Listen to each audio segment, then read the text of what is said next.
Welcome, everybody, and thank you for joining the Theist Helpline on Sunday, April the 7th, 2024. Your friendly and helpful hosts of the Theist Helpline are, in alphabetical order, Amy Newman, who is known for her trademark slogan, Sending Love, is a professional comedian and skeptic who hosts debates, interviews, and conversations on her YouTube channel. She also creates educational and other important content. IX is a Tom Unboxes subscriber and former atheist community of Discord admin who enjoys long walks through evolutionary biology-inspired computer science, archaeological academic biblical criticism, and so on. Jack Burton, it's all in the reflexes, is a self-described middle-aged, college-educated nobody who drives the Pork Chop Express truck in his spare time. He's a deist and is mostly non-committal to philosophical stances. Jefferson Spatchcock is an atheist inquisitor and intellectual who has particular expertise in thoroughly analyzing and reviewing debates, often from the comfort of his genuine lazy-boy chair. I'm Randolf Richardson. I'm an atheist activist from British Columbia, Canada, and I advocate for the equality and normalization of people who don't believe in deities, which entails advocating for justice, freedom, and critical thinking. I'm also the founding president of the Canadian Atheists, a national organization that promotes atheism and agnosticism as culturally common aspects of Canadian society. Taco is the visionary organizer of the Theist Helpline, and I'm sorry, there's an updated description for him here. I just have to give me a moment, folks. I apologize for this. That's okay. Don't forget to like, follow, and subscribe. Yeah, you know what? I'm going to go with the old description for now because I don't want to slow this down. The visionary organizer of the Theist Helpline, the #1 Discord debater who has never lost a Discord debate in his life. Now, that description has been updated. It's on our website in the About section, which for some reason is not loading up right now at the moment. Yay, web browser technology. TJump, is the founder of an atheist church called the Church of the Best Possible World, which is based on his model of objective morality. It has the goal of doing what Abrahamic churches should be doing but are not, helping people by providing affordable housing. Now, if you want to find a link to that and other resources from others, including Taco's new YouTube channel, please see our theisthelpline.com website, click in the About section, and you will find all our links in there. Thank you, everybody, for joining us. We're really glad to see our lively audience here already. And before we start our program, I just wanted to find out if anybody had anything to add. Any new announcements? I've got one as well. Go ahead. Yeah, I just hope you all are having a fantastic Sunday, and I know we're going to have lots of theists who are going to prove the existence of God this week. Oh, of course, yeah. What about you, IX? Is there anything new and interesting going on for you?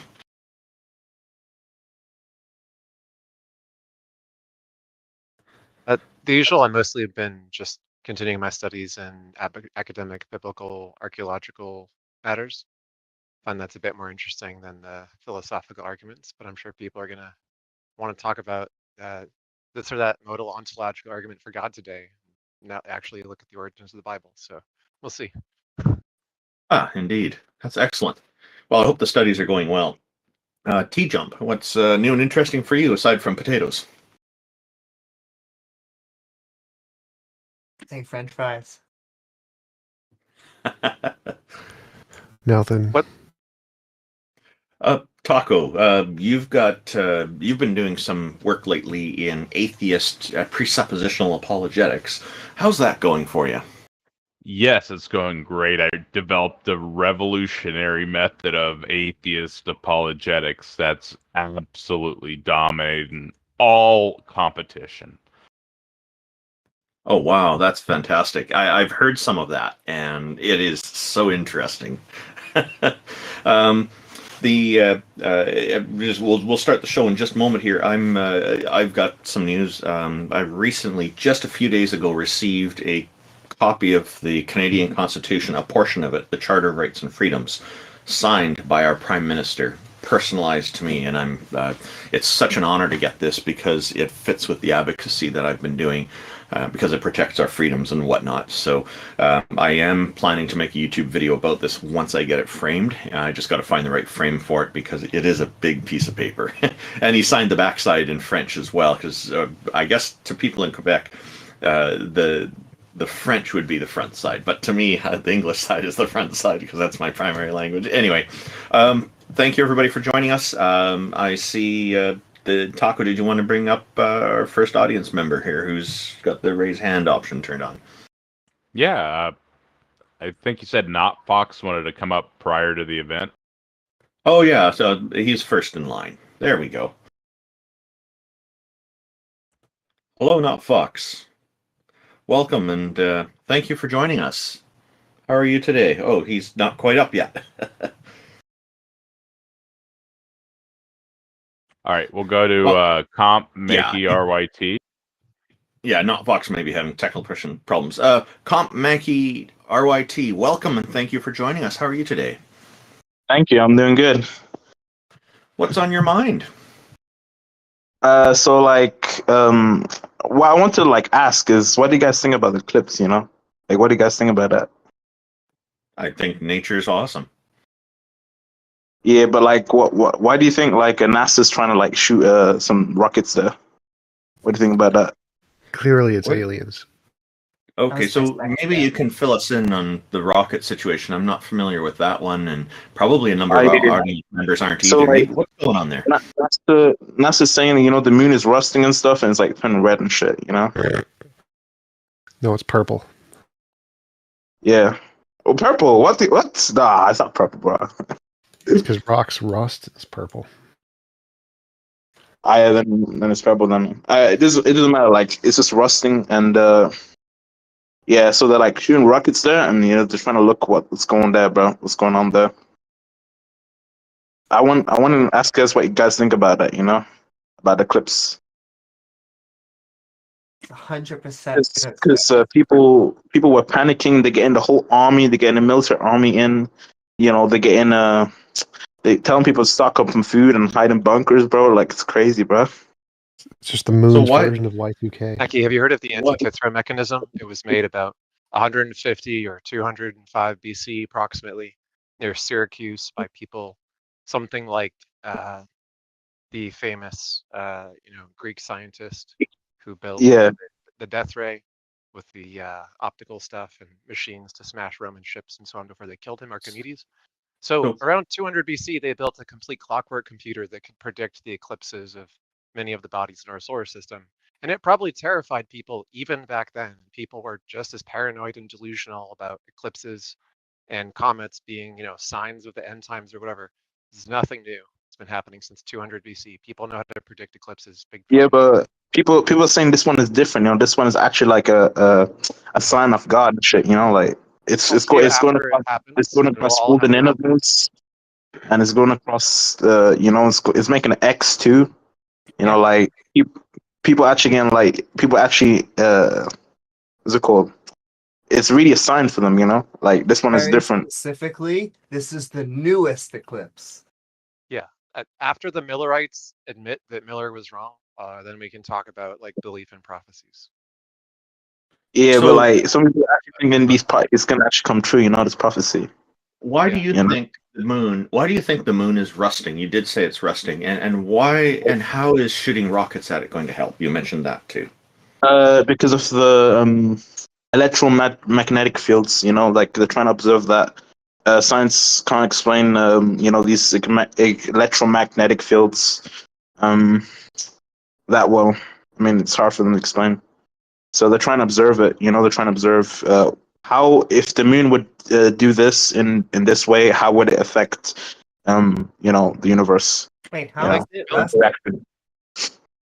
it need oxygen? What is it? What exactly? The moon's going to affect the universe, guys. It's continuous spinning by gravity. It's going to pull Alvis and Tori towards us. I think Bill Riley explained this one. Papa Bear said, "Look, the moon goes, the tide goes in, the tide goes out. Never miscommunication. You can't explain that. Case closed." That's right. You understand that, Maki?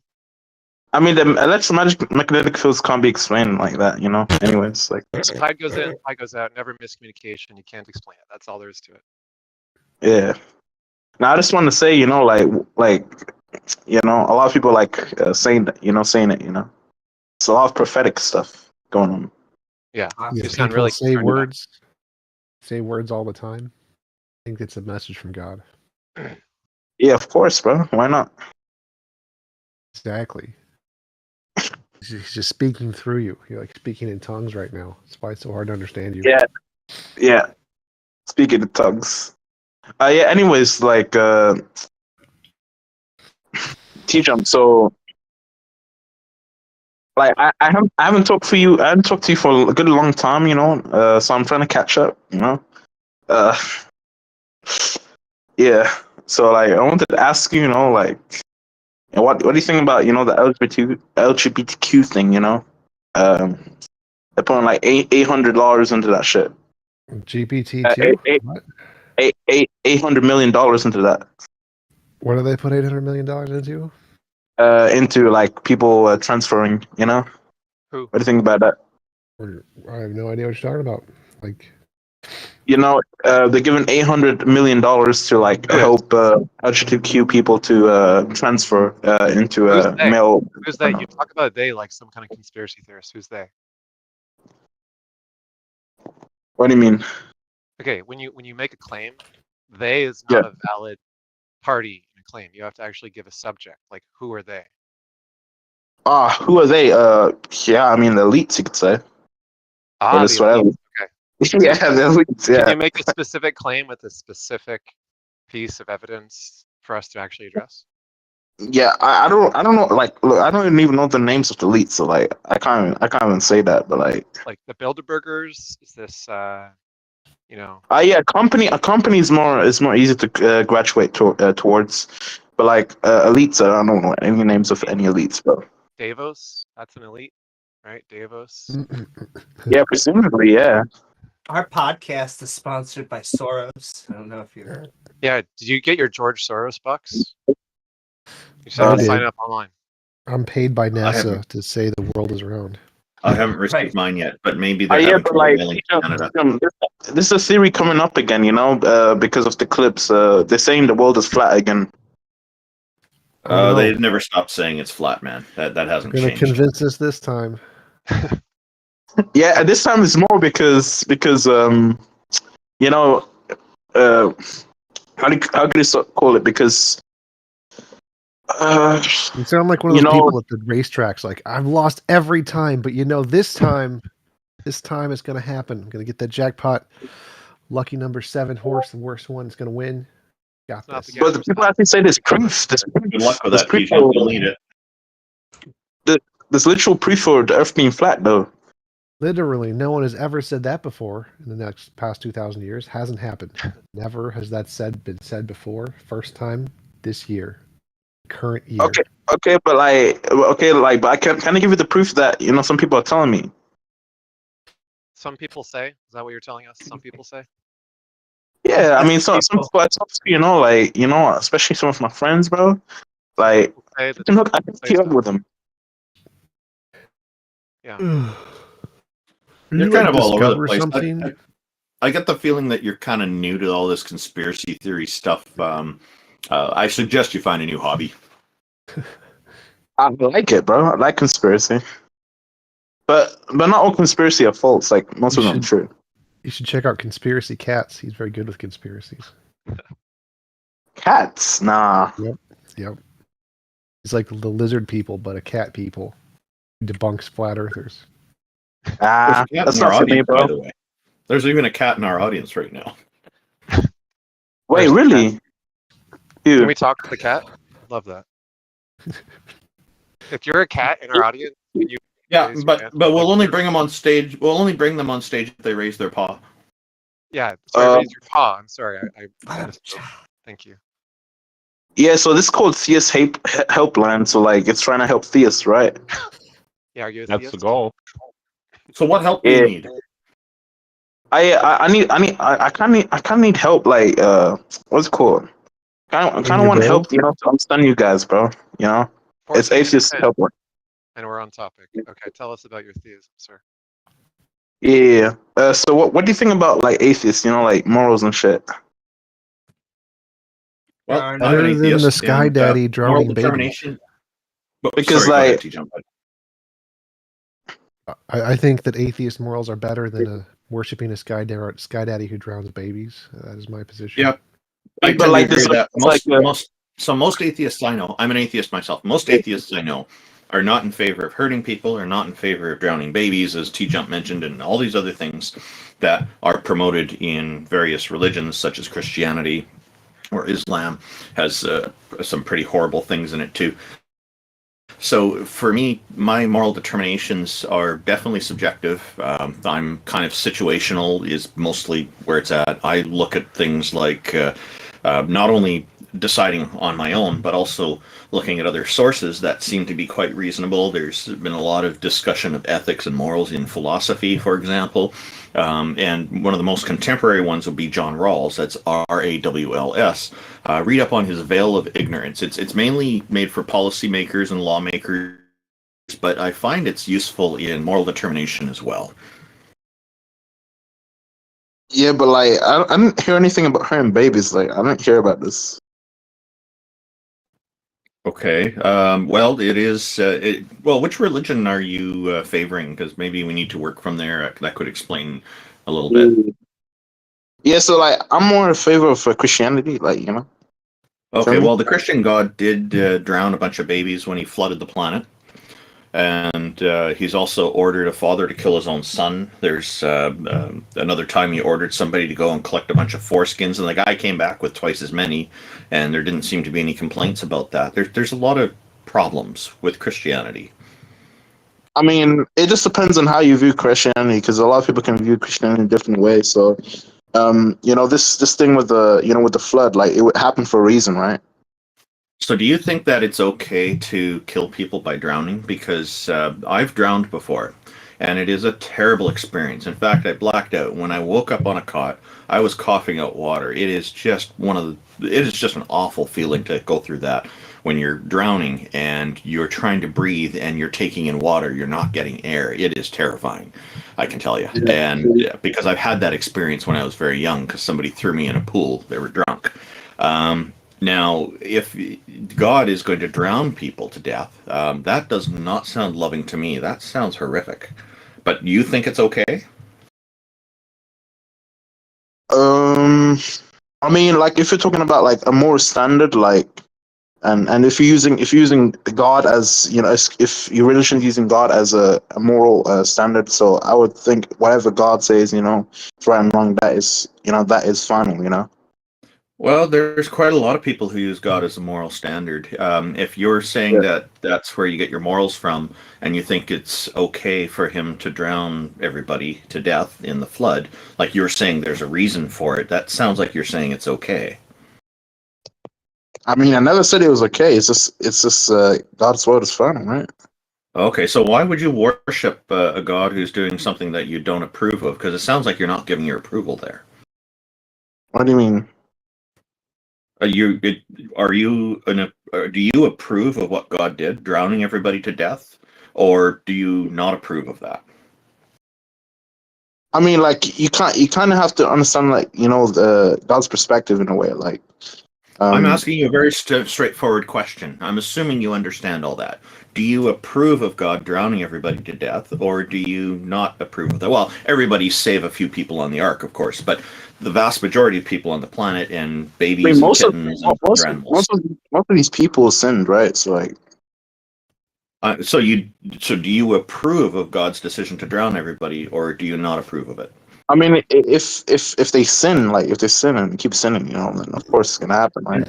Can you give me a straight evil- answer? Like, evil I'm asking you a pretty babies. straightforward question I here. mean, I'm asking you if you like, think it was okay for God to do that. yeah, like I said, depending on the situation, it is. But So at the same time, evil sinning babies.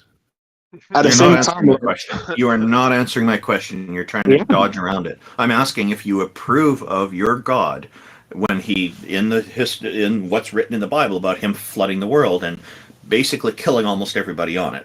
Do you approve of God's action on that? Yeah, it's because of sin. Yeah.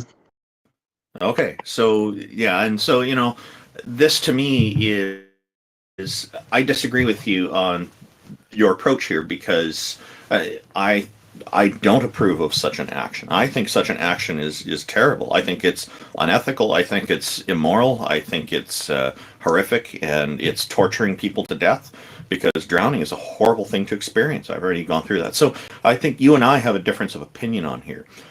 Now, if you want to go into how it's justified, please feel free. Tell me how it's justified that he did that.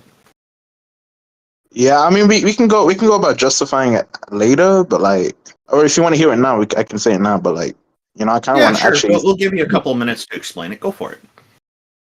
Yeah, so like, there's a lot of people that sin and shit, and there's a lot of people that don't try to take God's word, in that regard, and a lot of people ignore it and run away from it, So, and then of course, I think there are some people, I mean, if you're talking about babies, of course, people that don't have the rights to know what's right and wrong, like I do like agree with you in that regard, like it's not easy. Like at the same time, like it's not them being punished. Like, can you make an actual specific statement other than it's not easy? Is it moral for God to drown babies or not? I'm saying with us, like it's a problem. So do you disagree with God? You think God's immoral for drowning babies? Yeah, but like what do you say? Wait, what do you say the same about nature? Like you guys saying God and God, but like are you guys gonna say the same about nature? Like if nature like that's just changing the subject. Well, actually, there's a difference. There's a distinction there. Hang on. There's a distinction there. Nature doesn't include the element of intention. God intended to do that. That's very clear. He decided to do that. That's an intent. Oh no, that's an intentful action. No, it's not. So like it didn't just happen by accident, man. You said they sinned. There's an intent there. Based on his nature, he did it. So why worship him if he's so horrible that people are dying and kittens are dying and puppies are dying and all of this? I mean, it's based on the reason, like I said. Like you don't understand what sin is then. Like doesn't seem like you can defend Christian morality because you can't actually come up with a justification for God drowning babies who have not sinned. And so you admitted essentially that God is indefensible morally and that Christianity is morally bankrupt. Do you have any other claims about Christian morality you want to make? Sure. First of all, can you convince us that you're actually a Christian? Like, can you explain what's the basic creed of Christianity? Let me just interject for a sec. He said he's a Christian. I'm willing to take his word at it. But if you have a higher standard, I'm okay with that, IX. I'm not super convinced. He seems kind of vague and wishy-washy. Like he's heard about Christians, but he doesn't actually believe in it. Like like in a way, like like in a way, like about Christian morality and stuff. Like Christian morality, it's like, and especially like when it comes down to Islam and stuff, like those are like the two those two moralities, actually pretty good, They're pretty horrible, and we just explained why. We just delved into that, flooding people, killing people by flooding them, by drowning them, or ordering a father to kill his own son. This is terrible. Yeah, okay, but what did the people do? What did we do? For that to happen. Me, what did the babies do? What did they do wrong? The punishment doesn't fit the crime. There is no justice there. It is vengeance. It's not justice. People think they can, do whatever they want and shit and not like expect any like punishment, Like that's called freedom. That's called freedom. And now if you're in a society where there's rules and then you're breaking laws that are hurting other people, yeah, there's going to be a problem because that's not conducive to having a really good society. Nature. Look how much influence we have in nature, right? Look how much things we do with nature, and then you see like, if you see how much influence we have on nature and what we do to it, and the climate change and everything, like you can understand, like if bad things happen with climate change or anything, you can expect it to because of us. And that's on us. That's not on God. Yeah. And if those things happen and something bad happens, why are you gonna do? Are you gonna blame nature for doing its thing? But then why did he drown everyone again? Yeah, because in his nature, I mean, of course, God doesn't like sin, right? And if you sin against God, then I mean, there's Get it's the going to be drowning. You get the drowning, yeah. Yeah, of course. Of course, murder. Murder, murder, murder. In God's nature to drown babies. Those Mike, have evil you ever babies. attended a Christian service? I mean, you could say you could put God in the same category, and you can say okay, you know, I'm gonna put my my finger or something into electric wave, and don't expect to get shocked. And if I get shocked, then it's just stupid, bro. It's stupid. Is Like, that how does that equate to flooding the world and drowning people to death? If you do something, there's gonna be there's gonna be a reaction to what you do. You can't expect no punishment. That's So, the baby drown. There's a difference between consequence and punishment. When you're messing around with electrical and you get a shock, that's a consequence. That's not a punishment. It is punishment. Okay, your view of the world is rather limited, I would say. I suggest that perhaps you do some research into the difference between punishment and consequence, because it's not just a subtle nuance. There's a huge difference there. That's what you're going to need to do, I think, because if you can't differentiate between punishment and consequence, then you're going to, I'm sorry to inform you, but you're going to have a lot of trouble dealing with other people in life. Yeah, I know what you mean. I'm trying to be open to understand you guys a little bit, but at the same time, you kind of have to understand, that just things happen for a reason, Well, some things happen for reasons, and other things just occur naturally. That's just part of reality. Yeah. Or do you think everything has a reason behind it, like some kind of intentful reason? When I talk about reasons, there's always something behind that, behind that thing happening. Yeah, but when you're saying reason, it sounds like there's an intention. Sorry. When you talk about a reason for something happen, it sounds like the reason is intended. Like there's some kind of sentience behind it. Some kind of decision was made. The reason was justified by some intended reason or some kind of reasoning. Whereas a consequence of things happening is like you've got stuff that's just occurring in nature. There's no intention behind it. It just happens. Reasons don't have to be justified. Or it's like I can do anything. I could murder, stab someone, literally. And then if I'm high enough on that level, where people respect me and shit, they don't even give a shit. I don't even need a reason. No, you then go to jail. Yeah, and that would be a consequence of insanity. Yeah, that's not true, because some people that do that type of shit, right? They actually don't even go to jail, bro. How much people we have on the earth that do some dumb shit and don't go to jail for that shit. Bro, the lowest unfortunately, lots of rich people get away for that kind of shit. But generally speaking, we don't go around murdering people. Yeah, I know what you mean. I know what you mean, but I'm just saying the fact that it happens doesn't mean it's always going to be justified.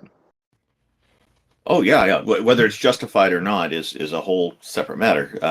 But we're talking about the intention. Is there an intention to do something? So if you've got a deity who's deciding to flood the world, yeah, there's an intention there.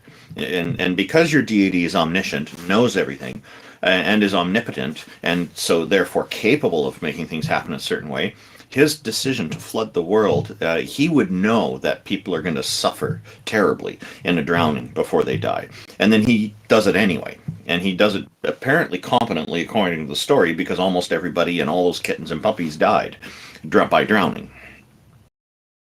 So when we talk about omnipotence, to be able to see everything and stuff. No. Okay, sorry, I got to interrupt. Omnipotence means having all capability, all power. Omniscience is all-knowing. So I think you mean omniscience, right? Yeah, so when we talk about all-knowing, right, for God, it's not You know, because there's like Bible verse that says one day for God is 1,000 years for us. So when it comes to when it comes to this, for him it's basically, what we've been going through is just for him it's not even been like it's not even been like 2 weeks for him, bro. Like he sees everything at one glance. So what? Like, if he's omniscient, it doesn't matter. If he's omnipotent, it doesn't. Sorry, if he's omniscient, it doesn't matter. He knows what's going on. The timing shouldn't be relevant, right? Or are you saying he's making mistakes because it's going too fast for him? Well, when we talk about all knowing, right? Like he could also like type of seeing the future and stuff. Like what's gonna happen and stuff, right? That's what you're trying to say. But you're adding on something. I'm sorry, Randolph. Go, and then I just want to add. I was just gonna say, so if he's omniscient, why does it matter how fast things are going for his perception? If that's the case, and he's all powerful and he's all knowing, how fast it happens really shouldn't matter. He should be capable of handling that. But it kind of sounds like you're making an excuse for him by saying, "Oh, hang on." He's going so fast. Hang on. I'm just trying to finish. Things are going so fast for him that he's going to be making mistakes, or he's not seeing the whole picture. Is that what you're arguing? No, there's no mistakes. I'm just saying, like, would you like go away from your own principles, your own ideals, what is it called? Yeah, just to go away from your own ideals and go away from your own principles, to do something that you don't want to. I could, but I don't, because my choice to do that is still consistent with my principles. If not, then I've got some serious problem with my principles. The same with God. So why worship him? He sounds pretty awful. Go ahead, Amy. Yeah, that would be my point, is that you are combining two omnis, then we would really need to justify really both of them, because they often have contradictions. You're saying that it's all powerful and all good, because there could be a God that has all knowledge, can foresee the future, and is a giant dick. Likes killing. Why is the reason they wanted to drown babies? Not mysterious. Likes drowning babies. No, not like drowning babies. I don't know what you're talking about, but Well, it happened, right? Yeah. Do things happen that God doesn't like? I mean, sin is definitely one thing that God doesn't like. So that's I feel like you're completely skipping for an obvious reason here, because clearly we're at the point where God likes drowning babies. No. What? Yes. No, of course not. I don't know what else to say here, because yes. I mean, you just taking what God did and then saying, he just loves doing that, He's just gonna do it once, right? I'm pretty sure he actually does say at the end of that story, he's like, "Don't worry, I will only kill you in different ways now," which is a weird way of saying it, but okay. Where does it say that? At the very end of the story, he says, The rainbows. He says, said you were a rainbows. Okay, I want to say. You ever attended an actual Christian service? Just out of curiosity, like, do you know what the Nicene Creed is? Can you say any of it? The one they read in like every church service, depending on which denomination you go to.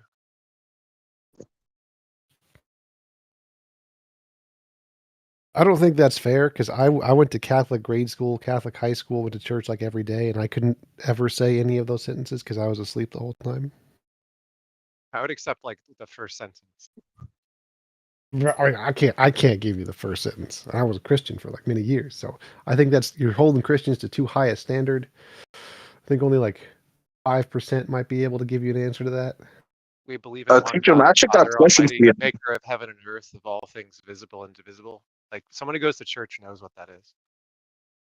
TJump, I actually got a question for you though. Sure. Do you watch Science? No. Okay. What would you believe is your God? Porn. Whoa. Yo. Wait. Kindly. You're Something worthy impressed. of You think worship. he's so lucky, don't you? Except in November, right? What? You're a pure atheist in November. No. Oh, hey, Nah, someone like, else has their hand raised who might have Yep. something. yeah. Thank you. Okay. But it was fun talking to you. What's going on, Duke? Hey, Hello, Duke. I'm not Welcome. Thank you for joining us. but there's been this question that's really got my itch. It's a cosmological question for TJump, and it's just to clear up some confusion. So I know he has kind of a unique model of quantum field. Okay, hang on. Just let you know that any of us may answer it because you're talking to an entire panel here. Just so you know. But that's fine. If you want, if you're hoping TJump will answer it, you're welcome to mention that. But don't be surprised if others also respond. Oh, it's good. I definitely value your guys' opinion too on this, but I've heard that the beginning of the universe, the Big Bang, was just the start of all time and space. But I've also heard that it's our time and our space. Is there a difference there, or what's the difference? Because I've heard our space-time continuum is a specific kind of a field. There could be other ones that are different fields, and they could also exist. So many Christians and religious people confuse the philosophical concepts of space and time with the physical thing of which it actually is. And so if I said there was a beginning to this chair, that doesn't mean all chairs began to exist when this chair began to exist. Just this chair began to exist. And so the beginning of space and time is like the beginning of this chair. Space and time refers to our space and time in this universe. It doesn't refer to necessarily all space and time everywhere of all kinds. No. I see. Okay. So do you think the question of a time before our time is a coherent question to ask, or a question that makes sense? It is definitely possible. There are many theories that include other times, like Sean Carroll's, which has a different time than before our time. It's perfectly fine in physics. Interesting. Because I've heard, like, I don't know if you guys are familiar with Forrest Valkai.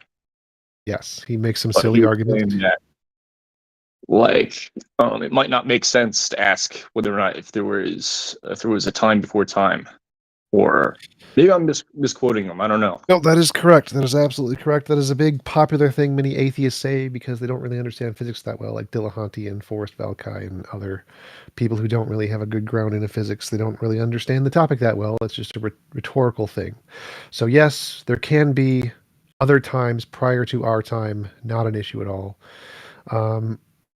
But the point they're trying to make is they're trying to evade the argument of, like, what created the universe. Well, if there was no time, it doesn't make sense. Which is a stupid argument. That's a very stupid argument that many theists or atheists make that shouldn't be made. Yes, there was some kind of change that could exist outside of time, prior to time. There's other kinds of ways things can change without time. Time is a specific thing, the curvature of space-time stuff. And there can be other things that can also change without the curvature of space-time. And so you can have change without time, prior to time, or at previous times, and that's fine too. If you want to read some, like, scientists and philosophers who write about this type of thing, I would check out Lee Smolens's Error of Time book, and he's got some other books. But the basic gist of it is he talks about law-like properties, but not actually laws, in the sense that the so-called constants and so on may change, and they may develop in a sense other than in a temporal one, in something that's orthogonal to a dimension of the universe, but is orthogonal to the time dimension that we normally think of things evolving in, like from beginning to end, is not the only axes on which values could change. Interesting. So when it comes to, like, explanations like the multiverse, the quantum field, are those like working theories or just hypotheses?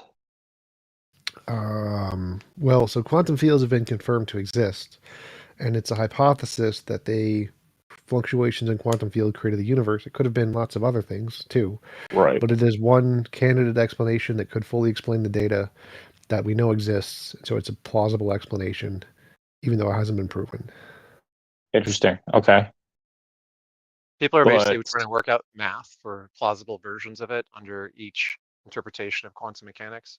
So for example, if you like the wave function collapse approach, there's a pretty good amount of math done for that. There's a paper called Spontaneous Creation of the Universe from Nothing by Dong Xiaodang and some other Chinese co-authors.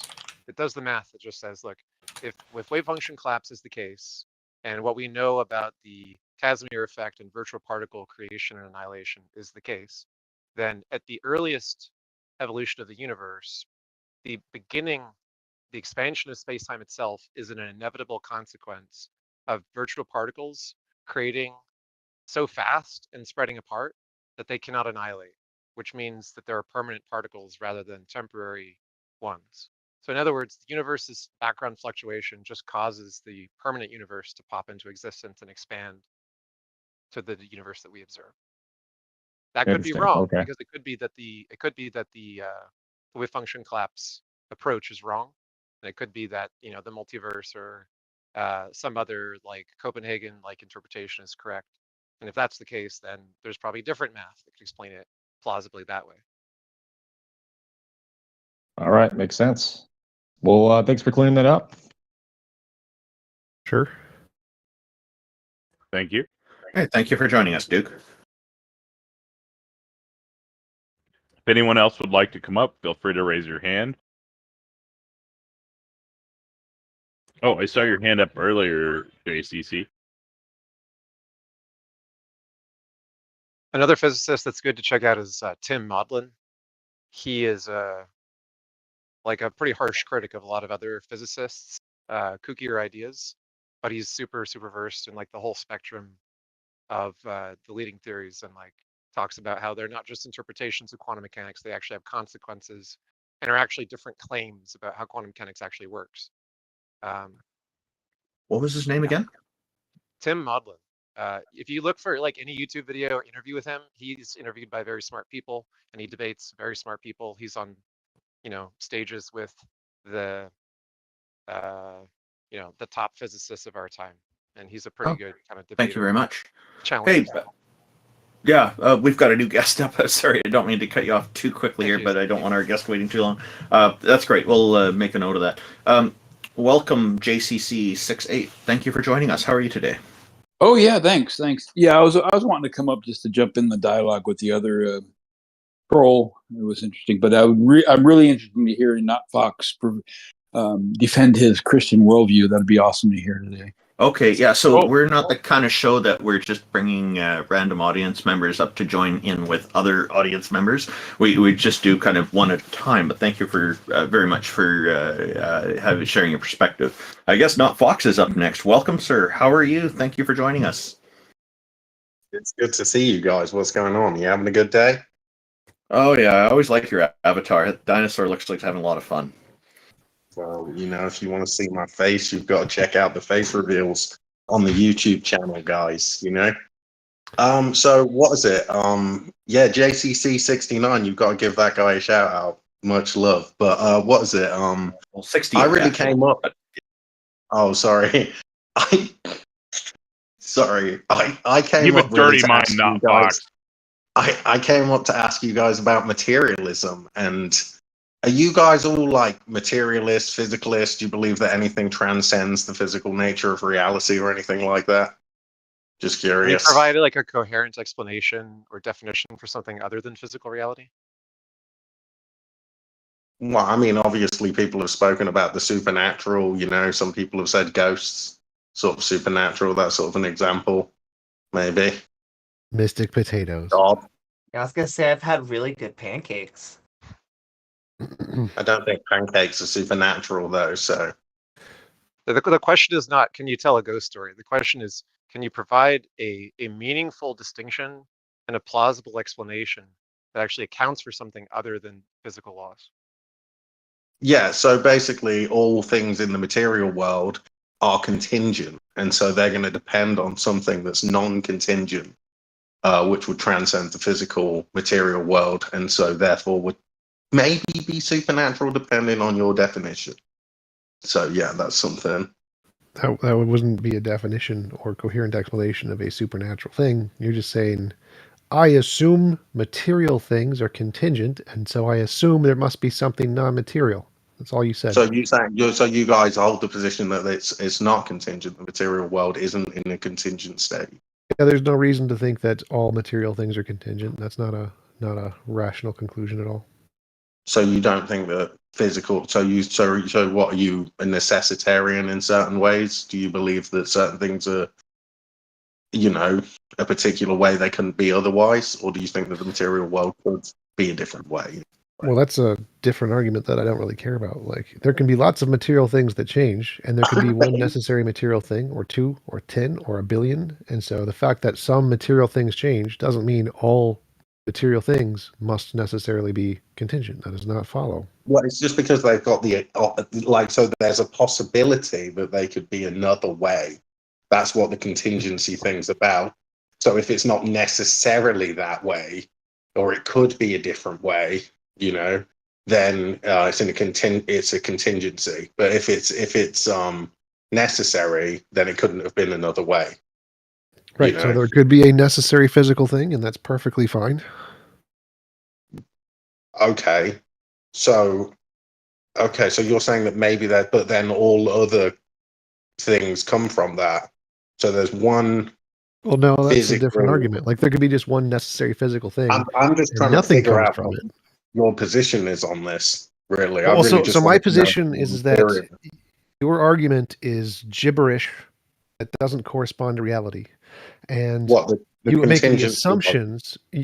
Yes. The contingency and necessity arguments are all garbage. The complete garbage. And the way to prove that is because there is equally as likely a chance that a physical thing could be necessary as a non-physical thing could be necessary. And so your argument assumes all physical things are contingent, and so there must be this new category of made-up garbage stuff that isn't. But there's no reason to think that. There's literally no reason to think that. I think that everything equally in the material likely? world is contingent. Yes, equally likely. It's contingent because it's going to be contingent on like something that precedes it in order for its existence. Like in the physical world, all like states occur. That was already addressed in the argument. So there could be a necessary physical thing. So if there's a necessary physical thing, that means it wasn't created. There was nothing that preceded its existence. That would be part of the definition. So there could be a necessary physical thing. Saying that's a material prime mover.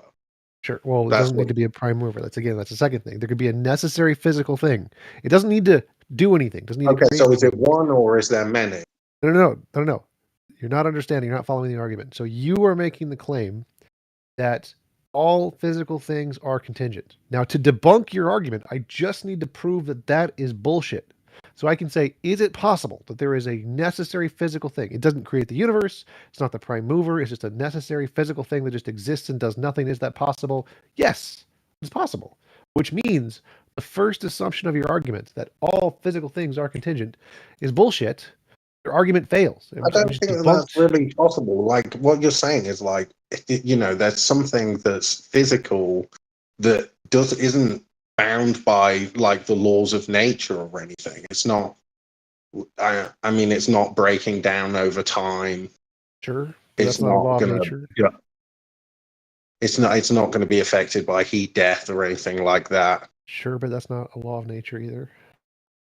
Okay, well, the laws of thermodynamics, then, whatever you want to call it, it's still. Yeah, there could absolutely be a physical thing. There could absolutely be a physical thing that's outside the laws of thermodynamics. That's not even a contention. Laws of thermodynamics applies to the stuff in our universe. The things outside of our universe may not apply to them at all. There could be physical things like particles that don't apply to those things. So that's not even a contention either. I'm trying to figure out what you believe. So far. No. Again, what I believe is that your argument is stupid and provably stupid. So your argument is that all by St. Thomas Aquinas. You think that's stupid? Yes, 100%. His argument was stupid back then, and it's even more stupid now. So your argument entails all physical things. It's one of the most well-respected arguments of all time. There's definitely not any atheist arguments that hold us by silly theists. It's respected by stupid theists, not by actual philosophers. Now, well, I think it's your argument respected by a lot of philosophers, really. No, not really. Really, So no. St. Thomas Aquinas, who is a stupid theist, not a philosopher. So, back to the argument. Back to the argument. This is a dumb atheist. Stop. Bullshit. Go to your argument. Address. So I've debunked your argument. Your argument entails You've not debunked all anything. physical things must be contingent. If I showed that's not the case, your argument is debunked. I've shown that's the case. Therefore, your argument How have you shown that's the case? You've not shown it's possible for something physical that's non-contingent to exist. How could something exist? Entails there is no logical contradiction. How could something exist in a physical way that wasn't contingent on, like, you know, the laws of logic and stuff like that? What are you saying that it's not bound by some kind of rule set? Whoa! So you think God isn't bound by the laws of logic? You can't logically describe God? Does the necessary thing must exist and not exist at the same time? His nature, his consistency and coherency is part Congratulations, you solved the problem. If there could be a necessary physical thing, then physicalism is part of its nature. Congratulations, you've been debunked. How's that a debunk? I mean, I think you're trying too hard. It's obvious because you've not really debunked anything, but you keep claiming that you've debunked stuff. Literally just did. So you made what did you debunk, TJump? You made an argument that there are physical things that are all contingent. It's not possible for there to be necessary physical things. Then I said, in order to be whatever this is, a contingent thing, it must be bound by the laws of logic or physics or whatever, blah, blah, blah. And I asked you, so you're saying that shut up. I asked, is God bound by these things? You're like, no, it's in his nature. Like, oh, hey, look, there's a possible solution that if you accept this as a logically possible solution, I can then apply the same property to physical stuff. So, hey, there's a physical thing where the laws of logic and nature are a part of its nature. Oh my God, I just solved the problem by using your own stupid logic. Okay, so then that's not... I'm sorry to interrupt. Honest, that's not... Go for it. Do you guys all trust me here? No, never. Not really. Absolutely not. Okay, you shouldn't. It's about to be madness. Embrace it. Okay, so the... Go down the rabbit hole. I guess you guys have a nice day. What is it? TJump, I don't think that was a debunker. Obviously, the material world is... You have provided no evidence that there can be it's bound by certain rules. All you're doing is saying that something's logically possible, therefore it's actually possible. So you've not demonstrated no evidence. You've not demonstrated that at all. Stop. You have provided no reason or evidence that a non-physical thing has any more plausibility to be necessary than a physical thing. You've just assumed it. I've debunked your argument. You've just assumed that a physical thing can exist in a way where it's non-contingent, which doesn't make any sense. Because the physical you hold the burden of proof. Stop the burden of proof. You're claiming it can't. So the claim that you've made. No. You made a claim. Stop. Okay, Fox. How are you so stupid? How are you so stupid? Your argument is that all physical things are contingent. Well, you're an idiot, so what you think doesn't matter. I think your argument. I mean, is this the kind of argument you want to have? First thing you said was all physical things are contingent. You hold the burden of proof to show that. You haven't showed that. You've assumed that. I showed you assume that by showing it's logically possible. Therefore, you have to demonstrate it. And then I was like, okay, so you don't believe that all things are contingent then? So then I'm asking you, what do you believe? You believe in a necessary Again, Fox, how are you so stupid?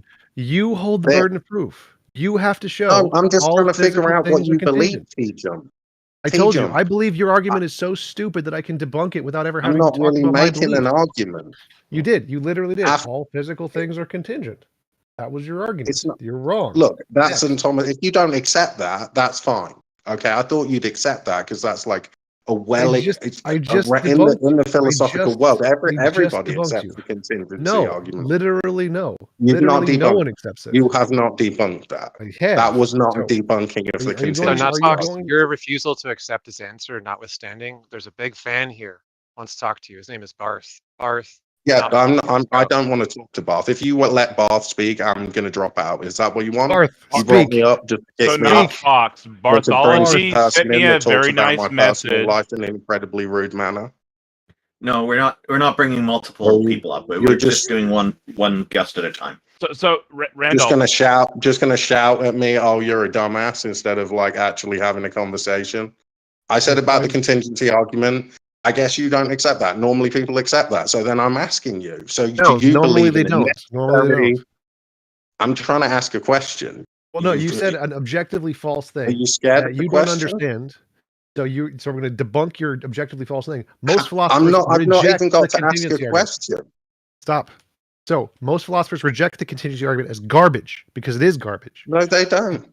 They do. They literally do. This is actually a thing in the Phil Survey's paper, I believe. The contingency argument is garbage. Nobody accepts it. It's garbage. We don't care about it. One guy saying some dumb shit like for years. Everybody studies that. You studied it. I've studied it. Randolph studied it. We study the stupid arguments, yes, but we don't accept them because they're garbage. Yeah. All right. Yeah, that's why they're part of university courses and stuff, because they're dumb. There are lots of garbage arguments that we study in university courses. Okay, so do you believe in the material necessary thing? Some kind of necessary material thing? Or it's actually probably more possible. I'm asking you what you believe in. I believe your argument is stupid. That's not what I believe. I'm not making an argument. I'm just asking you a question, bro.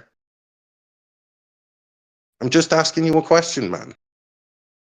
That's it. Yes. Physical reality is all there is, and all there ever was, and all there ever will be.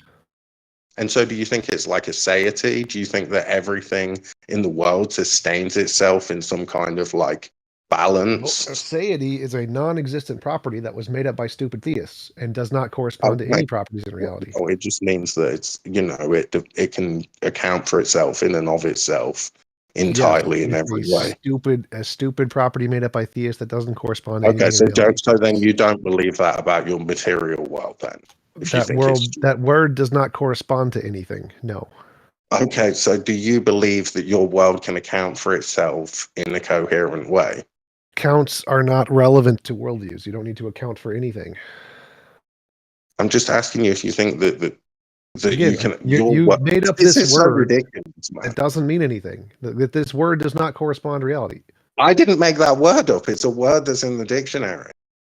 Wow, that is genius. I wonder how you figured that one out. So when someone says the word you've made up, they're talking about your worldview, your group, your identity. This is a word you're using that doesn't correspond to reality. I mean, your ideology made this up and it has no bearing on reality. That's what that means. Dude, well, we made all sorts of things. We made, like, basically the English language was made by Christians. No, but okay. That is relevant to what? Where did it come from then? Humans made it up. It came from Latin. It came from England. It's a German Latin. Where everybody was Christian at the time. Yeah, it came from Latin. They stole words from other languages and combined them in different ways. So how does this relate to anything, any argument here? It doesn't. I don't know what your problem is. I've asked you a couple of questions. So you believe in a material necessary thing, and you think that it counts for itself. Necessary thing is your worldview. In a consistent manner. It's got like some kind of self-sufficient. No, that's your worldview. That's your dumb worldview. So my I'm position asking is you about yours, though. No, so I already answered this. My position is material stuff is all there is, all there ever will be, whatever the Carl Sagan quote is. Is it self-sufficient? Is there like some kind of that's something in your worldview? That's not required. That's not required. I'm just asking you. I'm not saying it. I literally just answered. I just answered. That's something from your worldview that is not required for anything. So you don't think that the universe is necessarily self-sufficient? It's not like recycling. No, the universe had a beginning. That's not even irrelevant. Nothing is necessary. Okay, so you believe the universe had a beginning. Property. Yes, so then it's a finite. So it's a finite material world. So where did it come from? Okay, then if it had a beginning, then it's finite. Yes, like again, the universe does not mean all things. So where did it come from, TJump? Quantum fields. I already answered that. Okay, so quantum fields, do they transcend the physical world, or are they part of the physical world? They are physical. Okay, so then that's not like something beyond the physical world or anything. Which would exactly agree with everything I've literally said. There's an eternal. All there ever was. So then there's an eternal. That's one possibility, and that is not a problem. So what do you believe? You just said it was finite. Now you're saying that it's infinite. No, this is a stupid theist don't understand how words work problem. Do you believe Universe in an does not mean eternal stop talking. past? Stop talking. Stop talking. The universe does not mean all physical things. The universe had a beginning. The universe is our contingent space-time, which had a beginning. No problem. Not all Do you physical believe things. in an eternal past, TJump? That is one Or a finite? possibility. That is What do also a you believe? possibility. I don't believe either one. Neither of those are You just required. said it was finite. You said it had a beginning. No, stupid. The universe had a beginning. You're Does that mean calling me all... stupid. You just Yes. contradicted yourself right there. Goodbye. You're muted, dumbass. So, the universe, stupid theists, had a beginning. The universe does not mean all natural things, all physical things. Not what it means. So, the fact that our universe had a beginning does not mean all physical things had a beginning. Those words don't mean the same thing. Learn basic physics, you moron.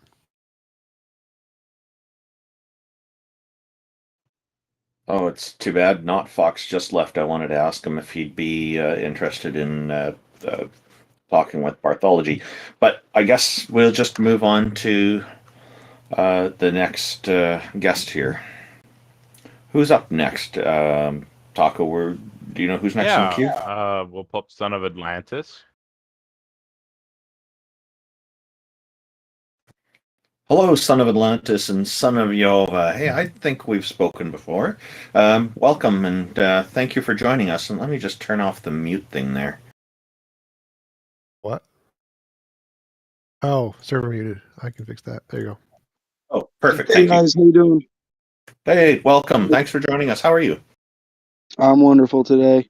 Exquisitely in paradise with my Lord and Creator who loves us all.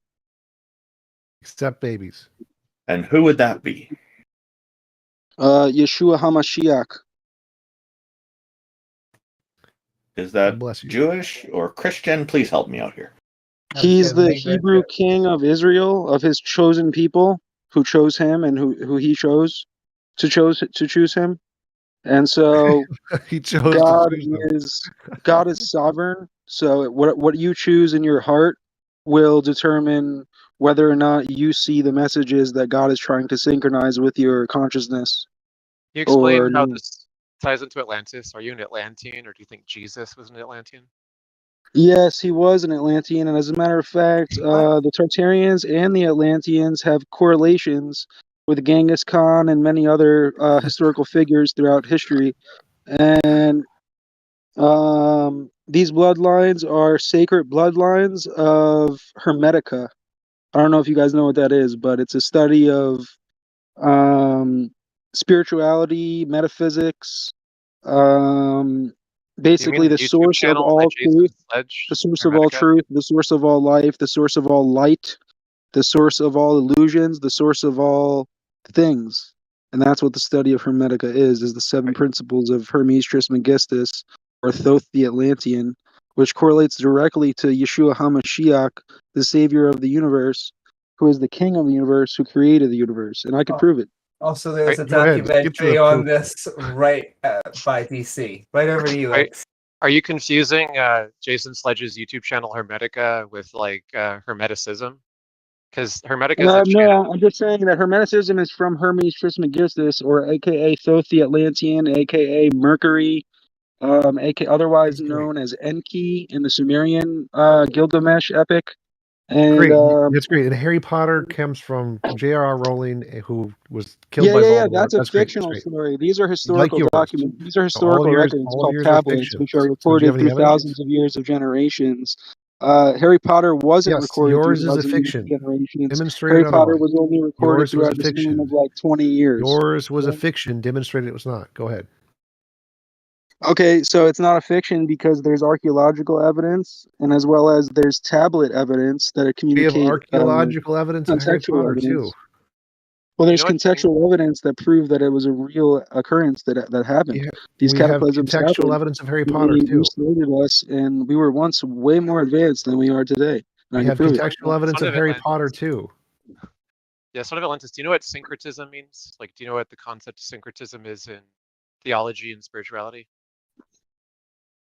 I have a rough idea, but I'm not totally sure what it is. But so I have a the rough name, idea. just look at the name. So Hermes Trismegistus supposed to be a union of Thoth and Hermes, right?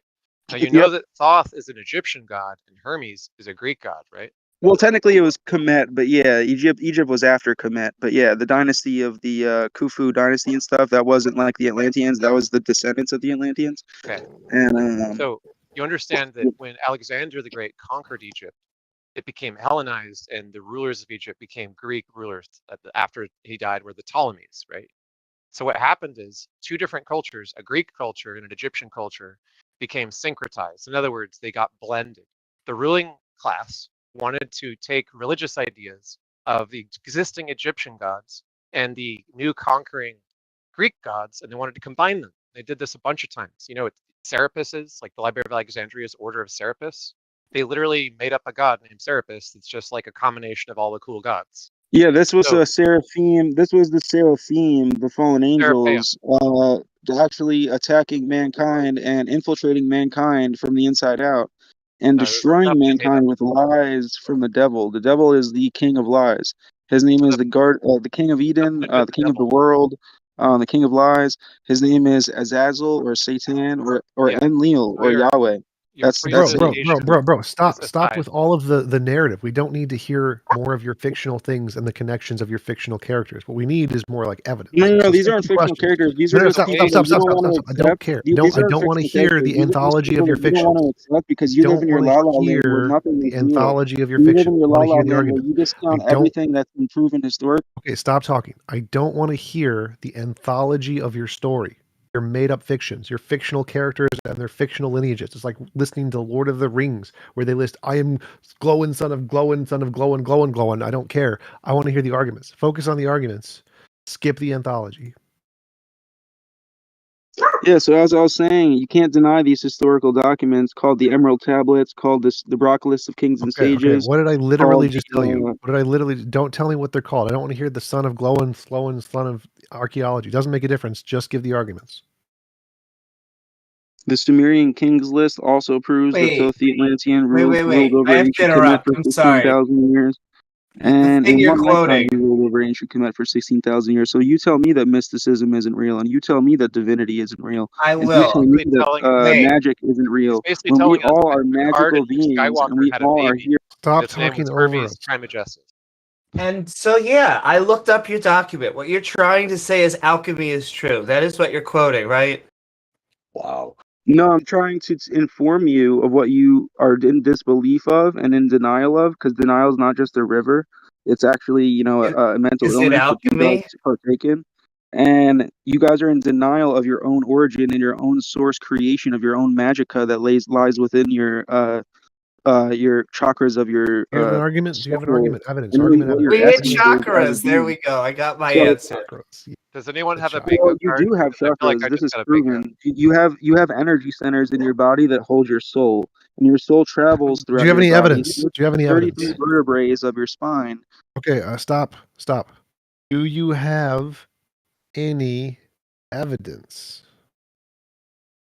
Yeah, the reason there's 33 vertebrae of your spine is a marker. It's a genetic marker from God.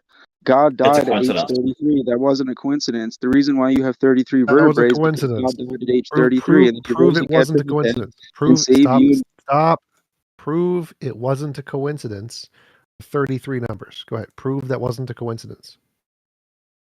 Because it would be astronomically impossible.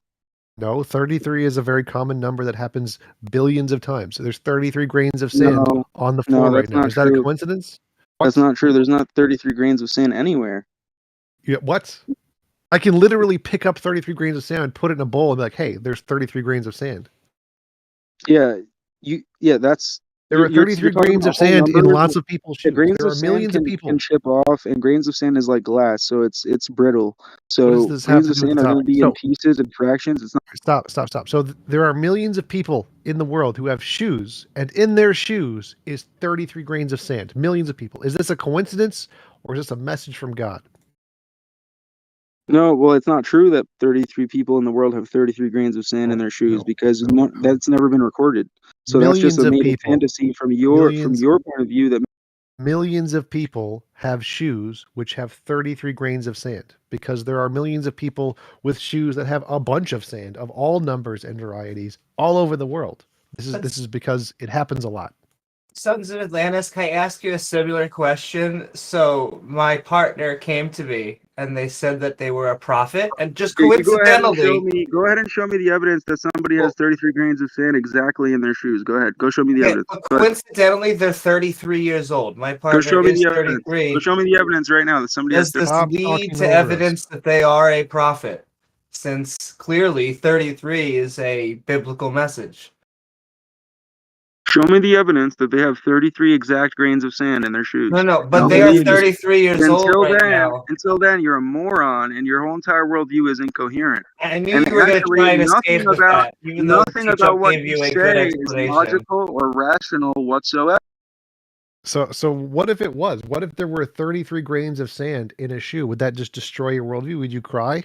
Would it make you sad? Like that 33 can just happen randomly? Would you think it's a message from God?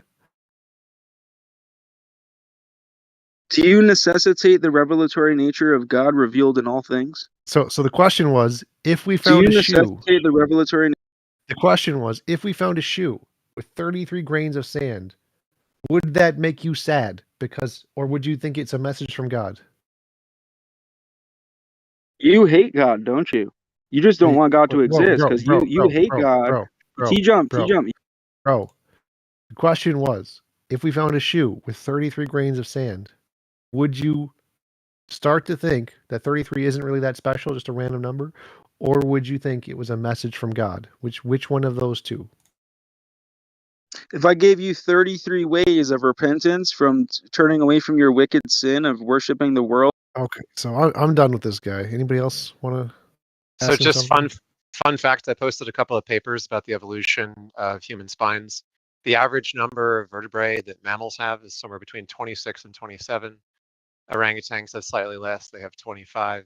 Chimpanzees have close to the same number as humans. It's just evolutionary drift. Numbers are not magical. It's a lie. 4 is a very magical number. That's right. Wait, but like science uses numbers? Magical. Right, science uses a lot of numbers. I didn't say you can't use numbers or that we shouldn't appreciate mathematics. I said numbers aren't magical.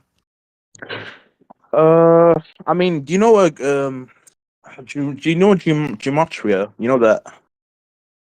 Yep, it's stupid and debunked. The numbers thing, the fact that the Jewish Hebrew words correspond to numbers or whatever, and the numbers can add up to stuff. But how is it debunked though? Like, if it's debunked, then would that not make Atlantis statement also debunked?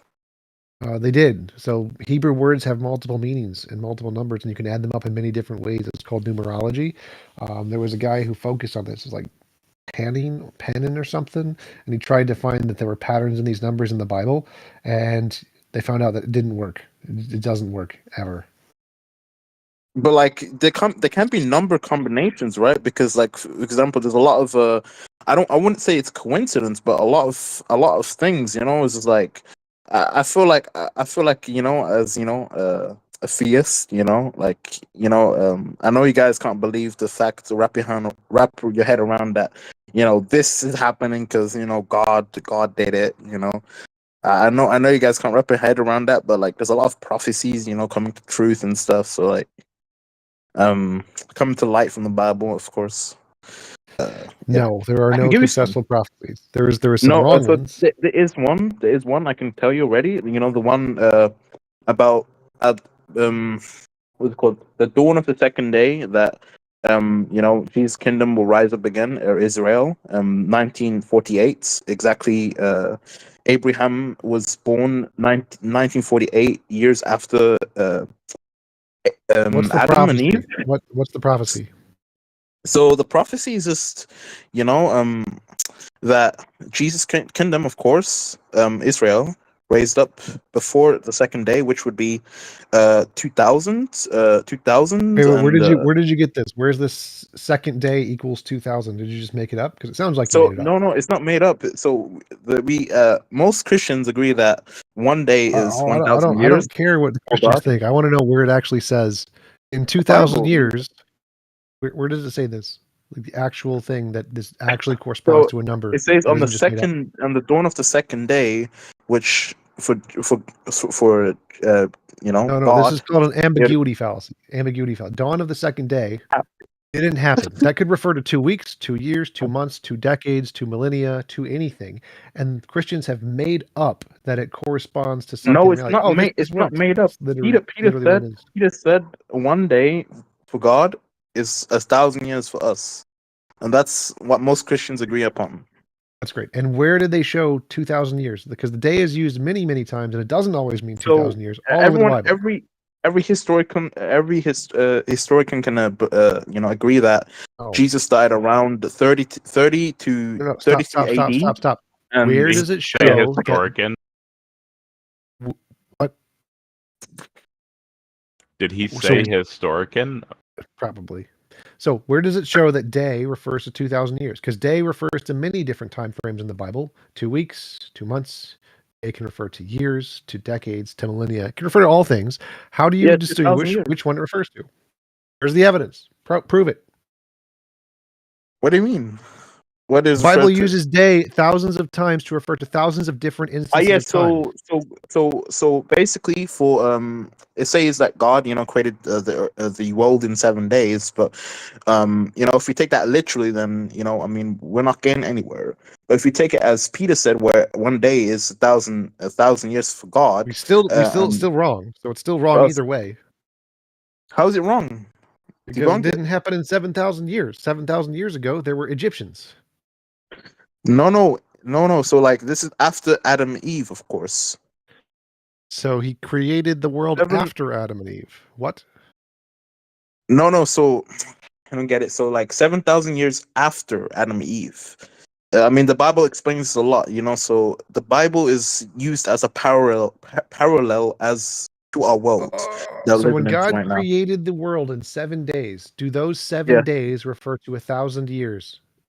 Yeah, so we're in the 6,000 year right now, and next year is going to be stop. When God created the world, do those days, the use of the word day, refer to 1,000 years? Yeah. From Peter, we proclaimed it. So, which means that it's wrong, because the world was not created in 6,000 years. It was created in 4.5 billion. And so that's wrong. And even if it was right, and those days referred to 1,000 years, that just proves the Bible is a mistake, right? 4.5 billion years, you say? Yes, for our Earth. How do you know this? Is it science? Is it science? Evidence. Science and evidence, yes. Evidence. Yeah, okay, but even science can agree that that it can't 100% prove anything, because the world is ever changing. So and the science Bible will is change 0%. over time. The Bible is 0%. So the God science is 90%. God is The Bible is 0%. So God is unchanging. So the truth will always remain the same. God doesn't but with exist. Science, well, it does. But okay, we can get into that later. Bible made up stuff does not mean Bible describes reality. It doesn't make up stuff. It actually predicts stuff and prophesies. It does not. So the 1948 example. Okay. So the 1948 example I gave him, that's not enough for him. The prophecy and the correlations between Adam and Eve and Abraham and Israel, that was not enough for him. I would also like to know why you believe in an Adam and Eve to begin with. So there's also a history about Adam and Eve that actually also existed, and there are hints, and science also looking into it. The Garden of Eden, they're looking into that. So there are prophecies and are truths to the Bible, and I feel like to do a parallel to our experience and our universe in a way. I press you a little harder on their looking into that, because I would say that scientists know for a fact that we do not come from we have a mitochondrial Eve. However, that and then what they call an Adam, they lived maybe 100,000 years apart, and so. No, not 100%. So in the Bible they say, when you eat this apple, right? when Adam eat this apple, you're gonna die on the same day as ate it. But he didn't die on the same day, the 24 hours, right? He died 930 years after, you know? Sure, which is not a threat. If you eat a poison and you died 900 years later, then it didn't kill you. But if you listen to like what I'm trying to say, right? Like, you know, then you can kind of see what I'm trying to say. Like, for God, it's not like 1 day is 24 hours. For God, it's 1 day is around 1,000 years, right? So he claims. Those believers. It's not a claim. It's clearly written in the Bible. Sure, but those were books written and inspired by humans. No, it's not inspired by humans because I mean, even if it was, like, you kind of have to agree that, you know, if it's actually inspired by humans, right? Then, you know, the fact that some of these things actually come to pass is also crazy to me.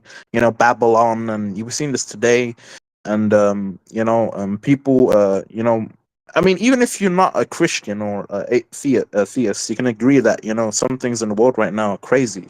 Well, you know. I mean, some things are crazy, but I will say that what the Bible is able to do is it's not able to make predictions. That's what science is able to do, but what it can make is postdictions. What happens is it says something like there will be calamity across different nations. And then what happens is believers look back into history and say, this is what the Bible was speaking of. But that's not a prediction, that is a postdiction. So when we ask for some sort of prophecy, it's supposed to be something that is going to happen, going to pass, and it should be something like very specific.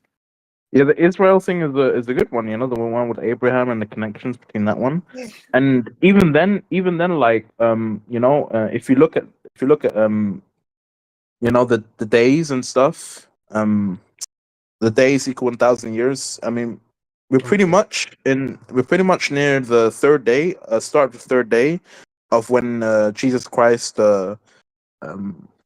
died. Got crucified. So and then stayed dead. Yeah. So around 2030. Yes. Yeah. So around 2030, we should be seeing something, of course, like another prophecy or something. Yeah, and you know, I mean, the Bible talks about Jonan and Can I and ask the you then, what's special about Jesus if he stayed dead? So there was this guy, and so he was saying that there was going to be a prophecy going to be fulfilled. He was going to be the Messiah, and then he died, and then the end. So what's special about that? So Jesus coming is the same as it's a direct parallel to Moses coming. People say, you know, where is so-called Jesus coming, and you know, they ask, you know, why is Jesus not here, you know, after so many years and stuff. And you know, for God, you know, it's not even been like 3 days yet for him. So like, you know, yeah. But also, so like, really no reason. For him, it hasn't even been so long for him, but for us, it's been so long, you know. You know, I mean, a lot of people are turning away from God and shit, you know. Yeah, I know what you mean, like. So God, the way I look at it, God should have used the word millennia instead of the word day.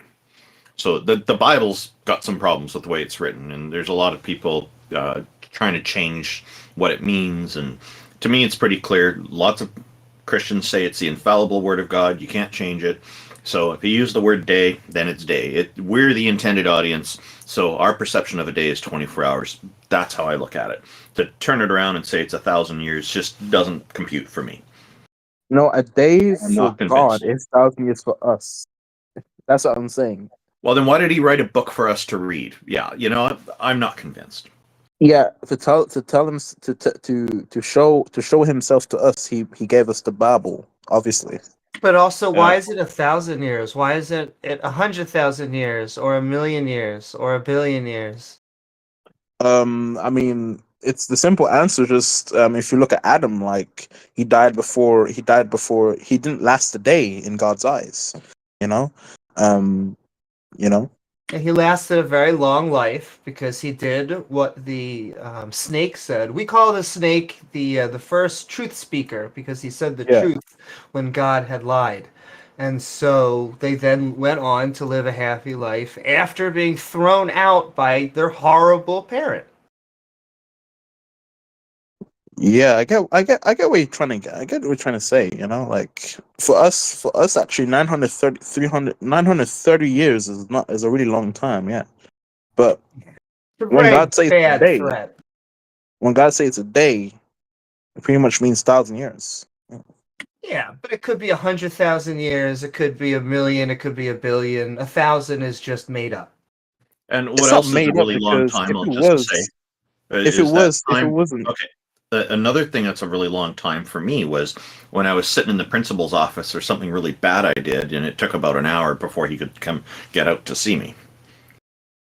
That seemed like forever. So we can't put our own experiences, our own like kind of experiences, and then put them in God's face, because it's kind of like it's kind of like you're making excuses again. The thing is, this is not convincing me. It just sounds like a lot of doublespeak saying, well, a day really isn't a day, or death really isn't final, or different things like that. I'm not putting this our shoes. I'm putting this in God's shoes. Like this for God, this is completely different. As for us, we can't expect us to be God. How do you know? Obviously. How do you know that's what God was thinking? So how do you know what God was thinking? I mean, there's a lot of things in the Bible that say, and especially, actually show us and it actually manifests in the real world too, and what God wants, and and His actions. Like we talked about before about the flood. So there's a lot of things. Like the warnings that God gives us is in physical and not spiritual. It's not a spiritual type of warning He's given us. It's physical. So these things are going to manifest in the world. Give us an example of a warning, please. Yeah, I mean, this one warning. There's a warning going to come up, and this is going to be the last warning, I think, before anything happens. Before 2030, of course. So one of the warnings, of course, is, like I said before, about the eclipse, and it has correlation with the Bible, with Jonah and Nineveh, and and it's passing around a street that also came from one of the ancient Bible. Okay, so what's the warning? Like, is there something that we're doing we need to be warned against so that we don't do it, and then the catastrophe doesn't happen? Like, what's the eclipse got to do with any of that? Yeah, so the eclipse is making an X, it's making an X, it's making an X around all the amount around America, and it's. No, that's Twitter doing that. I'm wondering, what is the warning that we are supposed to Randolph. It's not random. It's going around. It's crossing around Nineveh's. I didn't say it's random. I'm asking, what is the warning? Like what is it that we're not supposed to be doing? The warning. Also, if we look at Jonah and what he did, he was. What is it? Sorry, I'm asking you a question. What is it that the warning is saying we're not supposed to be doing? Yeah, mostly. Why it's in America, anyways, because we're sinning a lot. I'm in Canada, so I don't care. What is the warning that humankind is not? What is this God warning us to not do? Yeah, sin, obviously. Okay, that's pretty vague. So this is not really helpful. Like, I asked for something specific, and you went all over the place, and then you ended up with the one of the most vague things: sin. It's not even vague. Like, it's the most simplest thing, but people can't even do it. Sin. Okay, so all this time, humanity has been sinning, and now something's happening. Like, none of this makes any sense. Your theology's fallen apart, in my view. No. So because you can't even give me a straight answer. If you could give me a straight answer on it, then okay, this might make more sense. But right now, it just seems incoherent and nonsensical to me. No, so there was a build-up. So if, like I said, the Bible. I don't need a build-up. I just asked you very specifically. What is it that we're asked specifically not to do? And you've not been able to answer that. You've gone in a lot of different tangents here, but you've not answered that question. We're not supposed to run away from God, and we're supposed to I'm not running away. I just don't believe that God is real. So running Is that away. not running away though? So it doesn't apply to me because I'm not running away. I mean, that's kind of running away because you don't believe in him. No, I'm not running away. Not believing in him. In order to run away from something, that something has to exist. Yeah, I mean, but like, so basically, you think he doesn't exist, and that's therefore you're not running away from him. No, I said I'm not convinced that he exists. So how can I run away from something that I don't believe in? I can't. That's the answer. Because you're not accepting it. Yeah, I don't accept the proposition. Nothing's been convincing to me yet. And so far, I've asked you, what is this warning to us? Like, what is it that we're not supposed to do? And you have not answered that question. The best you've done is given the most vague answer possible, which is sin, which is defined differently by every Christian I talk to. Yeah, I mean, if you want to be more specific, I mean, except, the sin part.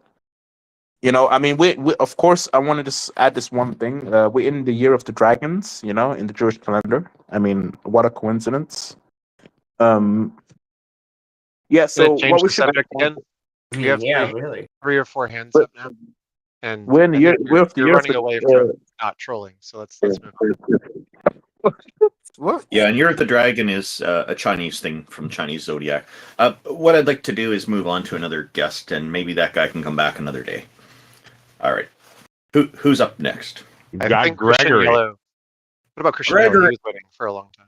Hello, Gregory. Thank you for joining us. I saw your comments in the Heathen Hangout chat, and you had some critique for us. We're okay with critique, but we're very curious about the point that you made. Please feel free to proceed. So the voice channel is titled Theist Helpline, right? Because theists need help, supposedly, right? Because theism is supposedly idiotic, unproven.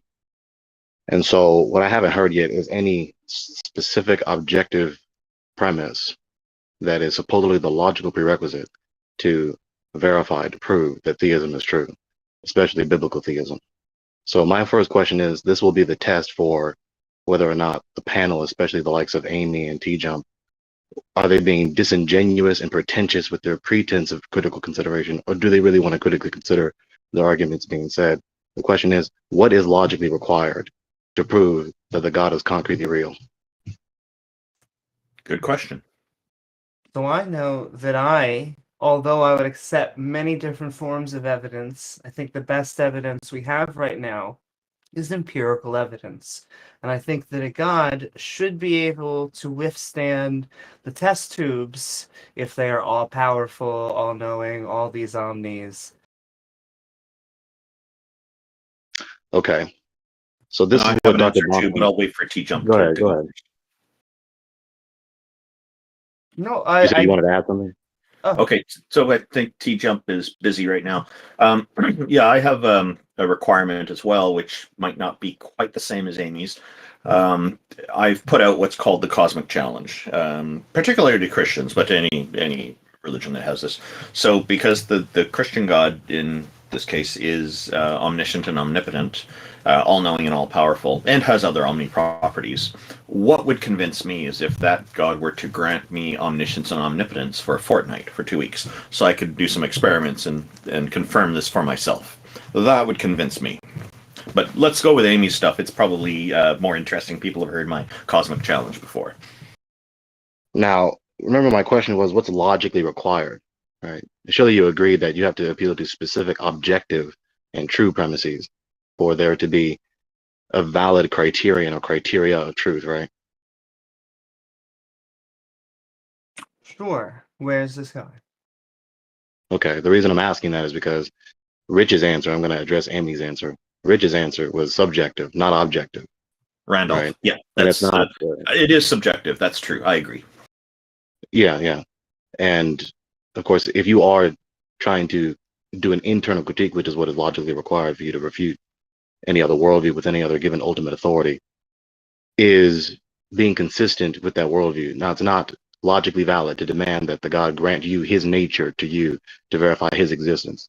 Okay, It's so not to be logically or clear, metaphysically possible. I did not ask him to grant his nature. I'm asking for just 2 of the omni properties so I can experiment with those characteristics, and that's it. I'm not asking for God's nature. I don't want God's nature. From what I've read in the Bible, there's some things about God's Those nature I really properties, dislike. those properties, Richard, are a part of his nature, and you cannot divorce Those are any parts of characteristics. him and still have him. No, they are separable. If they're not separable, then the Book No, of John saying all with no, God all things are possible is wrong. no, that doesn't follow. So you're not being consistent. You're not Oh, I being am being logically consistent. consistent. Wait, hang on. You're not being logically consistent with the worldview that the Bible teaches. The God is not a Mr. Potato Head. He is not separable. You cannot separate. It is not possible in any sense to separate any of his properties from him. Just because you suppose a supposed possibility doesn't mean it's really possible. I can say right now that I am not speaking right now. Right? If I am speaking, then it is impossible for that proposition to be true. There are impossibilities. Not every sentence people fix their mouth to say is a true possibility. So I'm not asking for those characteristics to be taken away from God. I'm asking for those characteristics to be granted to me. I'm not saying take them away from God. Okay, you can't do that either. You can't make non-God become God. It wouldn't be me doing that. It would be God doing it. So you're basically I saying know, God I can't know, do I that. know. So you're I saying heard God you. is not omnipotent then. No, you're missing the point. It is not possible to give any property that is distinctly the property of the God to non-God, and you cannot make non-God become God or quasi-God. That's also not possible. All right. So God is supposedly, man is made in God's image. So God's image has been granted to man, which contradicts what you just said. No, not contradicting what I just said. Humans are made in his image and likeness. Humans are, and all creatures are analogous, ontologically analogous to the God. He didn't bestow any property intrinsic to him to the creatures. So what is Jesus then? Okay. Lord Yahusha, Jesus, that is, the man is a creature. He began existing in the womb of the Blessed Virgin Mary. So that's also not an instance of the God giving a property to a creature. That's the God concentrating a paranormal miracle to where an incarnation of the second person of the triune God is now manifest on the face of the earth. And we do have to point out that there's no evidence that can happen. And so Okay, so you say, right? Yeah. I wonder how much you've done an analysis of textual criticism and historical criticism. I doubt it. I would say atheists tend to go over the Bible more than the theists. Not always, but we tend to read their holy books at, a counter-apologetic rate. Okay, there's that supposed tendency. I'm talking about you right now. So regardless of that, so your valid, Richard, excuse me, I didn't say that right. Your criterion, Richard, is not logically valid. You're demanding something that's logically impossible to be a supposed criterion of truth to verify, biblical theism in particular. It's not impossible unless God is not omnipotent. No, that doesn't follow. So again, it's not we possible have a disagreement to make here. non-God. We have a disagreement here on what's logical. So you're just gonna that's it. Can I engage the critique? Well, no, because if God really truly is omnipotent, then it should be no problem for him to do this. No, that doesn't follow. Omnipotence doesn't mean do whatsoever proposition you can fix your mouth to say. That's not what that means. I didn't say that. Hang on. Atheists need to stop that. There is no You justification. need to stop putting words in my mouth. Well, no, I'm not putting words in your mouth. I'm telling you the proposition that you're saying is not possible, and you're saying that it is. I'm telling you that it's not, and I give you an argument to expose why it's not possible, and then you just say we're at an impasse. And I pointed out, we're at an impasse because I pointed out to you why that's incorrect. Okay, well, saying that we're at an impasse doesn't refute the refutation. Well, because your point requires that God not be omnipotent. No, it doesn't. Expose how my premises imply that God is not omnipotent. When you say that it's not possible for God to grant me omniscience and omnipotence, then that is a limitation on God's power, and therefore God is not omnipotent. False. It's non sequitur. So again, you're no, trying it's not to a non say sequitur. You're just throwing words out there, man. No, I didn't finish the reply, obviously. Okay. It's a You're not saying a that this non sequitur. proposition, It's directly you're addressing the still issue. interrupting the reply for no good reason. You are trying to say this proposition is truly possible. I'm arguing that it's not. Your logic sequence was non Can sequitur. I I take still it didn't finish the answer. I don't know why this interruption. because you're saying the same thing over and over and over Because I again? keep getting interrupted. No, So that's not it. interrupt You're me going after around in telling us circles. something clearly. No, once again, before that, you were still going around in circles. But No, I wasn't going around in circles, so you're still delaying my answer. okay, now we're So, going around in so as circles. soon If as we're you stop going around talking, in circles, my answer but will be delayed. I'll let you say it one more time. Yeah, you'll let me say one more time. Yeah, so stop interrupting. So Yes, we will. the proposition is not possible. It is not possible to make a non-God become God or quasi-God. You cannot give the God, you cannot give the non-God any of the properties that are distinctly intrinsic to the God, to the non-God. Not possible. So that's not a valid criterion. You're trying to make the God into a Mr. Potato Head type of God. He's not. He is simple. He's not composed of parts. And omnipotence is not some type of property that you can duplicate. Right? It's not like you have two sets of omnipotence. That's also foolish, right? You have omnipotence, and that's it, and that's distinctly the property of the God. So the God cannot give you any property that is distinctly His. It's not possible because the God cannot be separated into parts. That's not what omnipotence is. So Yeah, and I there's that wasn't saying reputation. separate it It from doesn't God. have to become separated. It just has Yeah, to I wasn't saying become- take it away from God. I wasn't saying separate it from Him. That's what's necessarily implied by your demand, Richard. If the God is going to give you one of His properties, omnipotence, omniscience, whatsoever, then it's going to separate that property from Him. You can't duplicate it. So you can't duplicate. You can only give that property itself, that single property that is distinctly possessed intrinsically by the God. So then that necessarily implies that God would have to separate that property from Himself and give it to you. That is not what I'm implying, and your continued insistence that that's what I'm implying, I disagree with. And these are just made Because up it's just an rules. unjustified I don't negation report. It's not understand an why you're argument. saying that. It's just like a fan fiction rule. You're just saying it can't happen. And now that's carping. That's not an argument. Okay, there's no reason for him not to be able to give this power, and it sounds bullshit. I just gave the reason. Richard now. Okay, well, now you have multiple people disagreeing with you. So what? Impure the incredulity fallacy. No, we're disagreeing because we're saying those No, are I bad don't believe arguments. you, therefore you're false. That's impure the incredulity fallacy. Okay, well, get better evidence for it then. What do you mean better evidence? I already gave the deductive argument that proves my conclusion is true, refuting your invalid criterion. Okay, well, we still think that that's a weak God because he can't do it. So you're saying it's not of his So what? nature, Impure the incredulity. you're saying that his God is weak. Sure, but we're not saying it's based on ignorance. We're saying that's based on the data No, that you're incredulity, giving us. ignorance, incredulity. So evidently you don't know the difference. Incredulity is a form of ignorance. It's when you don't know something. No, incredulity is don't believe. Incredulity, incredulous, non-credo, don't believe, not don't know. Not. Okay, so there's that. So can So we now get, you're supposed to demand Amy. yes, This is what can we Dr. get Bonson. science. So why can't God like lift the bottle in front of me? What? Why can't God lift? Going back to why your God is so weak, because I think Richard made a good point about that. Let's get back to the continuation of that. Why can't your Yeah, God? you want to denigrate the bottle in God. front of We me? know. That You is don't want one me. You don't want me to address your supposed criterion. One of the points is to denigrate your God, but I also would like you to address my criteria as well. Okay, so he can. So you're just a loaded question fallacy. Okay. Two things here. My name is sorry. Two things. My name is Randolph, and I'm not attempting to denigrate your God. I'm saying. Oh, I'm sorry. This is Richard, what I'm I didn't saying. say the entire name. I'm saying that this is what would convince me.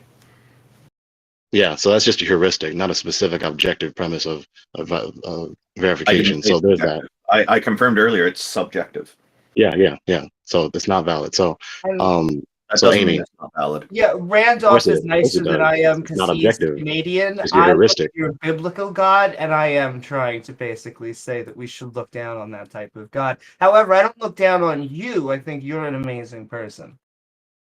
Yeah, sure. So again, there's that invalid subjective appeal, which is just an appeal to incredulity with an implicit impossibility. And then your demand, you're just trying to impugn the God and denigrate the God and blaspheme him with, again, a loaded question fallacy. So that's refuted, or he can lift the bottle. What's the loaded question? Okay, can he lift it right now? How about that? Yeah, that's possible. He can do that. I don't think you understand the nature of your own question. When you ask about anything, when you say can, it's just asking about possibility or impossibility. Okay, will he lift possible. the bottle? Say again? Will he lift the bottle? I don't know. Okay, so far the answer is no. I said I don't know. Oh, I know. Are you going to equivocate the negation NO with the word KNOW? Is that what you're going to do? You should never not accept an I don't know when you don't know something. I'm also responding in kind and saying, well, so far, no lifting. Yeah, that's just the violation of the principle of charitable interpretation. I obviously didn't say no in this negation. Not saying you said no. Knowledge, I don't know. Oh, I honestly only have one answer to that. Oy vey. Okay, so you're going to appeal to your opinion, right? I answered your question. So anyways, so your criterion now, right? Say your criterion again.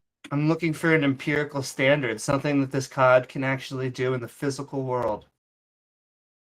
Okay, so if Yahuwah Elohim, Yahweh, is the creator of everything that you see before you, then the existence of everything you see before you empirically corroborates the narrative of his existence and in creating everything. You do save the world that you see before you, therefore, he is the one that created the world.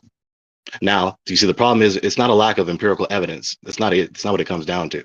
It's not a lack of empirical evidence.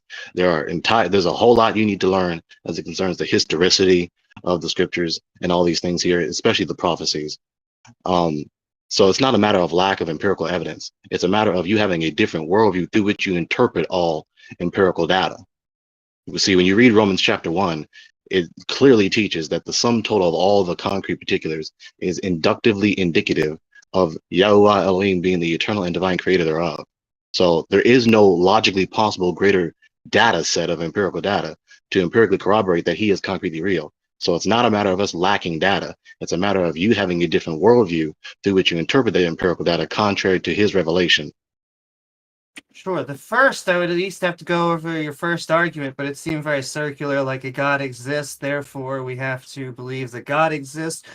Yeah, I would have to look into Romans because you're now going off of not something empirical. In fact, you started to say you also missed the point there also. We should be moving into logical or deductive arguments when I'm really just looking for you to give some sort of you missed the point. Data for God. I guess I missed the point of all three of your arguments.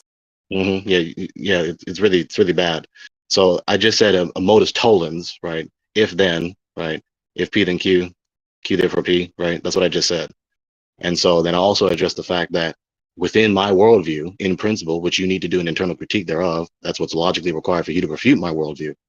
When you do the internal critique, it's not a matter of us lacking empirical data. We appeal to the sum total of all concrete particulars, empirically detected and yet to be empirically detected. The sum total of the whole world is an empirical data set that is inductively indicative of the concrete reality of the eternal divine creator, who is Yahuwah Elohim, Yahuwah the God, Yahweh. That's the empirical data. Sure, you have it. I'm okay with that if you were able to present some sort of data set or some sort of facts. So what is your first? The sum total of all concrete particulars, Amy. Just all of it. Just all the facts. They just all the whole world, the Amy. Whole thing. Do you understand that? I do. Do you understand when I mean this in a non-offensive way? That sounds very silly, and I used a different that's a word carpet, than I was not an going to argument. use. Okay, it's not logical. Okay, that's just an unjustified negation retort. I identify the logical error. Okay, you don't have the set of all facts. You don't even know one. So when you claim all of them, you're basically bluffing. You mean zero. Yeah, you that's have wrong. no It's facts. just false. Okay, give one. Just false. Give Yeah. one. So I'm not going to appeal to just one particular fact because but the God isn't creator. Just listen for a moment. Just listen. I'm not going to appeal to just one out of all empirical facts. I'm going to appeal to all empirical facts, whether I am aware of them or not, because you're missing the point. The point is that the sum total of the entire world, all creatures, the whole world, from the most macroscopic scale to the most microscopic scale, is inductively indicative of him being the creator thereof. If Yahweh Elohim is the creator of the world, then the existence of the world is inductively indicative of him being real. Okay. So then the whole world that is existing is inductively indicative of him being real. That's what you don't get. Your And you don't want to get it. premise, So you keep resisting every answer I say to you. Please, so I keep talking to every answer I say to you. Your first premise is what you're trying to prove. None of us agree with it, and so What type of argument did I just say, Amy? You said that if God was the creator of the universe, God is not the creator of the universe. Therefore, please give a better premise. I think you presented one conclusion and then a therefore. Can you just present two premises and then a conclusion? Yeah, you're missing the point also. I just said the modus tollens. Right, so I just gave you the answer, Amy. So what type of argument did I just say, Amy? You started that if he is the creator of the universe... What type of argument did I just say, Amy? You just tried to give a if P then Q. You attempted to What's that called, Amy? I can't even say it. Modus ponens. That is not a proper logical argument. Yeah, no. Not modus ponens. Modus tollens. Okay? Okay? Okay. So, in fact, you know what? No, I got out of reverse. Let me correct myself. Because I didn't say if P, then Q. Not Q, therefore not P. That would be modus tollens. What you said is modus ponens. So there you go. Very good. So I said a modus ponens, right? So that's an argument, right? Modus ponens is a type of argument, right? Yes. Yeah. Okay. So what was the first premise? You started with if he is a creator God. Yes. And then? No, that's what we're arguing over. We're saying that if he's a creator God, that's what you need. You wouldn't move past premise one when the other, because you're arguing for the God thing. You would need to prove the God at some point. Yeah, you would need to prove premise one, and so you would need a different argument. You're missing the point. You're trying to falsify it without actually engaging the argument. Say the entire first premise at least. Can you correctly steelman the argument? That's going to be the litmus test tonight for whether you can be critically considered or not. Full first premise. Yeah, say the entire first premise, Amy. That is what I'm asking you. Oh, so you don't know it. I wonder why. I'm actually writing down a lot of what you say, but it is hard to write your entire argument down so fast. I'm trying to take notes. That's why you got the quick notes version of what you're trying to say. Okay, well, if you're trying to be a scribe, it's amazing how also asked you for the premises just a few seconds ago, and you ignored it and tried to go back into the conversation. So yeah, now I didn't ignore anything, you. Amy. I'm literally the one clarifying my argument to you. Okay, what's your argument? Okay, so let me finally answer without you disrupting, because it's kind of hard to correctly write down what you're trying to scribe down when you're talking through what I'm saying, so that you can clearly hear what you're trying to scribe down. So there's a point for you to maximize your scribal skills. It's a tiny violin somewhere. Yeah, that's your fault. So the modus ponens, right? If P then Q, Q therefore P, right? That's an inductive appeal to the concrete particulars, the whole world. He's the creator of the whole world, Amy. So you need to acknowledge that concept in my worldview, okay? Because you're not doing an internal critique. You're just incessantly denying that he is.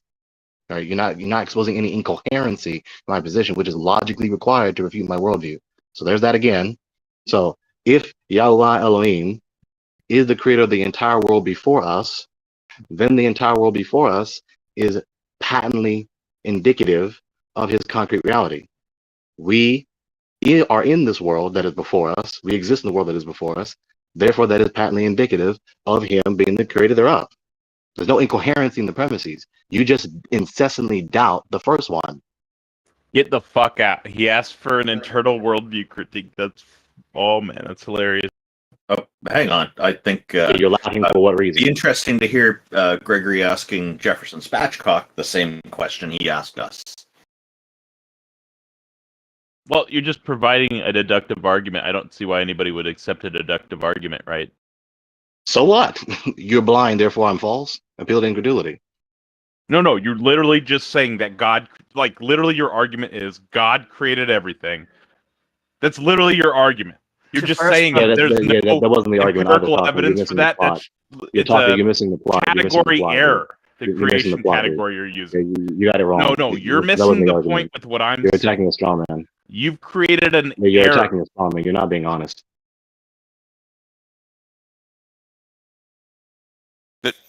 Does somebody, Gregory, do you want to run that question past me?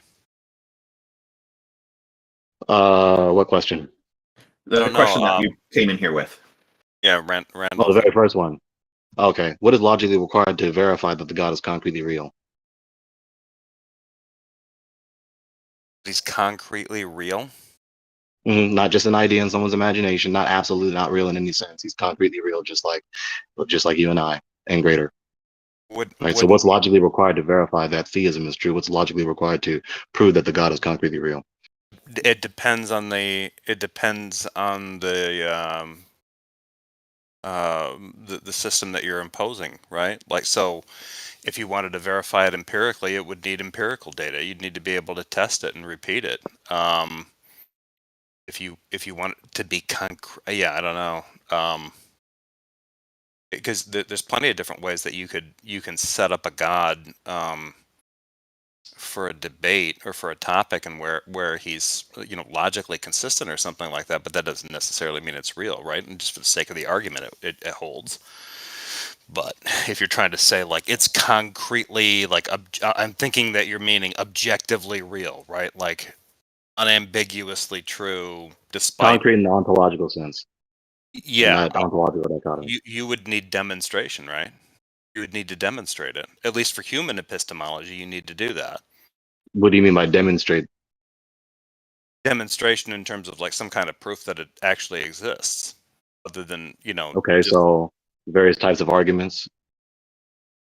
Are there arguments or demonstrations, tests? There'd be a variety of different things.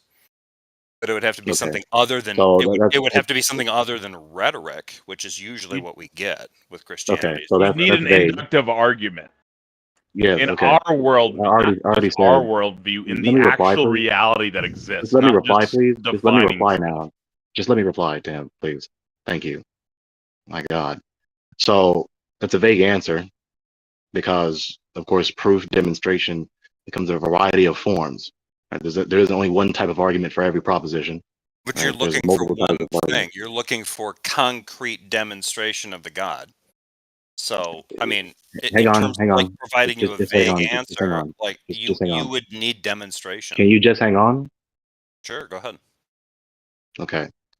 So this is what Dr. Bunsen calls the crackers in the pantry fallacy, right? Because it's an invalid supposed criterion to verify the reality of the God. Because you want the God to be I didn't finish. Because you want the God to be verified in the same way that you verify the existence of crackers in the pantry. You just go to a particular epistemology, sure. Can I finish? Sure. You want to verify the God the same way you verify the existence of the crackers in the pantry. You want to go to a particular location. You want to go downstairs, go into the kitchen, open up the pantry, then you can see the crackers, or you don't see the crackers. Therefore, you verified whether or not the crackers are in the pantry or not. The God's not like that. He's not like that. He is essentially different from that type of entity. Pleading all the way through. No, it's not special pleading. It sounds like there's nothing special pleading about it. Why isn't it special pleading? But why is it special pleading? I can verify the existence of the crackers in the pantry. I can't verify the existence of the God that Bonson or you are talking about. So why? Okay, so you're begging the question. You're just reaffirming that I can't verify it. Yeah, I just asked you what is logically required to verify the concrete reality. I didn't finish the answer. Didn't finish the answer. Didn't finish. No. Yeah, no. Yeah, no. Greg, hang on. Let me. Why do you have to interrupt my answer? Why won't you let me rebut your? I'm trying to finish my point. The point of your question was establishing the existence of the God as like a concrete thing, right? What would it be? What would be required? And I said it would need to be demonstrated. And now you're basically saying you're bringing up Bonson to say no, God doesn't have to be demonstrated in that way because he's somehow different than the crackers in the pantry. Okay, fine. If you're not going to say that that's somehow not special pleading, what about God gets him out of this bind? Yeah, so stop talking, then I'll finally answer the question. You're just pretending to be critically considerate. While you persevere to prevent me from replying, you talk as though you want to know. So again, before you rudely interrupt my answer to your critique, it's not special pleading. Dude, you're because a dick. It's a different type of entity altogether. I'm still not done. And I'm still not done. And I'm you're still a not dick. done. And I'm still not done. And you're not answering the question. Why should I yield to your disruptions as you repeatedly disrupt my answer that you're pretending that you want? Because you're getting into the meta now and you're making this about me. You're a It's dick. a metaphysical subject. Yeah.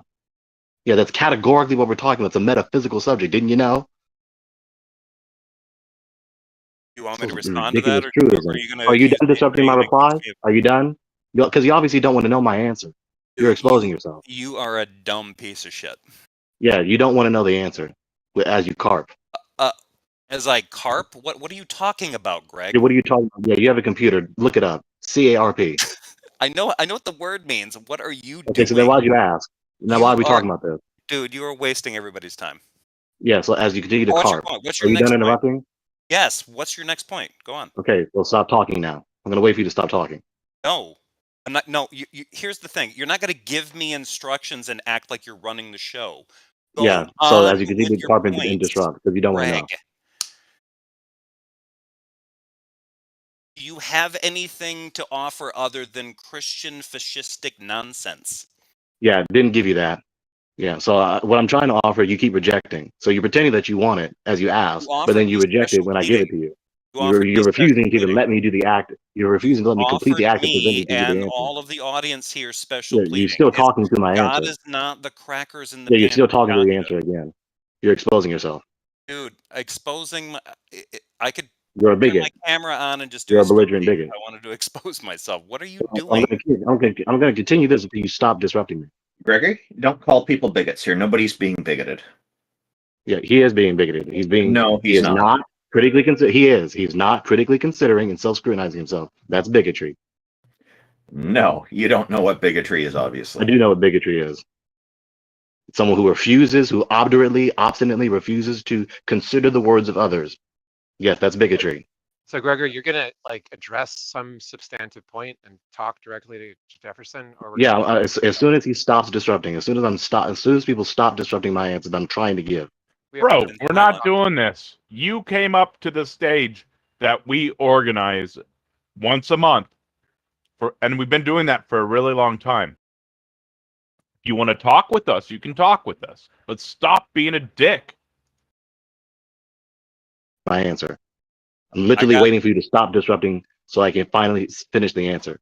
Okay, finish your answer. We'll give you a minute here. Finally.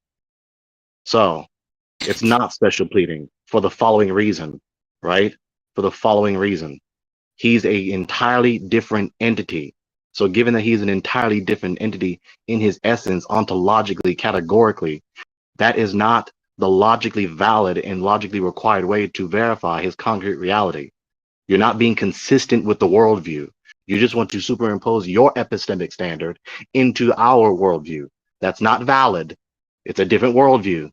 So you're just complaining that we're not adhering to your worldview as we adhere to ours. When you say, well, I can't go outside and see God standing on the corner, therefore he's not real, and therefore you can't know and no one can know. No, it doesn't follow. If not being logically consistent with our you see the interruption again? Why is he interrupting? Why is he talking right now? Why? I thought he wanted to hear the answer. Respond to you now. Yeah, in the middle of me saying the answer, right? Because that's a wonderful time to do it. That's not an idiotic choice at all. Do you need another 10 seconds? Go ahead. Yeah, no, I need more than 10 seconds. So exercise some patience. But I know that's asking too much of reprobates. If you're talking to reprobates, I kicked them. Thank you. Reprobates have other Jesus people who Christ. actually want to talk. If Gregory's Let's still talk listening, about him for like 5 minutes now while he's in the audience. So Christian Yellow. Yeah, let's kick him while he's down. Yeah. It's good to see you, Jefferson. Thank you, Randolph, for inviting me on here. I'm gonna go live now, I think.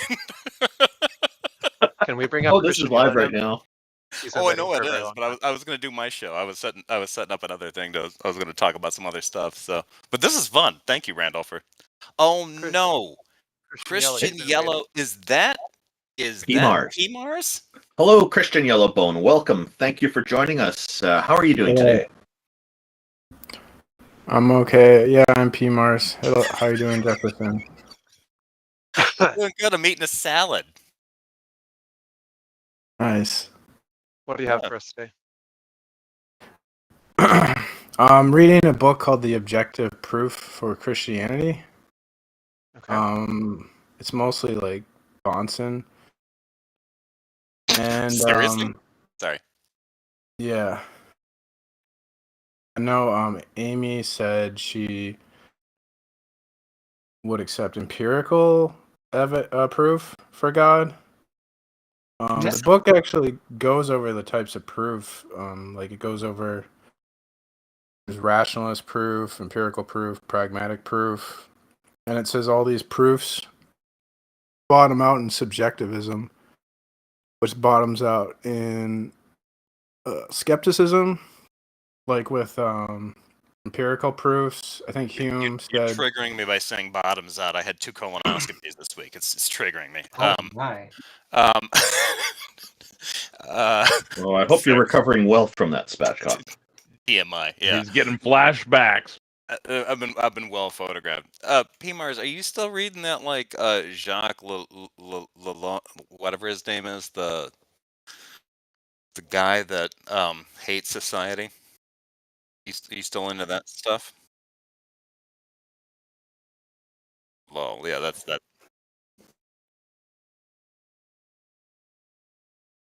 Are you still trolling Christians and atheists on YouTube?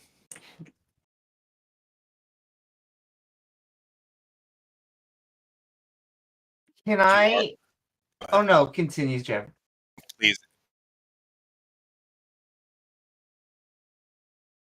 Exactly. You know, no. In your case, they absolutely. You should adopt another persona. Absolutely, Amy, please. You said that you're looking over a book that has evidence that is empirical, whatever, numerous ones, but it had empirical, which you seem to say lead to skepticism. I would say that it is very much a skeptical outlook to need empirical data, but did they give like a very specific piece of evidence that they're like, this is a good empirical reason to believe in the one God, Jesus Christ?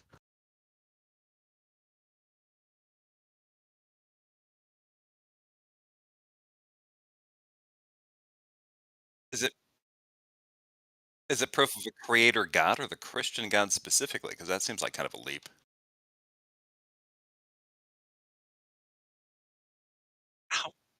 How would you? Yeah, I don't understand that. How would you even get there? Because the God of like kind of classical theism, you'd get either like the Muslim God or the Judaic God. You wouldn't necessarily get, the salvation portion where, God becomes a man and dies for people's sins. That doesn't make sense. Unless he's going to do kind of like the whole, the whole resurrection thing, like proof of the resurrection, empty tomb kind of crap. Does he do that?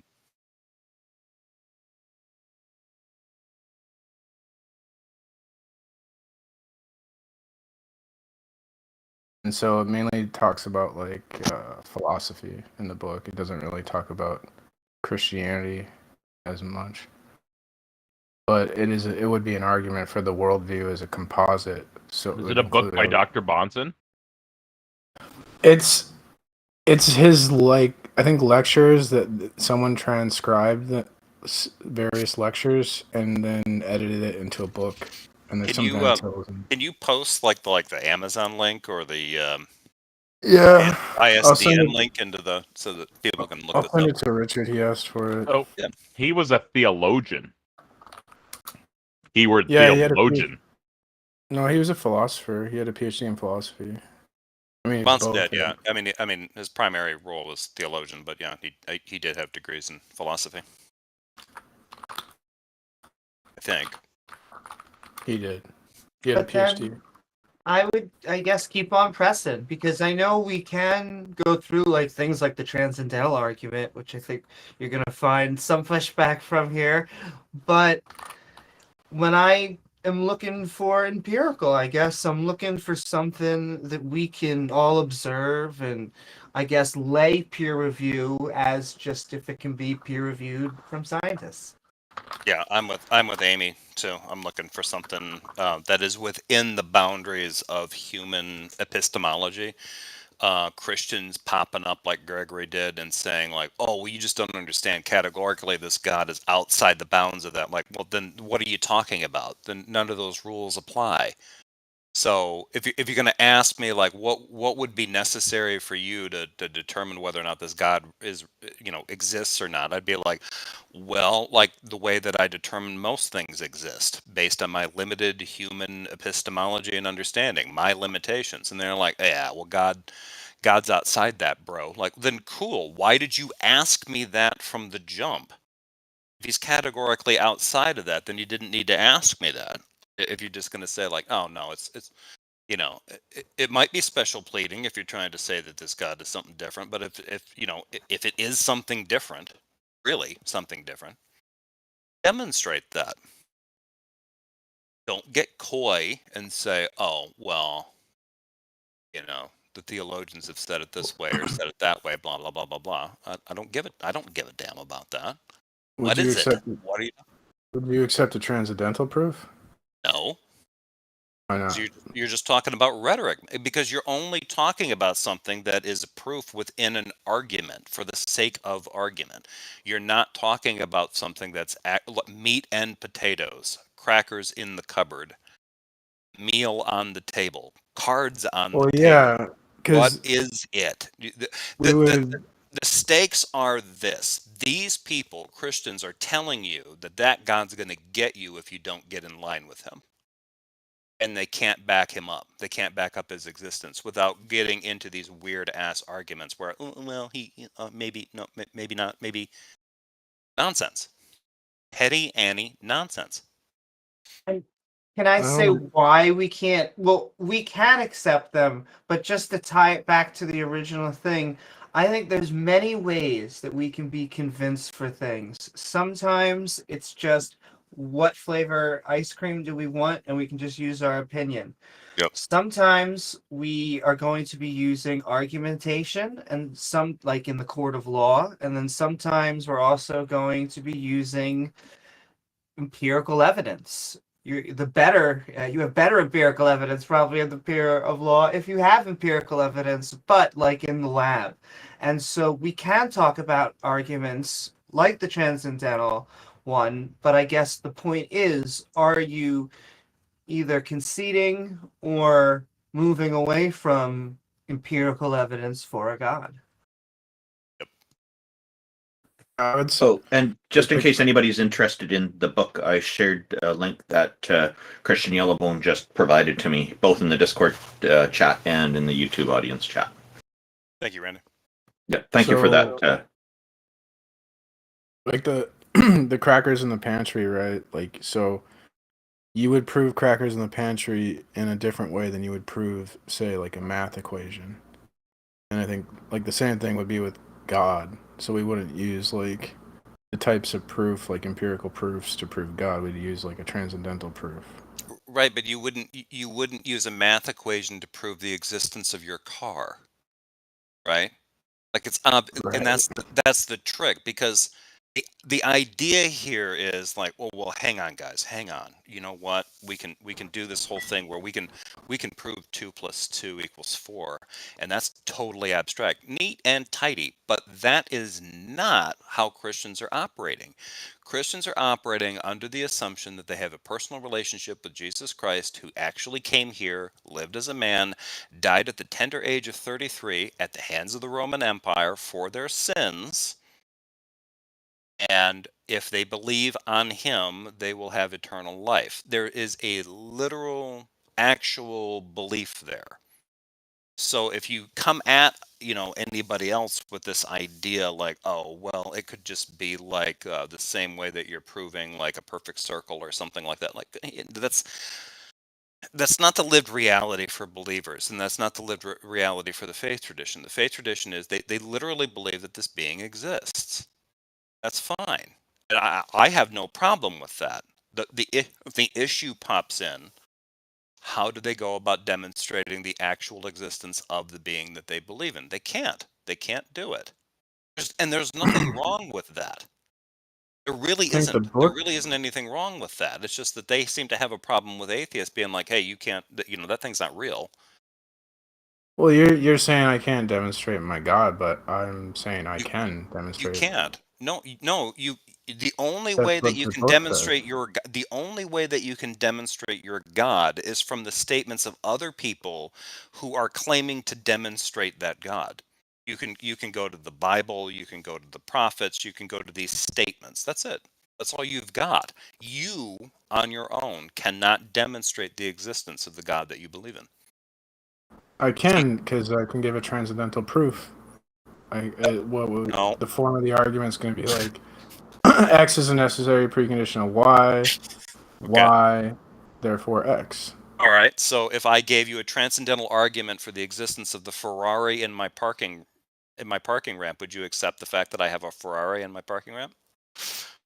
Well, like we would ask, like, what are the preconditions for the Ferrari? I can provide a transcendental argument for the existence of a Ferrari in my car park. Right. So we that would doesn't ask mean whether that it actually is there. That's the difference. It's But categorically. if we agree the Ferrari is there, then we can say, And we what are don't. the preconditions for the That's Ferrari the to point, exist? man. We don't And it's going to agree. be like, And we don't agree that it's there. We don't agree. You think that it's there, and then But you I'm have not. an argument. But the argument is taking something we agree on. Like, do you agree that we can reason? We have the ability to reason? Sure. Yes. Right. That's what I'm saying. So we take something we agree, a fact of the world, we can reason.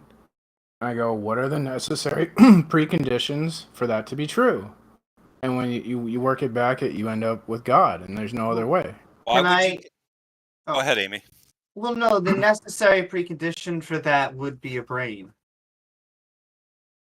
No, because I can prove that autonomous human reasoning is impossible. So you could not reason if Can you do that with your autonomous reasoning?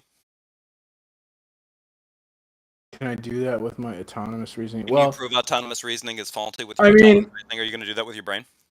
At some point we have to be like, if when we're dealing with like second order logic, we're talking about Neat. like, Why? Okay. Yep. Sure. So, Sure. like, So we need to be charitable for your bullshit example, but not for others. Why? Reason would be the necessary precondition for an argument. So of course I'm going to have to like get a library card. Get a library card. Read more books. I'm going to have to assume like we can reason in order to even argue, right? No.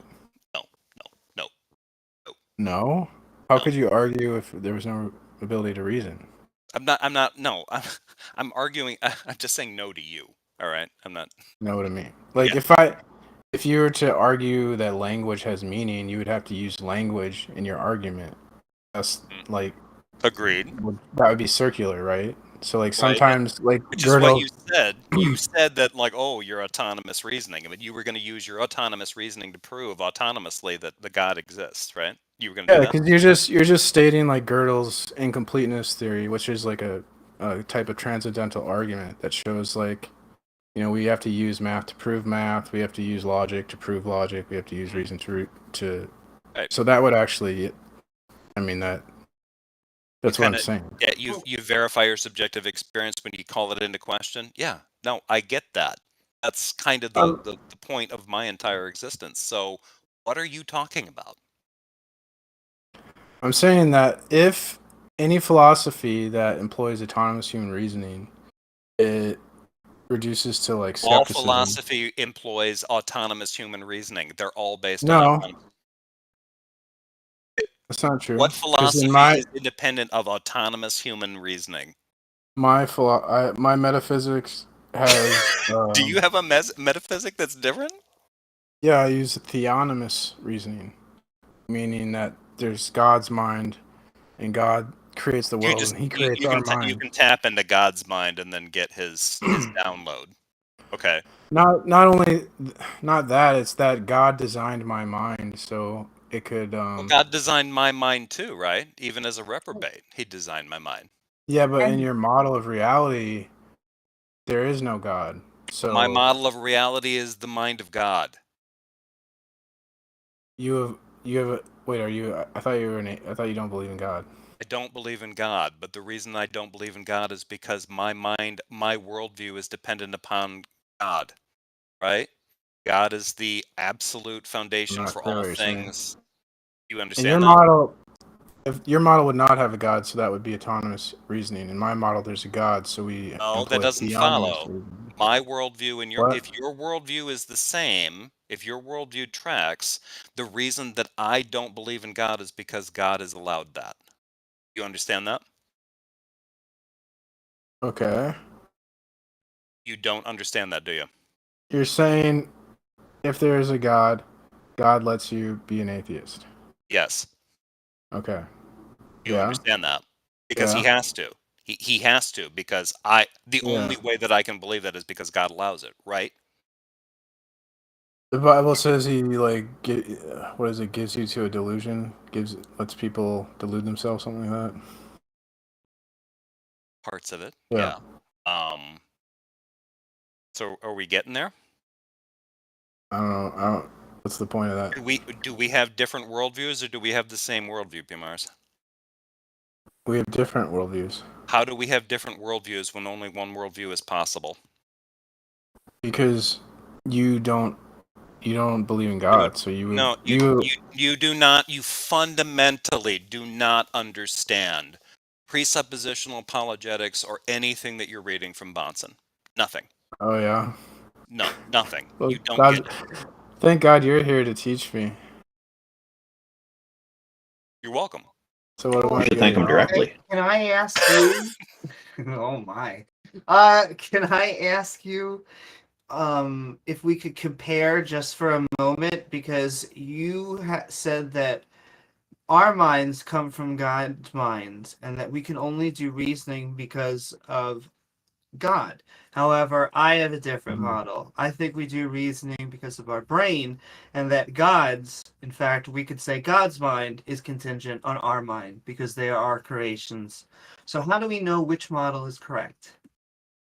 Well, if we go with your model, it's not going to work because there'd be no way to know how the conceptual scheme, like our thoughts, actually like align with the state of affairs. There's nothing to like link the two together. I would say that is the entire basis of what neurology is founded on, is us trying to better understand the brain and the mind.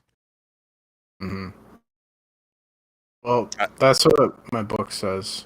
It says that God serves as a bridge so that our conceptual scheme can map onto reality. What book are you reading?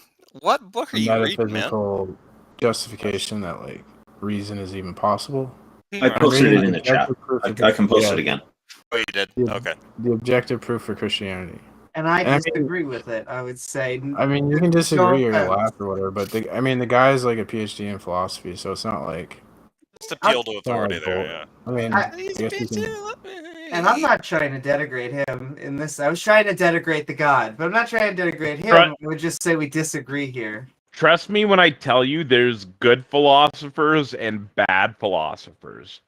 I'm loving Amy's energy right now. She's doing such a good cop to my bad. Do you reject like David Hume? Bring that love back, Jefferson.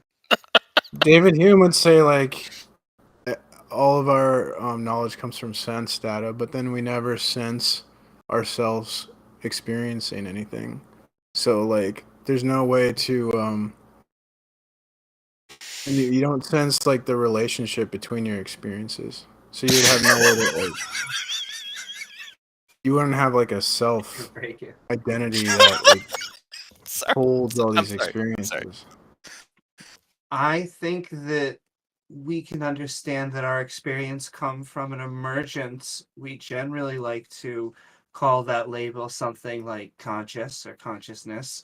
And I think that fundamentally that and then understanding and reasoning, those make more sense as animals within a biological world, and us getting it from one organ among many organ systems than from something like a God.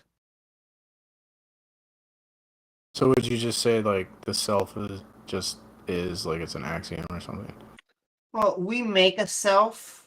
It tends to be an emergent property of all of our different sensory organs, and then it just depends, we label our body as self. However, we rarely think of our foot or our hand as our self. However, it is. We tend to put more emphasis around, our noggins, our head.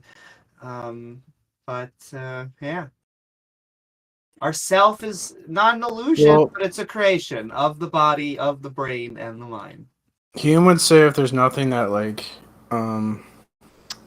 bundles the perceptions, or there's no relationship between the particulars, then it kind of destroys the potential for knowledge.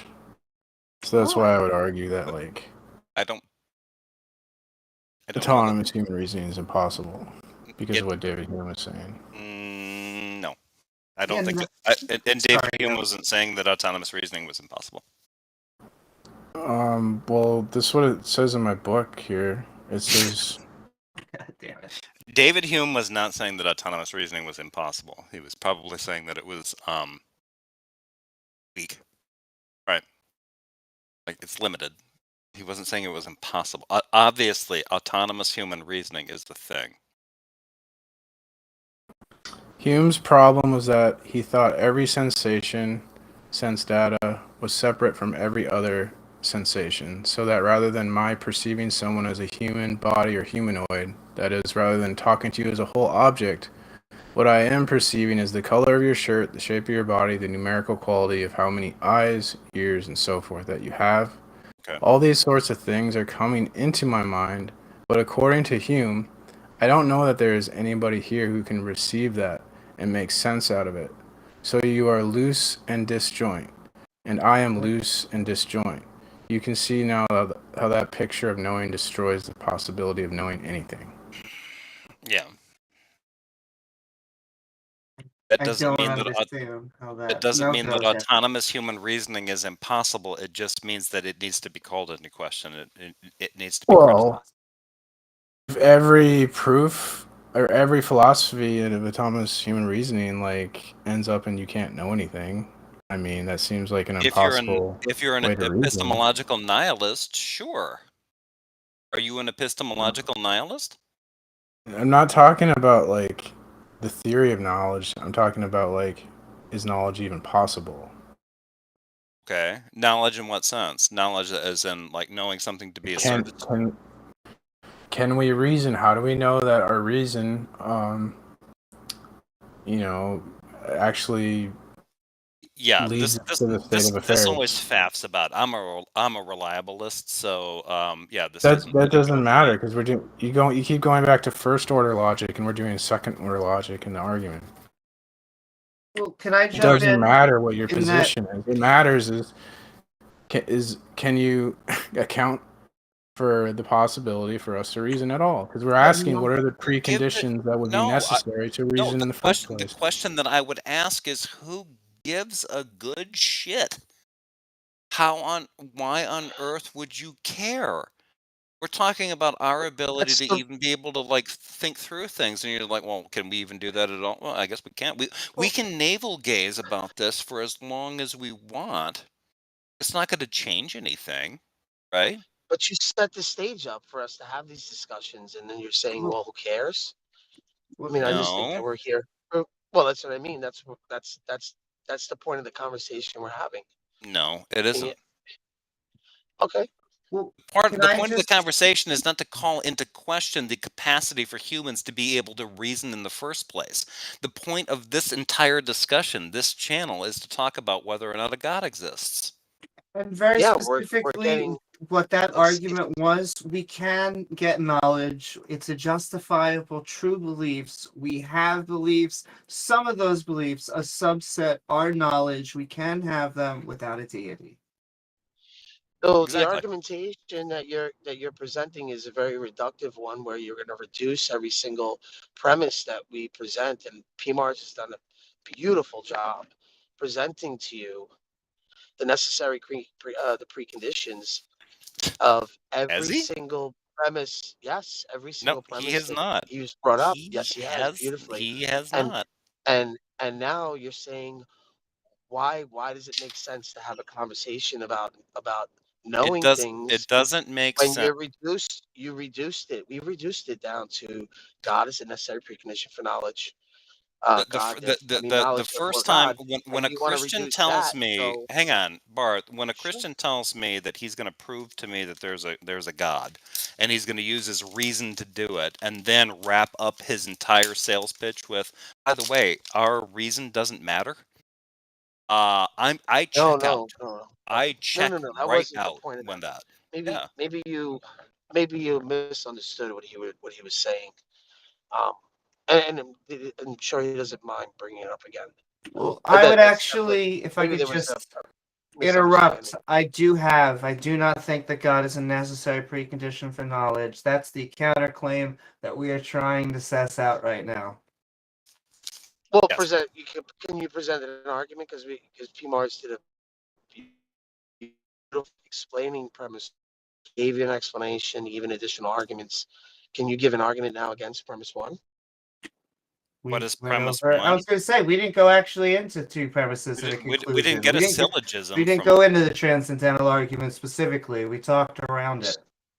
So this is going to be the third time. Yeah, this is the third time we presented. We do X and Y. Yeah. For X, Y. So So yeah. God is a necessary precondition for God's necessary precondition for reason, premise one. Yeah, no, stop right there. So we disagree on that. So that's what we're trying to sort out right now. Okay. Yeah, so the argument for that is going to be a disjunctive syllogism, or I'll say autonomous human reasoning or theonomous reasoning. Okay. Autonomous human reasoning is impossible, as demonstrated by David Hume. Conclusion: theonomous reasoning, which is reasoning. Well, I hate to stop, but I keep on doing this. But it's the second time, but I disagree with the first premise. So we're gonna need like an argument for why you think autonomous human reasoning. There's no reason. This argument is not going anywhere. Explained it. That's what David Hume showed, right? Like he showed that we're loose and disjoint, that there's no relationship between the particulars. So conscious is emergent. It comes from no multitude of possibility for different knowledge. substances. But our knowledge comes from science. It doesn't even come from our consciousness. What it happens is different people come together. Prove its own foundation is in things like logic and reason. You couldn't use science from an atheist model of reality. It wouldn't even make sense. You do science not from any atheist or atheist. It doesn't care about that question. You literally need the Christian God to even do science. That is very silly because we get that claim when people say like we get the government from Christianity. Why do you think science came out of Science. Christianity? It's because Christianity is a necessary precondition for science. Well, it came out of multiple different religions. It came from Christianity at the time. It didn't come from Christianity. It came from natural philosophers. People, a lot of the times, who were actually moving away from religion.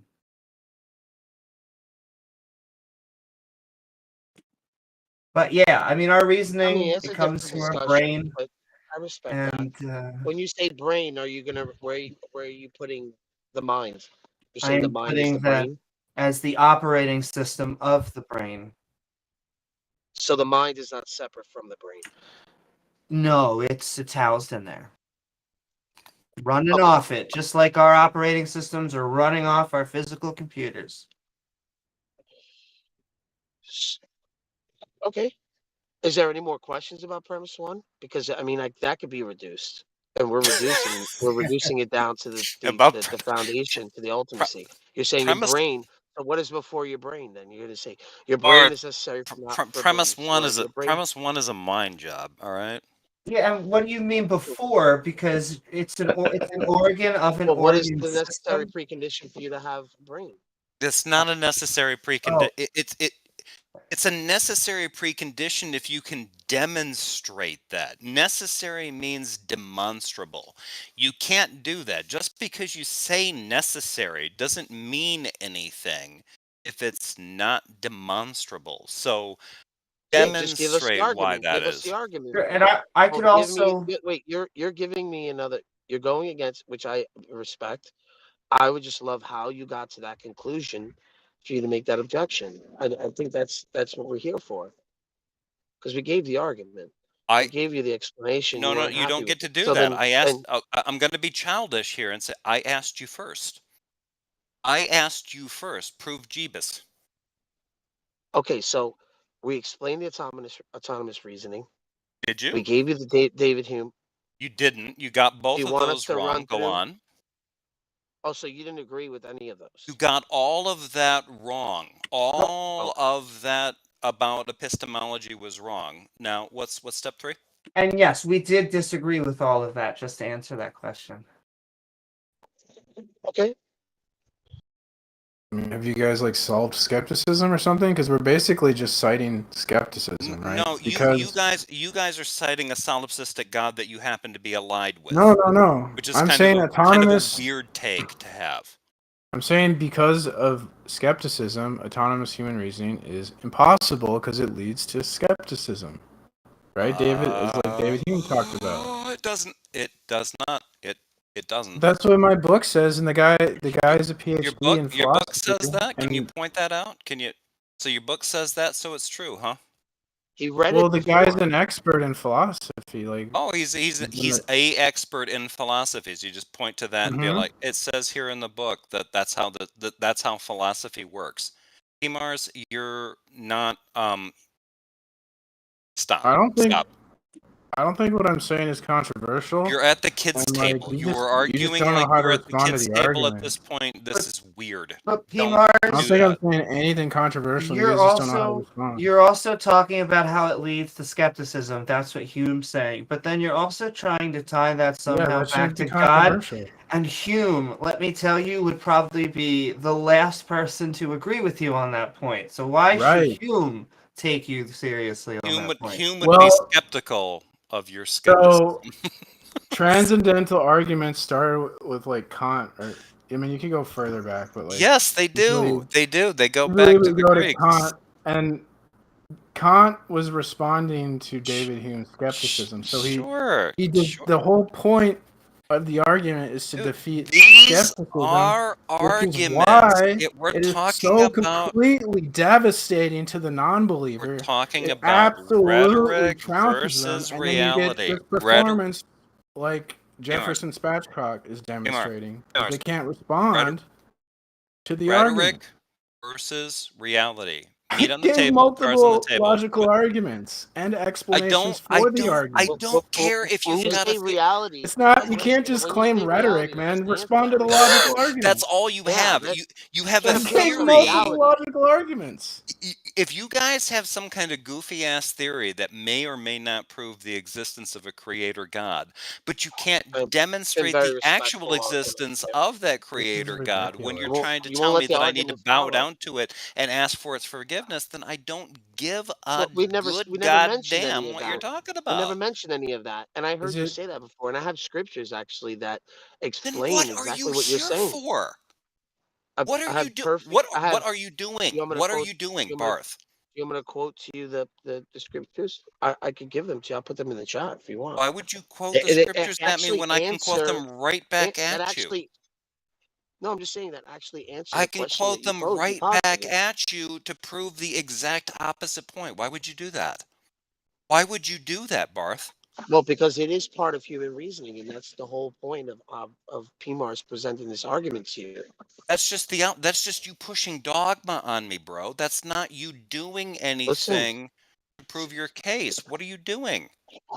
In fact, the case was, and I'll hand it right back over to you, Bart, but the case was so far, because I don't think you would have agreed with the last part, but now we're at Kant. So what would you say for an argument that would give for that? And then why would we talk about scripture and the Bible?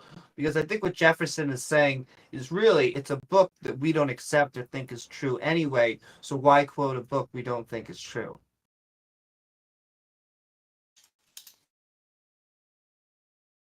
But back over the other side. So I guess I'm fatigued at this moment. I wouldn't take it as a defeat, but I'm just gonna let you know that PMARS presented a beautiful argument to you guys. He was not. honest. He's upfront. He explained. He was honest. It was not he good. He explained it. He didn't overtalk. He wasn't rude. I just helped a little bit, just clear certain things up. You didn't. If you guys want to hear arguments for God, we gave you one. If you're not willing to accept the argument, then it's just I guess just say that. Maybe give us a most reason of why. us. Other than that, We've heard most of them. at least. Is there a rebuttal to the argument or no? No. What argument? Well, Yeah, see, this is I would say very specifically to both. What argument? What was it? It wasn't an argument. It was just a claim. The argument was a claim. It was just God exists, and you can't. That's You the can't Matt think for Dillahunty. yourself. Wow. He's doing. That's what Dillahunty does. He goes, "What He argument?" literally You're just gave making you claims. premise, conclusion. He and you did. said, "Where's the argument?" But we Well, I also gave two syllogisms. we don't agree with the premises. Not, in fact, we both in both premise ones. Yeah, and I defended them. I'm not saying defended I would, them all. I would I say literally defended all the premises, and you offered no rebuttal. If you did, and then you still God. But there's no rebuttal. Are you They guys were not not That rhetoric was versus Why reality, would you guys? still ask- Rhetoric. I don't care if you have You're a the one doing syllogism, bro. rhetoric, dude. You're not even rebutting the argument. You're just doing rhetoric. My God. I gave you argument. guys are so obsessed about this like debate culture crap. I don't gave care. argument. Rebut the argument. You're just doing rhetoric. You're accusing me of rhetoric. Your argument sucks.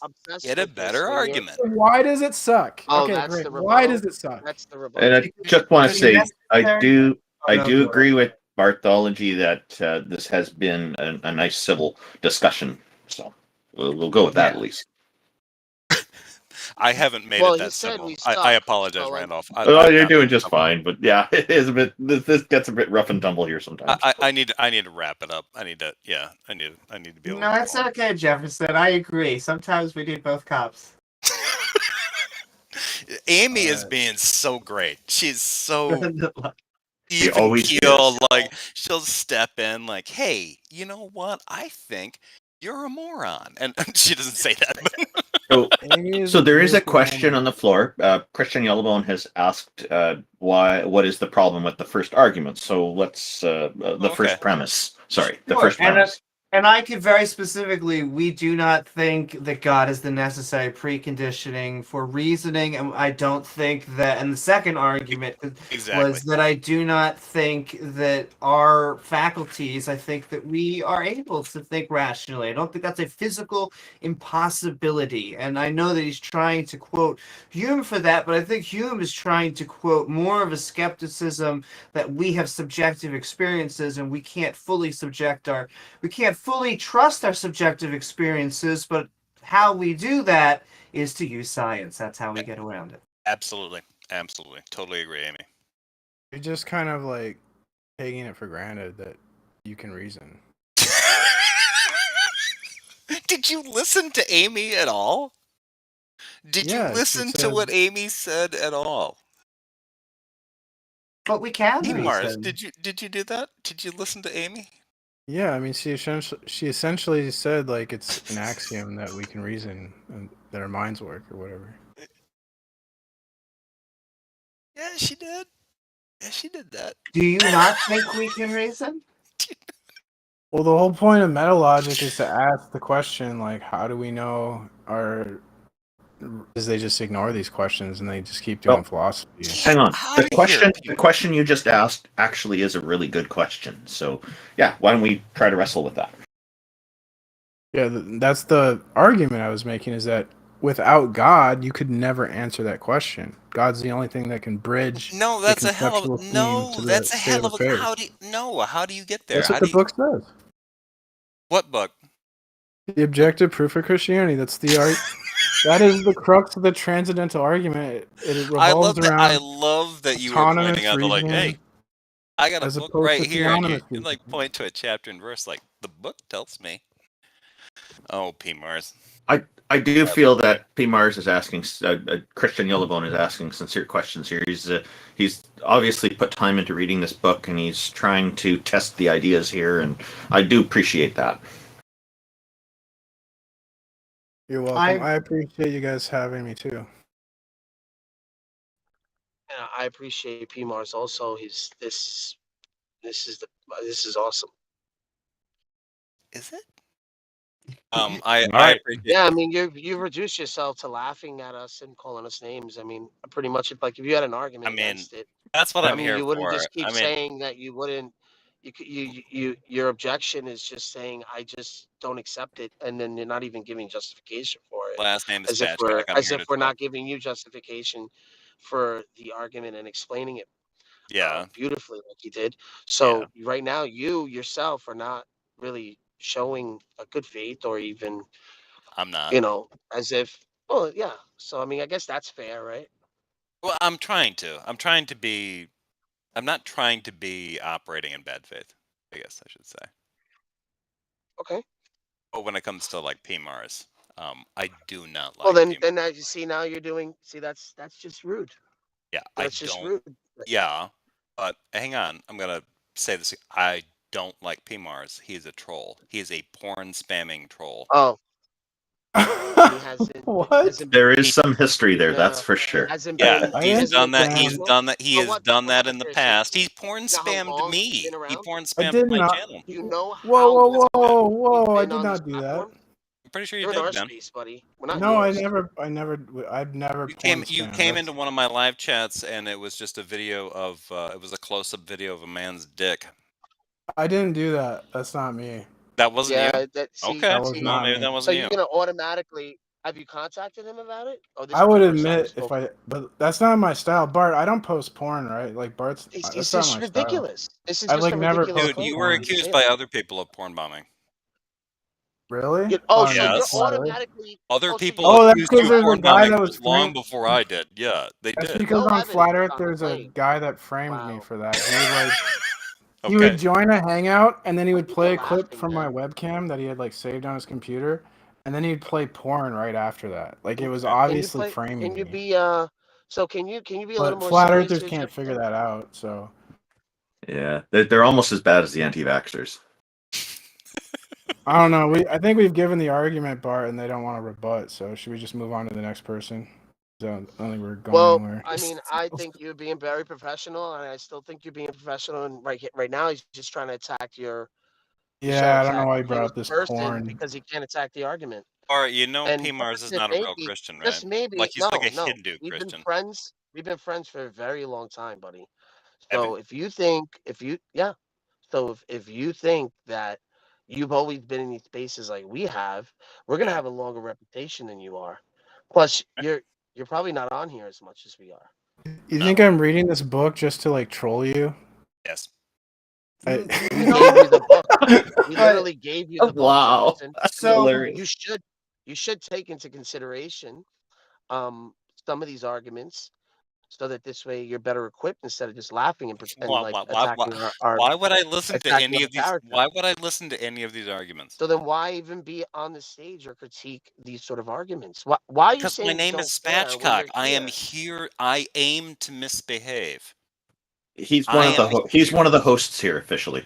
Yeah, Randolph brings me in here to do. So we're not here for serious discussion. I give serious discussion. I'll give serious discussion all day long, deep and full throated. You guys are not providing deep discussion. You're not. Well, I think I'm gonna go back I hate to the to tell you audience. this, but Barth and PMAR, you guys are not doing that. You guys are trolls, man. Well, you guys I tried my best. You're lame. Before you say it again, I will say. So I'm fine with going over these arguments. I think it makes for better counter apologetics. Thank you. However, the objective truth of Christianity, I would say that Barth, myself, and probably most of the panel, we just disagree with the arguments that he is giving. It would be very hard for us to stomach or believe in the premises. Indeed. Amy bringing it back to the topic at hand. Exactly. Because Amy, just to note, Amy is playing the game. She knows how to do it. And just to note, there are other people in the audience who have been waiting patiently to join us. We'd like to get... Oh, they both just left? Okay. Thank you, you too. Otangelo was begging to come up here. Just a sec. Zold has been waiting for quite a while. Can we talk to Zold first? All right. I think I'm going to bounce out. I think I'm going to go live with my own thing. Wait. Thanks, Zold. Jefferson. Hey, welcome, Zold. Thanks for joining us. How are you today? Hello. I'm doing good. How are you all? You've been talking for a long time. Have you drank any water? Have you hydrated yourselves? Yeah, I've been hydrating. Yeah. That's good. Yeah, Now, me too. okay, full disclosure, I am not a theist. I just happen to have like an interesting topic, which was like Gregory was talking about. Like I got a little confused on one of Randolph's views, which I wanted to like clarify here. Yes, please. So, like Randolph, you said that for you to believe in God, you would ask him to like give you omnipotence and omniscience for like a fortnight, right? Am I getting that right? Yes, and I'm just reposting that in the chat right now. Yeah. No, I just wanted to make sure Basically, that I'm not like misrepresenting what it. I'm saying is what would convince me is if one of the things that would convince me that the Christian God is real is if that Christian God were to grant me omniscience and omnipotence for the period of a fortnight. What I was not asking for is for those powers to be taken away from the God, which I think Gregory seemed to be thinking that that was what I was asking for. And I tried to clarify with him a number of times that I was not asking specifically for that. Yeah, but so the part I'm like confused about is how two different omnipotent beings could possibly exist. Okay, so I don't see a problem with that. The question I usually put to the theists when they raise that is because that's been raised before, and I think Gregory could have gone there, but he didn't. He instead just kind of did a different approach. It was. See, the question I put to them is, how do they rule out the possibility of there being multiple deities? How do they know it's only one? Why is it not multiple that have the same capabilities and are just working on different things? And can I interrupt and just add something? It's very easy to me to see how an admin can grant admin rights to another person, and then they fully have the exact same rights. Exactly. That's a great example. Can I ask you guys something? I hate to do this. This is very disruptive. Yeah. Walker has got his hand up. He texted me directly, and he wanted to ask me a question about epistemology. Would you guys mind bringing him up? We'd love to. We'll just right after Zold. Is that okay?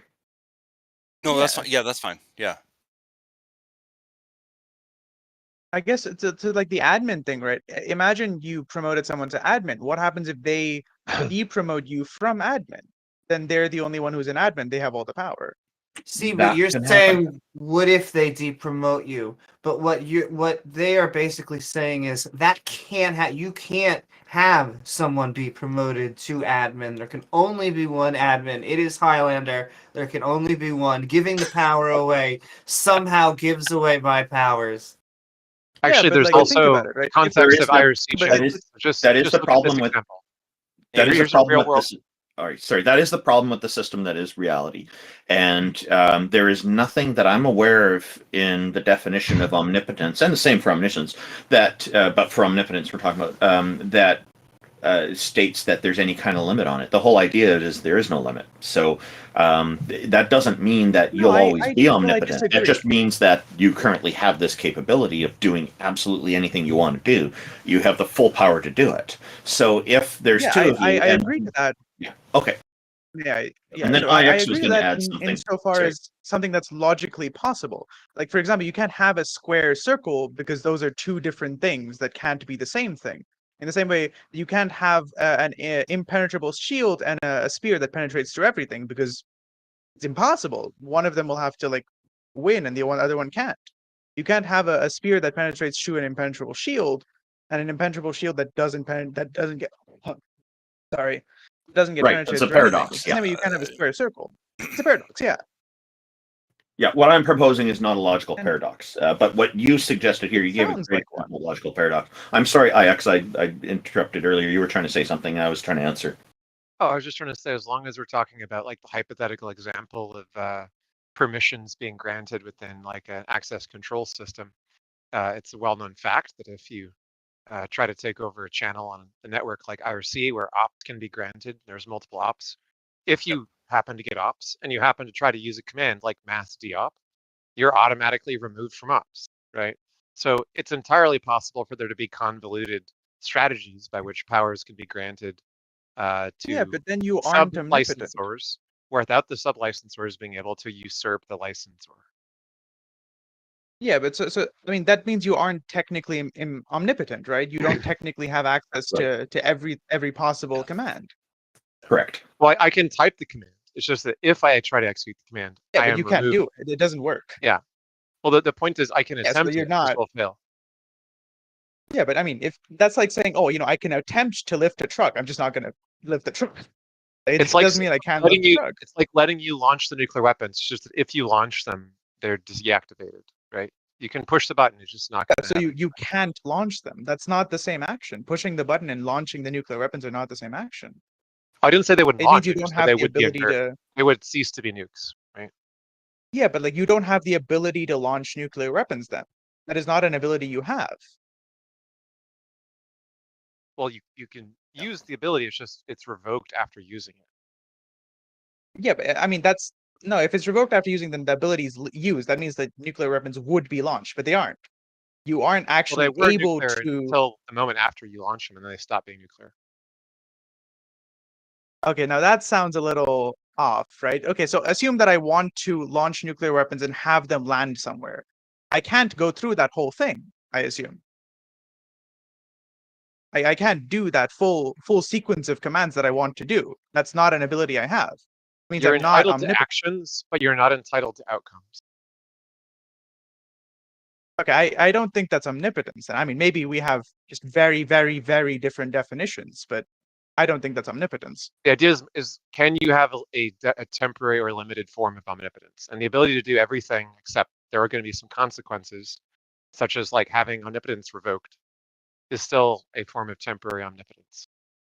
Okay, so if I'm getting it right, then Randolph, again, you can correct me if I'm wrong, but I think Randolph doesn't mean exactly omnipotence, more like omnipotence insofar as doing anything that God allows him to do, or like God doesn't disagree with. Yeah, it could be Because arbitrarily otherwise limited God's- in any yeah. number of ways without in not some being way. omnipotence. It's just that it's not eternal omnipotence.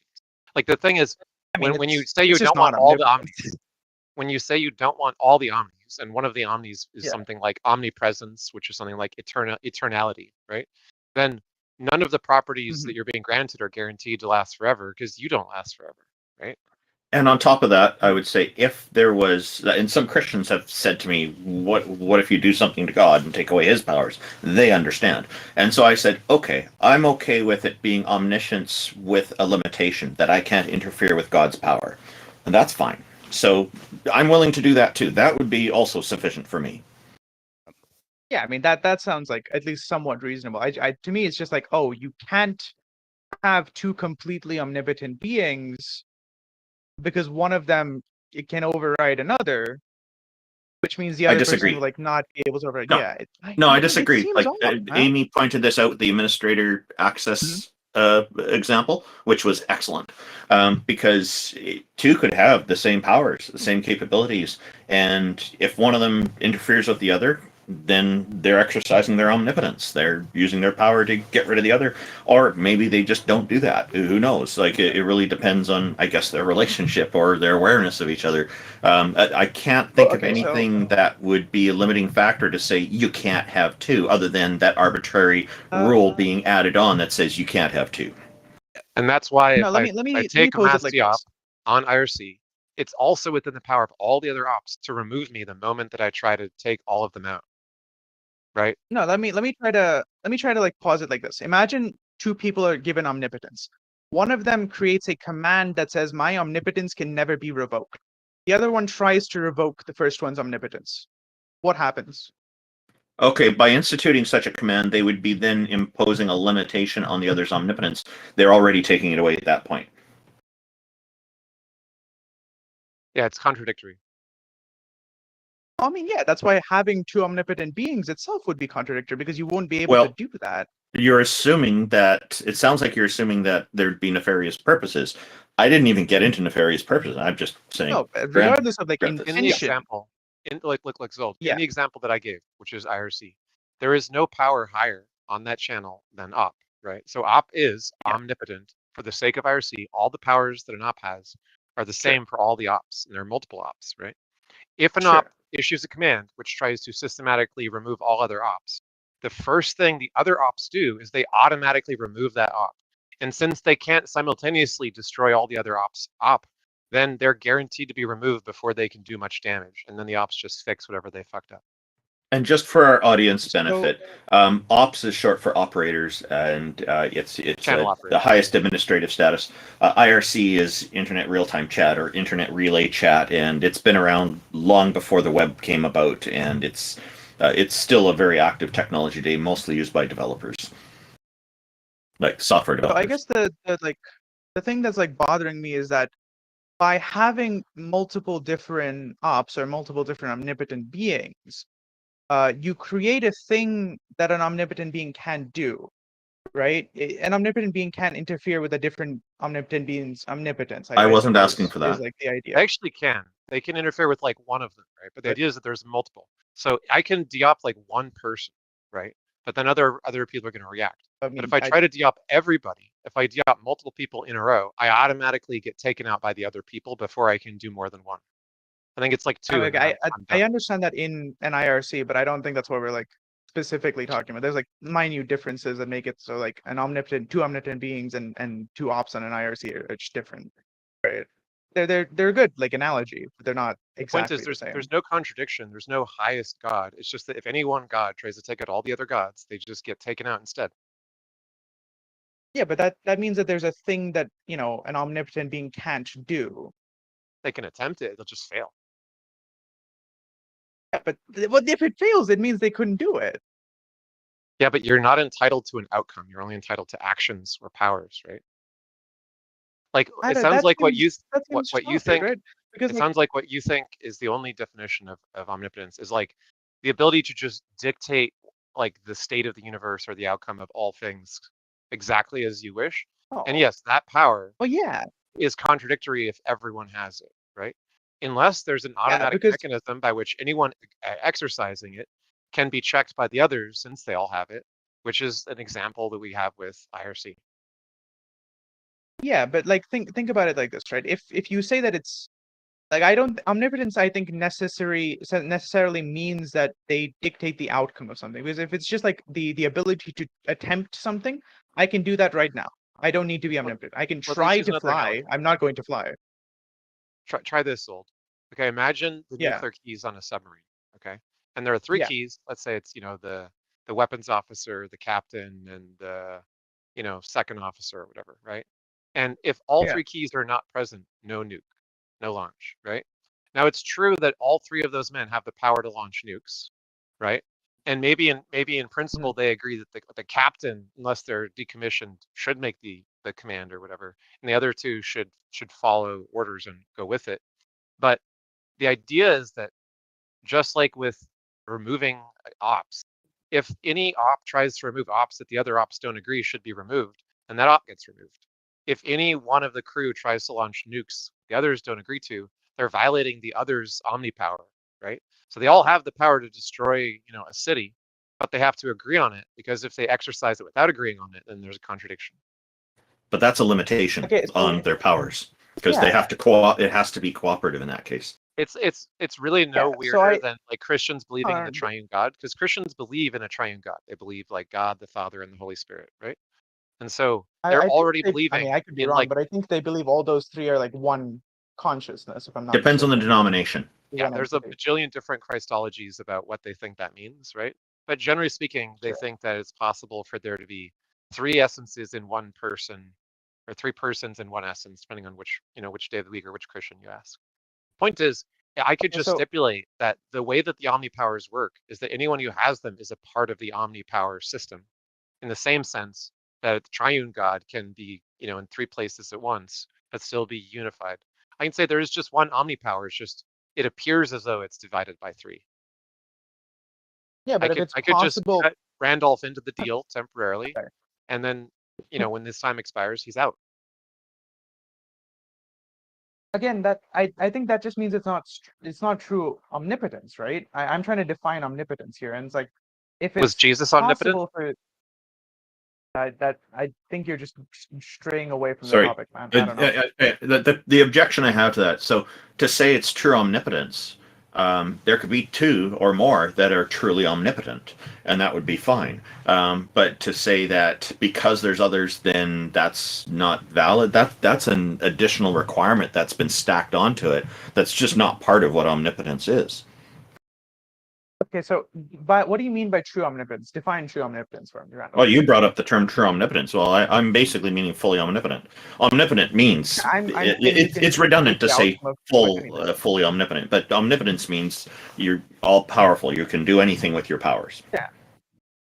Yeah, but if you have so what's the problem with having two or more deities with all these powers if one can have it? What happens if they contradict each other? So something happens. It's irrelevant. It's a non sequitur. What do you mean? If it's possible to create a paradox by having two all-powerful beings, that's not a paradox. And both of them. But that's not a paradox. If both of them, Abe, listen, bro. If I'm saying like if both of them decide to do something that contradicts each other, creates a paradox. Sure. So does having omniscience and omnipotence at the same time. What? How? What are you talking about? So if an omnipotent being knows that, I don't know why I asked how.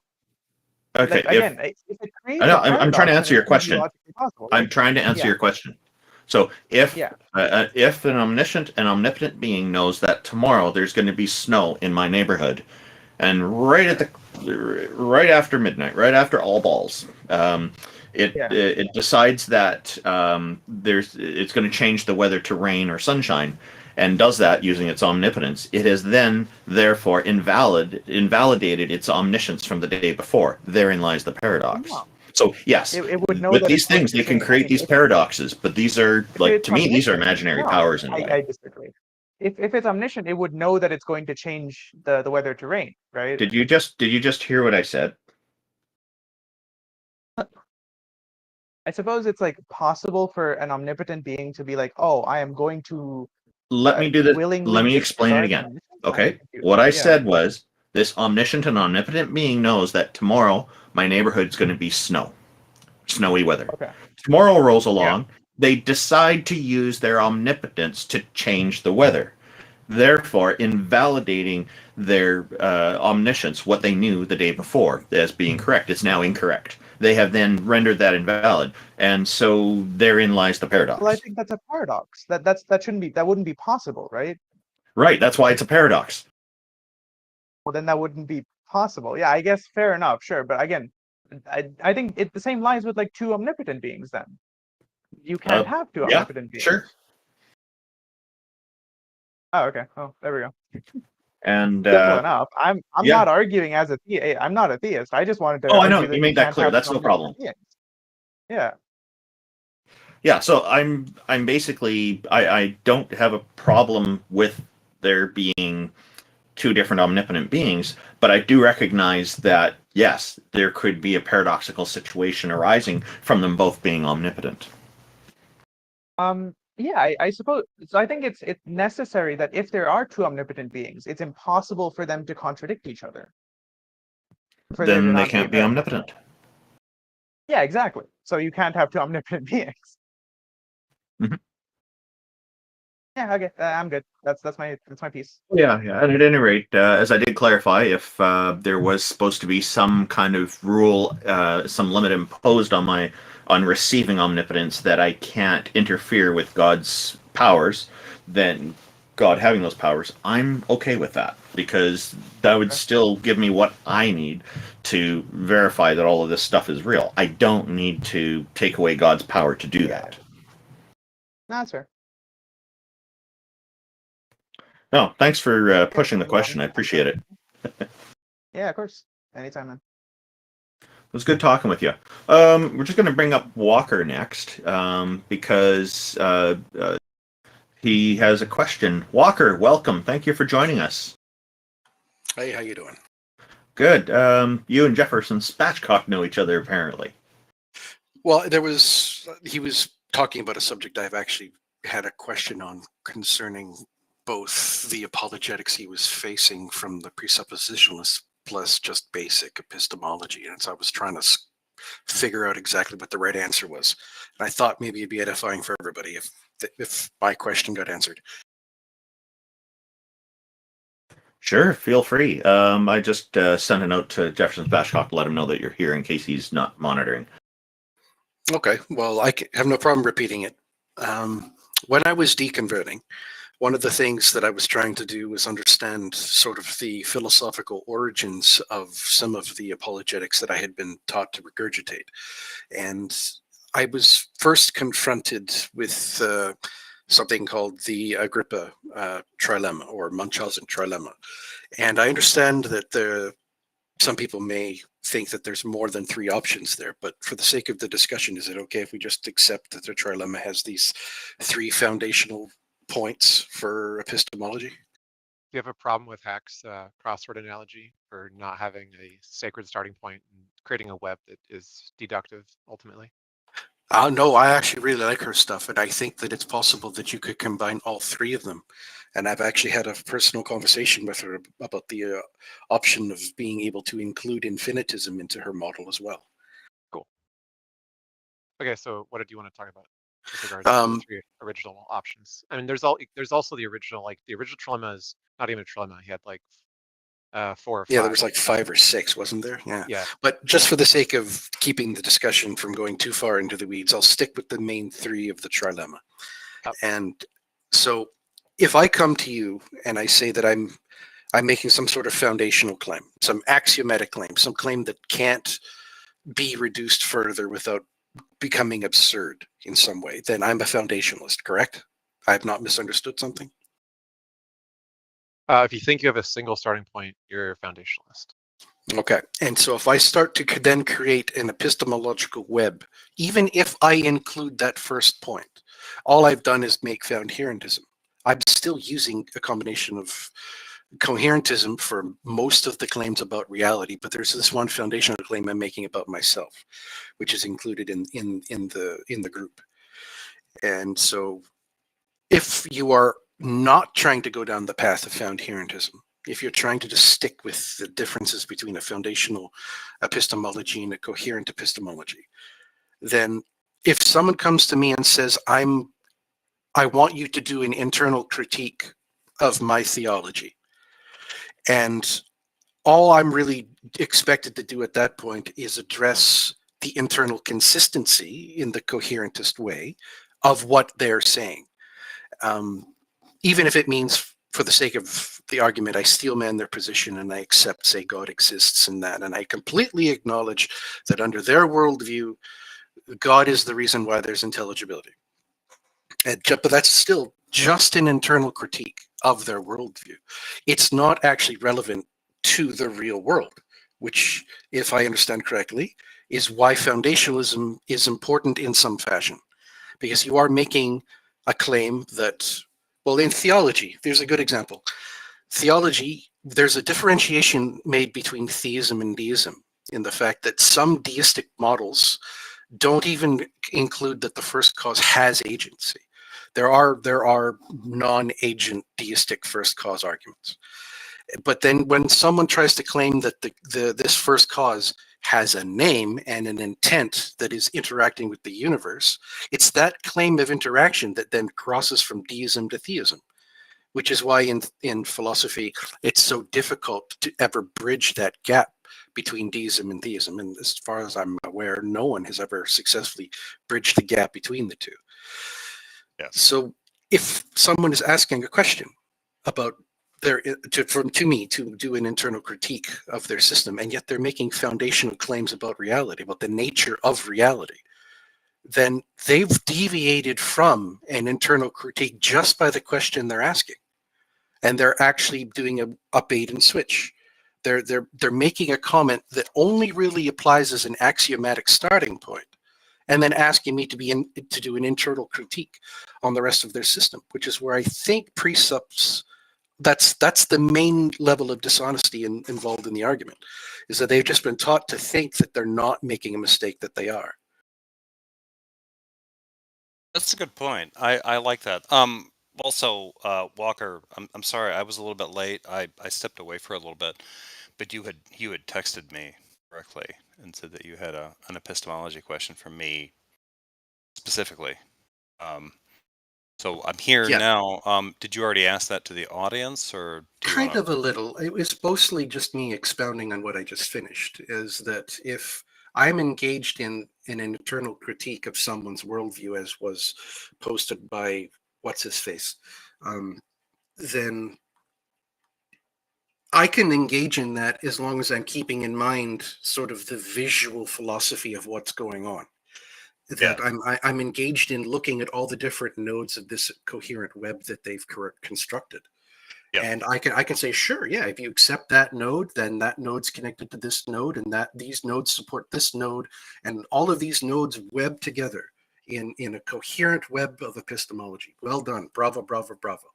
But the moment any one of those nodes is making a claim about reality, then it's no longer a matter of coherentism that's in play.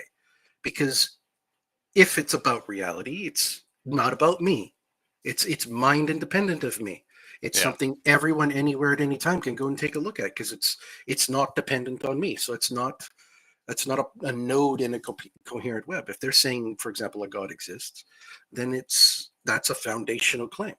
Especially if they're then claiming that their God is a named God, a specific God with certain qualities and characteristics, and has the interaction problem that differentiates deism from theism. It's an interactive God. Right. So for me, in my understanding of epistemology, if you're making a claim about an interactive God, I would expect the evidence to back up the claim of interaction, if nothing else. Or else you're just referring to some sort of deistic model that isn't really educated. Yeah, exactly. Yeah, and that's sort of my problem with it too. Yeah, is that like anytime that somebody tries to bring this kind of thing up, it's just like, look, you want to bring this stuff up, it's gonna butt up with the limitations of human reasoning. It's always going to do that.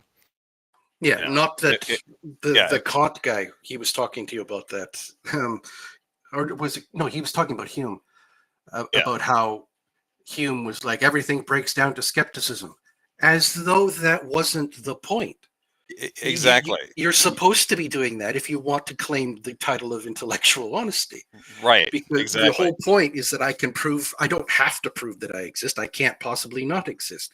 But there are certain things that are included in the description of when I say I exist, like certain sensations, certain things are going on. I'm engaged in the process of actively analyzing the current state of things. Yep. And so I'm not trying to address where they came from, because that's not relevant as far as the question of, is it true that they exist?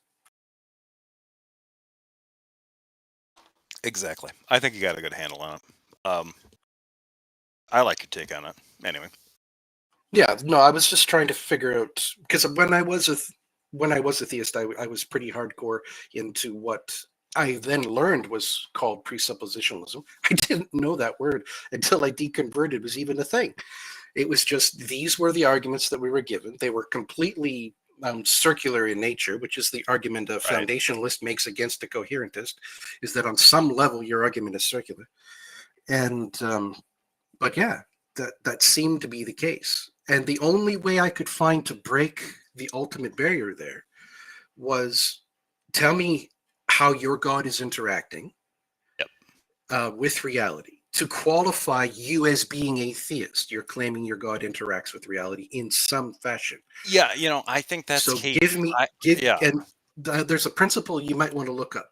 It's called Locard's forensic principle. It's what we use in forensic analysis. Yeah. And it's very simple. It's all contact leads trace, all trace leads to contact.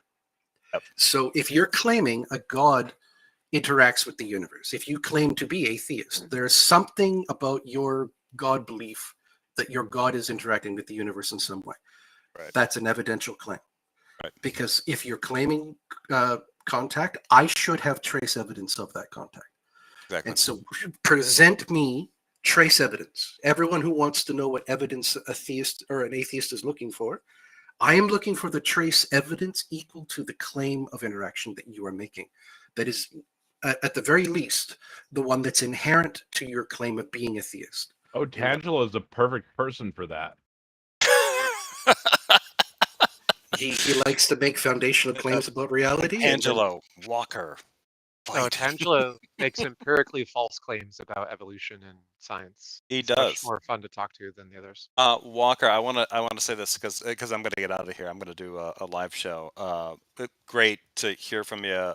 Thank you for reaching out to me on Discord. Yeah, very insightful stuff. Thank you for showing up here. Yeah. Yeah, thanks for your input. This stuff is not simple, and you can get lost in the weeds pretty quick. But it's easy. Yeah, it's easy. I try to keep. I'm a weird little visual thinker in that regards, and I think you can draw these. I think you can draw epistemology into pictures if you really want to break down to it. And sometimes with some conversations I'm having, I really want to start drawing pictures for people. Yep, definitely. I am gonna miss. I'm gonna talk to Otangelo, but he showed up on my show a couple weeks ago. So, but I'm going to get out of here. Oh, interesting. Thank you, Randy, Randolph, thank you for having me on here. Amy, always, you're a goddess.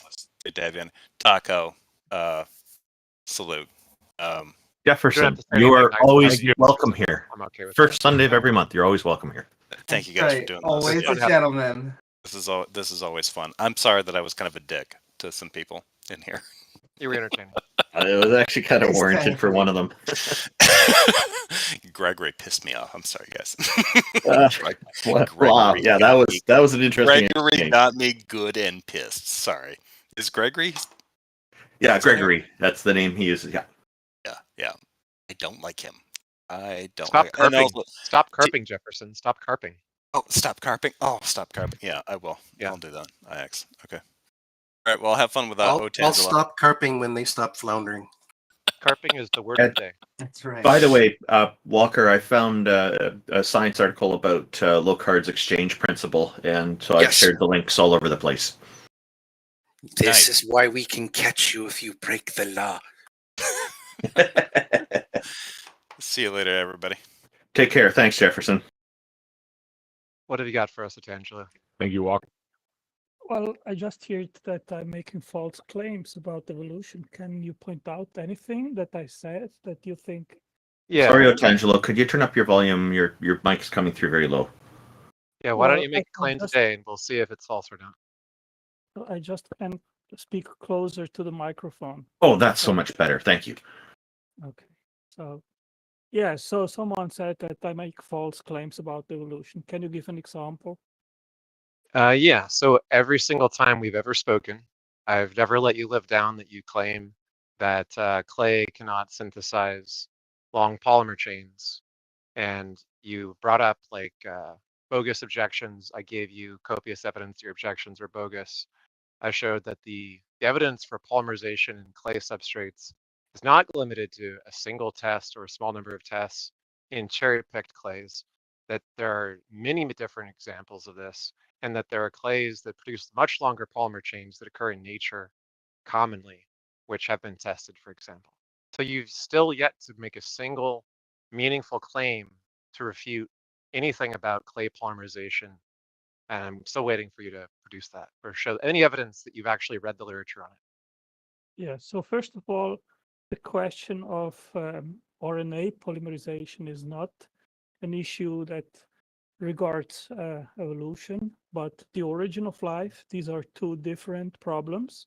That's the first point. Secondly, what I said, and I simply cited a paper which elucidated that the clay used in these experiments was a very special purified clay, which isn't simply extant on Earth anywhere. And therefore, it is a completely made-up scenario to try to make up a point. And there were myriad other experiments with myriad different types of clays which showed that much longer polymer chains occurred naturally in commonly available clays that are not in any way cherry-picked. So your familiarity with the literature was limited to one paper that you cherry-picked that you think refuted this whole class of experiments, when in fact there was already abundant experiments that paper didn't deal with and was obsoleted by. Okay, so I've not read these other papers that you're talking about, but I give you that. Why haven't you read them? Okay, no, I give you that. Okay, Look you at our can message do. history. You can find these papers. Okay, fine. So I give you that it is possible to have prebiotically the synthesis naturally of long polymer chains of RNA. Okay, so where you go from that starting point? Well, once you have a protocell with lipids, which are abundantly occurring, once you have spontaneous polymerization of random chains, all you need is for one of those random chains to be some kind of proto-replicase. And a proto-replicase can bootstrap the beginning of life by being the first replicator contained within the lipid membrane. So if it is so easy as you are just claiming, why has no prebiotic experiment by any lab that works with this rolled up an experiment which has successfully done this, which are saying, and why is science still struggling after 70 years even to make the basic building blocks naturally? Well, it's very simple. Look, we know that based on the estimate of how long the first time took, that it took several billion years for the first such polymer to replicate to sufficient mass to leave a signature of bioevidence, right? We find that the prediction about where this must have occurred, being most likely around thermal vents, led scientists to discover the oldest common living ancestor life forms, right? The very oldest forms of like archaea on the Earth, their remains are at these vents where these polymerization protolipid cells were most likely to have occurred in the greatest frequency with the most energy. And that is a prediction which generated a result which was confirmed. We would not Okay, expect so, to be able to do 3 billion years of evolution in a laboratory. okay, so first of all, the origin of life based on a naturalistic timeline didn't have a time window of several billion years, but supposedly maximum about 200 million years. First of that. Secondly, you have no natural selection on a prebiotic Earth to join the 4 basic building blocks together at one site, purify them, and then permit them that they start interacting. So Can you have cite evidence for this 200 million year claim? Why do you think that it would happen in 200 million years instead of several billion? Well, I am relying on scientific papers. I mean, I would have to search now. That would take some time. No, I mean, we know that supposedly life started about 3.8 billion years ago. And if the Earth is 4.5 billion years old, and there was supposedly a heavy bombardment of meteorites and so forth, I've read somewhere that the time window would be about this, about 200 million years. So you don't have several billion years. But I mean, it's irrelevant to the argument. What I am asking you is this. You have basically an unlimited number of molecules, totally stochastic and chaotic in totally hostile environment. And you have 4 specific complex macromolecules which are needed to start life. How do you select those from those which are not necessary to start the interactions which then eventually would give rise to DNA, RNA, amino acids, phospholipids, and carbohydrates?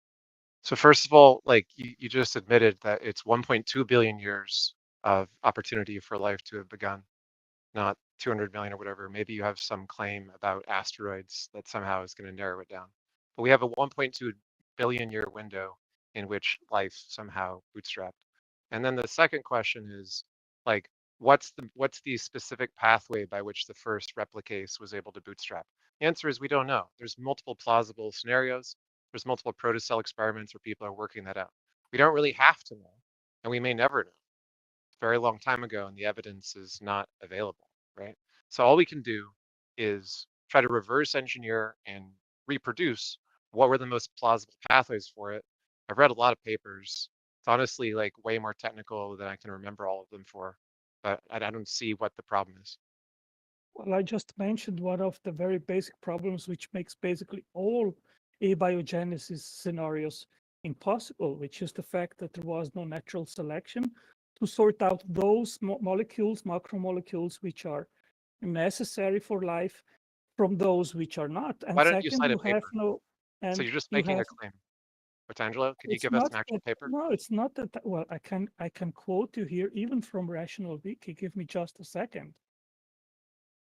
Yeah, sure. Give us a source for the claim that it's not possible for abiogenesis to occur because there's no natural selection. Okay, from Rational Wiki, often brought up in the origins debate is how evolution does not explain the origin of life. Let's get something abundantly clear. Abiogenesis and evolution are two completely different things. The theory of evolution says absolutely nothing about the origin of life. It merely describes the process that takes place once life started. And Kuhn in 2012, the emergence of the first replicator system, which represented the Darwinian breakthrough, was inevitably preceded by a succession complex, difficult steps for which biological evolutionary mechanisms were not accessible.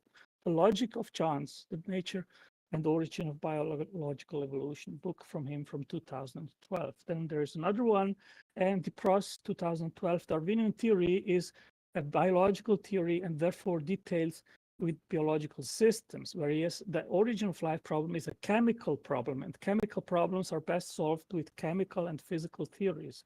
Attempting to explain chemical phenomena with biological concepts is methodologically problematic. I can go on and on. So basically, but who's doing that? The whole point is that phospholipid membranes properties are well understood now.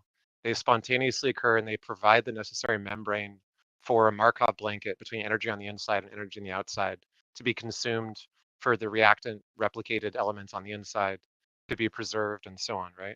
So all we have to appeal to is that if you have a phospholipid barrier and you have randomly generated replicases, eventually successful replicases are going to be able to proliferate. That there's literally no claim here that requires some like natural selection explanation. Well, the thing is, first of all, that you need the phospholipid head, which is made of glycerol, homochiral. It has to be right-handed. Or eventually, when it is about archaea, it is left-handed. And they have all to be in the same handedness, or you cannot have a cell membrane. The second thing is that cell membranes, we're not talking about cell membranes, we're talking about protocell membranes. Delicate. Phospholipids do not need to work the same as modern cell membranes, potentially. So just retract that claim. Well, the thing is that all prokaryotic phospholipid membranes, they have the glycerol head left-handed.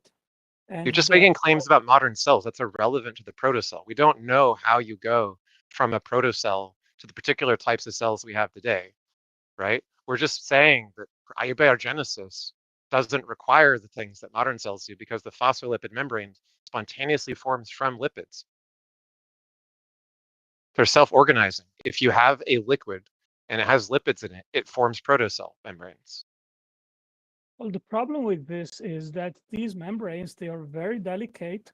I can read here, lipids that provide tidy compartments under the close supervision of a graduate student supporting a protocell first model of origins are quite non-robust with respect to small environmental perturbations, such as change in the salt concentration, the introduction of organic solvents, or a change in temperature.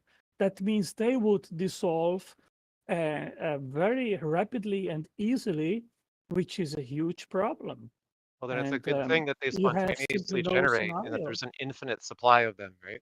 Because it's okay if some of them die. It's okay if some of them break. It's okay if some of their contents are spilled. All we need is 1.2 billion years and a random generator to generate infinite combinations until one of them manages to develop in a way that's more robust. So, Otangelo, the question is just this. If you have to grant that the plausible pathway for abiogenesis has been established, and all you can complain about is that, well, it would have been tough and, well, modern cells are different, then why don't you just give up on this creationist thing, or at least the anti-abiogenesis arguments, and just stick to your anti-evolution arguments or something? Why don't you just concede that abiogenesis is plausible, according to scientists, and the arguments don't hold water that you're making? Well, hold water, pun not intended, by the way, but yeah. So why should I take your word? So why should I take your word over actually origin of life investigators and scientists like Eugene Koonin. He wrote, despite many interesting results to its credit, when judged by the straightforward criterion of reaching or even approaching the ultimate goal, the origin of life field is a failure. We still do not have even a plausible coherent model, let alone a validated scenario for the emergence of life on Earth. Certainly, this is due not to the lack of experimental or theoretical effort, but the extraordinary intrinsic difficulty and complexity of the problem. A succession of exceedingly unlikely steps is essential for the origin of life, from the synthesis and accumulation of nucleotides to the origin of translation. Through the multiplication of probabilities, these make the final outcome seem almost like a miracle. So I have many other quotes. So shitty scientists makes shitty God of the gaps argument. What's your point? Do you have like an actually meaningful consensus of scientists that don't think abiogenesis is plausible? Well, You the don't. consensus is that science doesn't have even a plausible We do have plausible pathways. hypothesis. Well, It's I the just showed you, consensus like, of the field of abiogenesis that there are multiple plausible pathways. The debate is which of them is more likely than the other, not whether there is any plausible pathway. But I can give you tons of other quotes of scientists which work It's in great the that you field. can pick some scientists who are like crying about spilt milk because it takes 1.2 billion years to reproduce experiments, so we have to do conjecture and reverse engineering. It's tough, right? However, the consensus of the field is we've made massive progress by understanding protocells, by understanding polymerization, by understanding how this stuff works. We have plausible pathways. The field is no longer skeptical about abiogenesis, other than these like, well, shall we say, sour grape scientists that you want to cite. So why don't you just move on to your anti-evolution arguments? Just concede that you can't do anything about the plausibility of abiogenesis anymore, and go on to saying that the flagellum motor or some other nonsense is a miracle. Well, the thing is that time is not on your side. It's actually an enemy of naturalistic explanations. And that quote here from, for example, Stephen Banner, which is also a very well-known origin of life investigator. And he writes in Paradoxes in the Origin of Life, an enormous amount of empirical data have established as a rule that organic systems given energy and left to themselves devolve to give useless complex mixtures, asphalts. The literature reports to our knowledge 0 confirmed observations where evolution emerged spontaneously from a devolving chemical system. It is impossible for any non-living chemical system to escape evolution to enter into the Darwinian world. So Otangelo, if you're going to read another quote by another skeptic who just doesn't believe in abiogenesis or evolution, I think I'm going to puke. Why don't you actually make an argument for why you think abiogenesis is not plausible, since every argument you've made so far has been trash?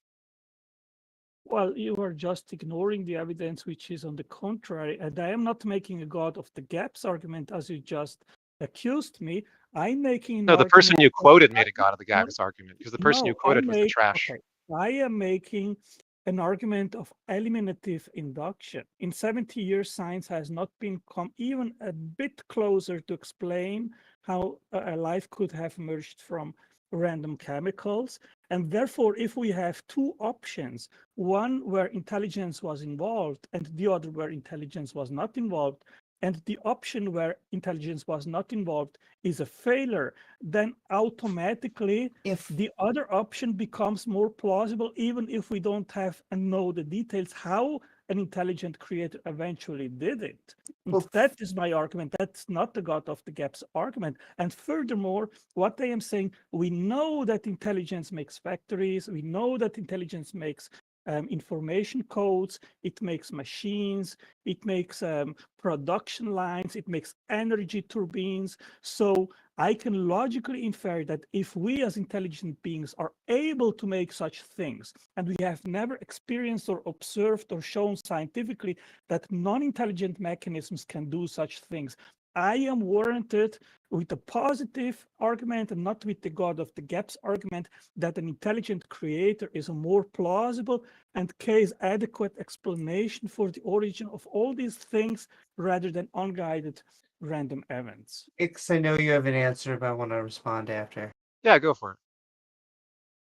Oh, well, just very specifically, I know it's a claim to say that science hasn't had an answer to this for hundreds of years, but then if religion hasn't been able to answer us and offer for this for thousands of years, shouldn't that say something worse? Shouldn't we say we shouldn't accept God because they've had thousands of years to provide good evidence for why a God exists, yet they have never been able to provide one?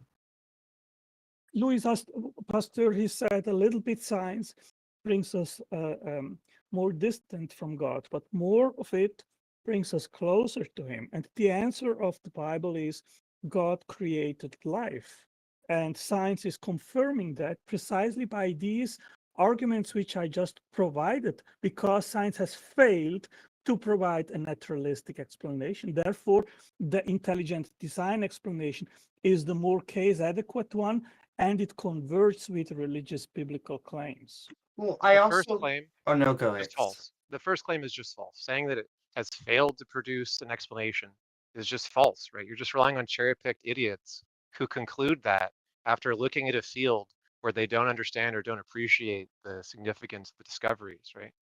The Well, maybe actual progress in the field is that we now understand where protocells come from. We now understand where the building blocks come from. We now understand how polymerization of the first replicase is possible and even almost inevitable. And so all we have are all the ingredients that all get assembled given enough time. And we made the prediction that we would find around geothermal vents, the very first examples of that. And guess what? Well, It this turns out is- that this research program generates predictions which check out. We do find the oldest living fossils around the vents. We do find that the prediction that since that's where the protocells would have most abundantly formed in the early life scenario for the Earth, that is what we would find, and we predicted that, and we got it. So abiogenesis has been massively successful in providing multiple plausible pathways. The claim that it's just not able to provide an explanation is literally just a claim. So your argument is make a claim in denial of the consensus of the field, and then assert that there is no such answer or explanation that you accept. Therefore, you conclude that your magic God is the explanation. Yeah, there is no consensus that abiogenesis is a plausible scenario. And if you don't have RNA and DNA, you cannot have life because all life forms use RNA and DNA. And I can cite you Kenji Ikehara from 2016. He says nucleotides have not been produced from simply inorganic compounds through prebiotic means and have not been detected in any meteorites, although a small quantity of nucleobases can be obtained. It's quite difficult or most likely impossible to synthesize nucleotides and RNA through prebiotic means. It must also be impossible to self-replicate RNA with catalytic activity on the same RNA molecule. It would be impossible to explain the formation process of genetic information according to the RNA world hypothesis because the information is comprised of triplet codon sequence, which would never be stochastically produced by joining of mononucleotides one by one. The formation process of the first genetic code cannot be explained by the hypothesis either because a genetic code composed of around 60 codons must be prepared to synthesize proteins from the beginning. It is also impossible to transfer catalytic activity from a folded RNA ribozyme to a protein with tertiary structure. Have you counted how many times this author of this peer-reviewed science paper is saying that it is impossible to synthesize RNA and DNA prebiotically? You live in a fantasy world and you make fantasy claims because science has no clue whatsoever. And I come back to my first argument. There was no evolution, there was no chemical evolution, there was no natural selection. And you need to select the ribose, you need to select the base, you need to select phosphorus, you need to have the right base based on billions of possible alternatives which are not useful for life. You need right-handed ribose, which is also very unstable. And there is no prebiotic mechanism to make it homochiral. You have problems and problems and problems. You live just in a fantasy world.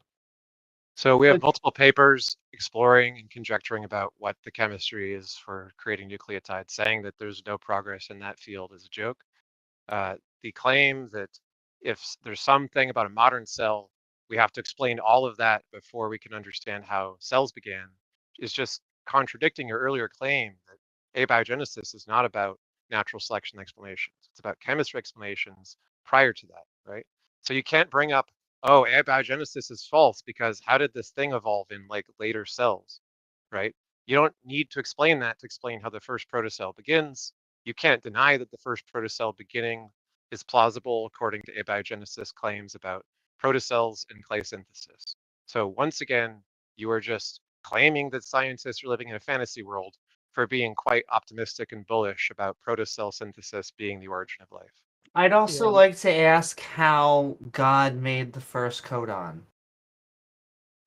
Through his power and his intelligence. But to answer the previous one, what That's an you answer. actually are demonstrating is a naturalism of the gaps argument. You are saying, well, science doesn't know how things emerged naturally, but we are quite positive. There is consensus. We are bold about this scenario. Sometimes in the future, science will know, and when it knows, it will be a naturalistic explanation. Nice try, Otangelo. You literally said earlier, you quoted papers trying to make an important distinction between naturalist explanations for abiogenesis and natural selection explanations for later development.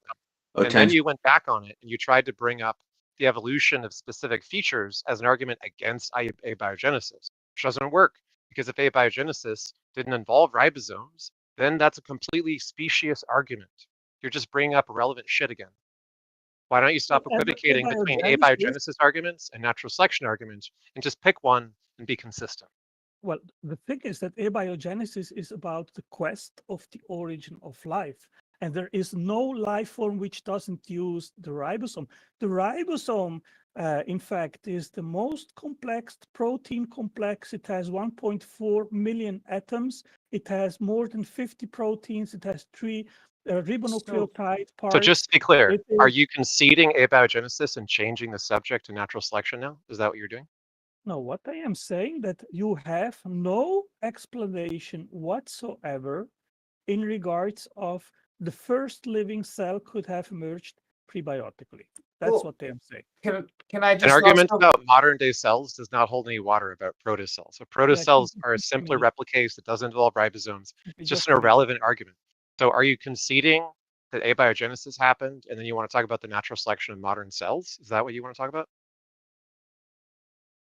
Sorry, if you had another question, Amy, just after him, I want to hear him respond. Like, is he conceding abiogenesis and switching to natural selection of modern cells, or does he want to actually stick to abiogenesis?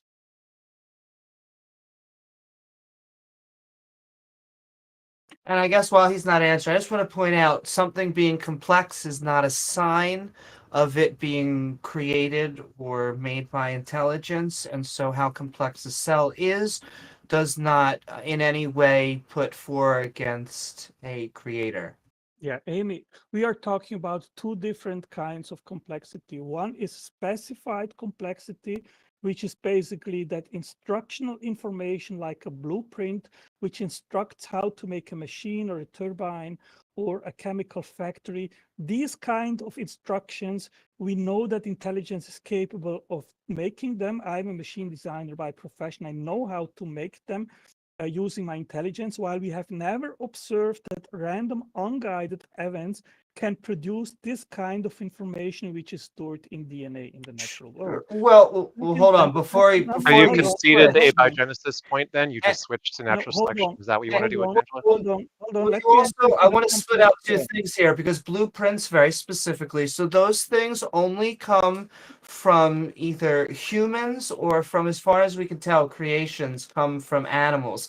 And then as far as we can tell, DNA arose naturally. And so you're trying to say why it would come from a creator. I still don't know why, because it wouldn't be about complexity. There's nothing within our genes that looks like the same type of code that we would expect within Java or JavaScript. Well, among 13 characteristics of human languages, according to a science paper that I can cite, 10 of these characteristics are in regards of the genetic code. And the genetic code is kind of a translation program where you translate 64 codons to 20 amino acids. There is a relation and an assignment of meaning. We have never observed that assignment of meanings can come from non-intelligent sources. So what is your point, Amy? Sure, it's not an assignment of meaning. They're just chemical reactions. I also want to bring you back to codons that you said. You said that how God created, can I just finish the thing? How God created the first proton or codon was through power and intelligence. But that's not really answering the question. I would actually want to focus that. How did God create the first codon? Well, what is the function of the genetic code, Amy? The function of the genetic code to be like passing down genes. No. No, you don't know what the function is of the genetic So code. why don't you answer Amy's question instead of playing quiz show? If you're not going to answer Amy's question, well, then because stop being rude. How did God create the first codon, Otangelo? Just answer the question. Well, I said it through his intelligence and his power. Sure, but then we can just say, how did evolution happen? Through power and nature. There was a chemical, not only were there chemical reactions, but the sun was pressing in energy on us consistently. And through that and within the chemical processes, life arose. Okay, I make the claim that farting pixies farted and created the universe. How is my claim more informative, or has it more value than just the baseless claim that you made, Amy? Sure, because mine is based on empirical evidence and farting pixies sounds more like a god. Okay, where is your evidence that the DNA can emerge naturally? That would be the foundation and the entire field of abiogenesis. Yeah, it has never been demonstrated that the genetic code can emerge by natural means. Actually, I can cite you here precisely about the genetic code. Let me give you here a code quickly. So, Otangelo, you already conceded that abiogenesis is plausible given that clay auto-synthesizes random polymerized chains. You aren't actually familiar with the literature on that field, and you claim to have a reputation of it when you weren't even familiar with it. Okay, So Amy, what is difficult to understand about a random polymerized chain eventually being a replicase when you have a couple billion years of time for those chains to be generated? Okay, Amy, let me read here Can you answer my from a question, science Otangelo? paper from 2012. In our opinion, Otangelo, can you please answer IX's question? Because you're still saying irrelevant stuff, and as though like we never had a conversation earlier where you conceded that this is plausible and you didn't know very much about it. And then I was going to get up to the Miller-Urey experiments after that.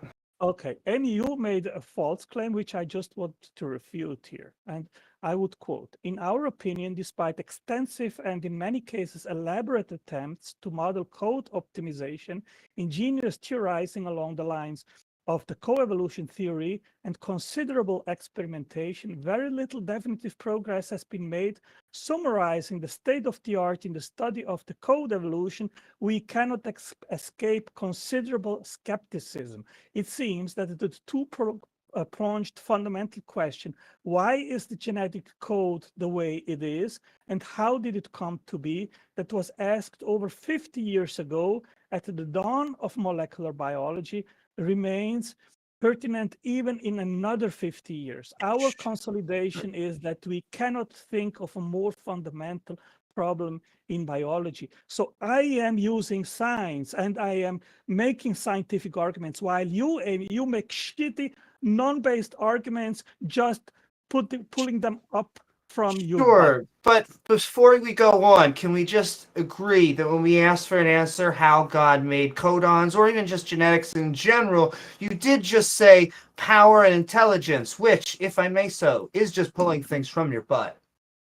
No, it is not, because we know that intelligence can do genetic code, can make codes, can make languages, can make factories, can make machines, can make chemical factories, can make turbines, while non-intelligent mechanisms cannot. So we have scientific empirical evidence that leads to creator. You are empty-handed and you are just self-delusional. Sure, from that we can actually say only creators that we know of are animals, and we have no reason to believe that a god would be a creator or that a god exists, because our genes don't work in the same way that our code does in Java, C++, JavaScript, PHP, not even like databasing. It's not the same thing. And so you're equivocating. It's not how biologists use it, and you're quoting studies that generally say it's not impossible. We're trying to find out the answer. Why and how? And every time we ask the theists how, they say, whatever. I mean, probably he just used his mind powers or some shit. Yeah, I mean, I don't think that you ever read anything about Dawkins, about Richard Dawkins, because he said clearly that the information in genetics is a software program. And, you know who Claude Shannon is, Otangelo? Are you going to quote information theory? But that's also misquoting Richard Dawkins. He thinks creationism, intelligent design is nonsense. He does not think that that type of genetic code can arise from the type of designer that you are typing to talk about. Anytime they ever bring it up, he tries to go, well, I guess I could talk about aliens. And then they make fun of him, for which he's like, well, I'm just telling you how you can have a creator naturally. Okay, I will quote here Richard Dawkins, River Out of Eden, the Darwin View, Fly from 1996. He says, genes are pure information, information that can be encoded, recoded, and decoded without any degradation or change of meaning. Pure information can be copied, and since it's digital information, the fidelity of the copying can be immense. DNA characters are copied with an accuracy that rivals anything modern engineers can do. What lies at the heart of every living thing is not a fire, warm breath, or a spark of fire. It is information, words, instructions. Think of 1 billion discrete digital characters. If you want to understand life, think about technology. So, please give me an example where random unguided events can create instructional information which directs the making of complex machines. Please, Amy. Sure. There are chemical complex processes like crystals that become self-replicating. We've also, as we were trying to bring up earlier, have made abiogenesis-like compounds, at least life-like elements within the Miller-Urey experiments. There has never been a demonstration of some sort of creator that hasn't had a brain, a mind, has been with outside time and space. These are things that just get asserted. And the only creators we know of are the animals on this planet, and maybe AI. Yeah. What I said previously, what is the path to the cause.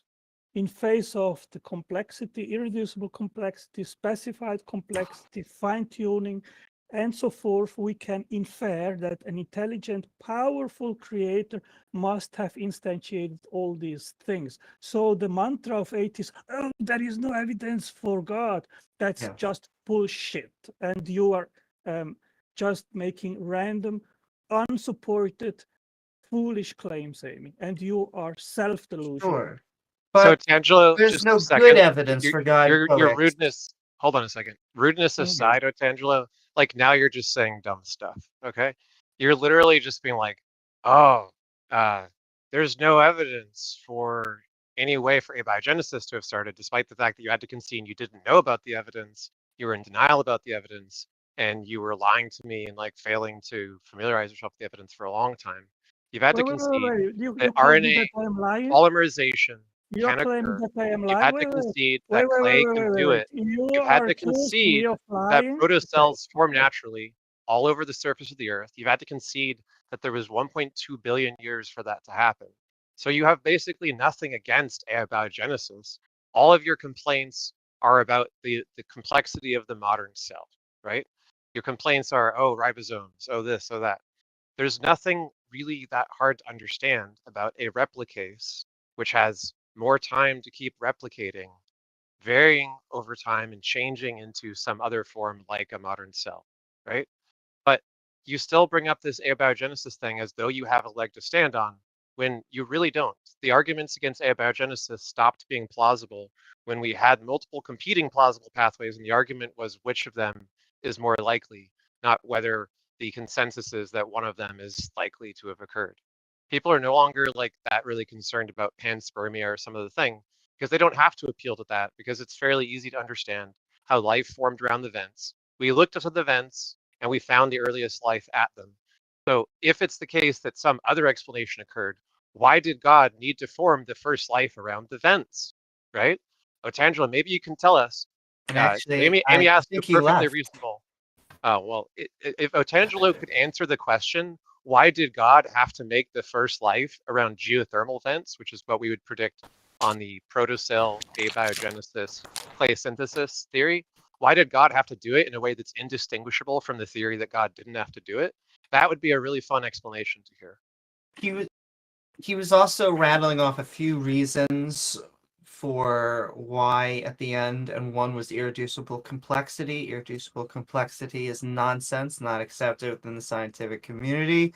Yeah. Yeah, but it was fun having you on, Otangelo.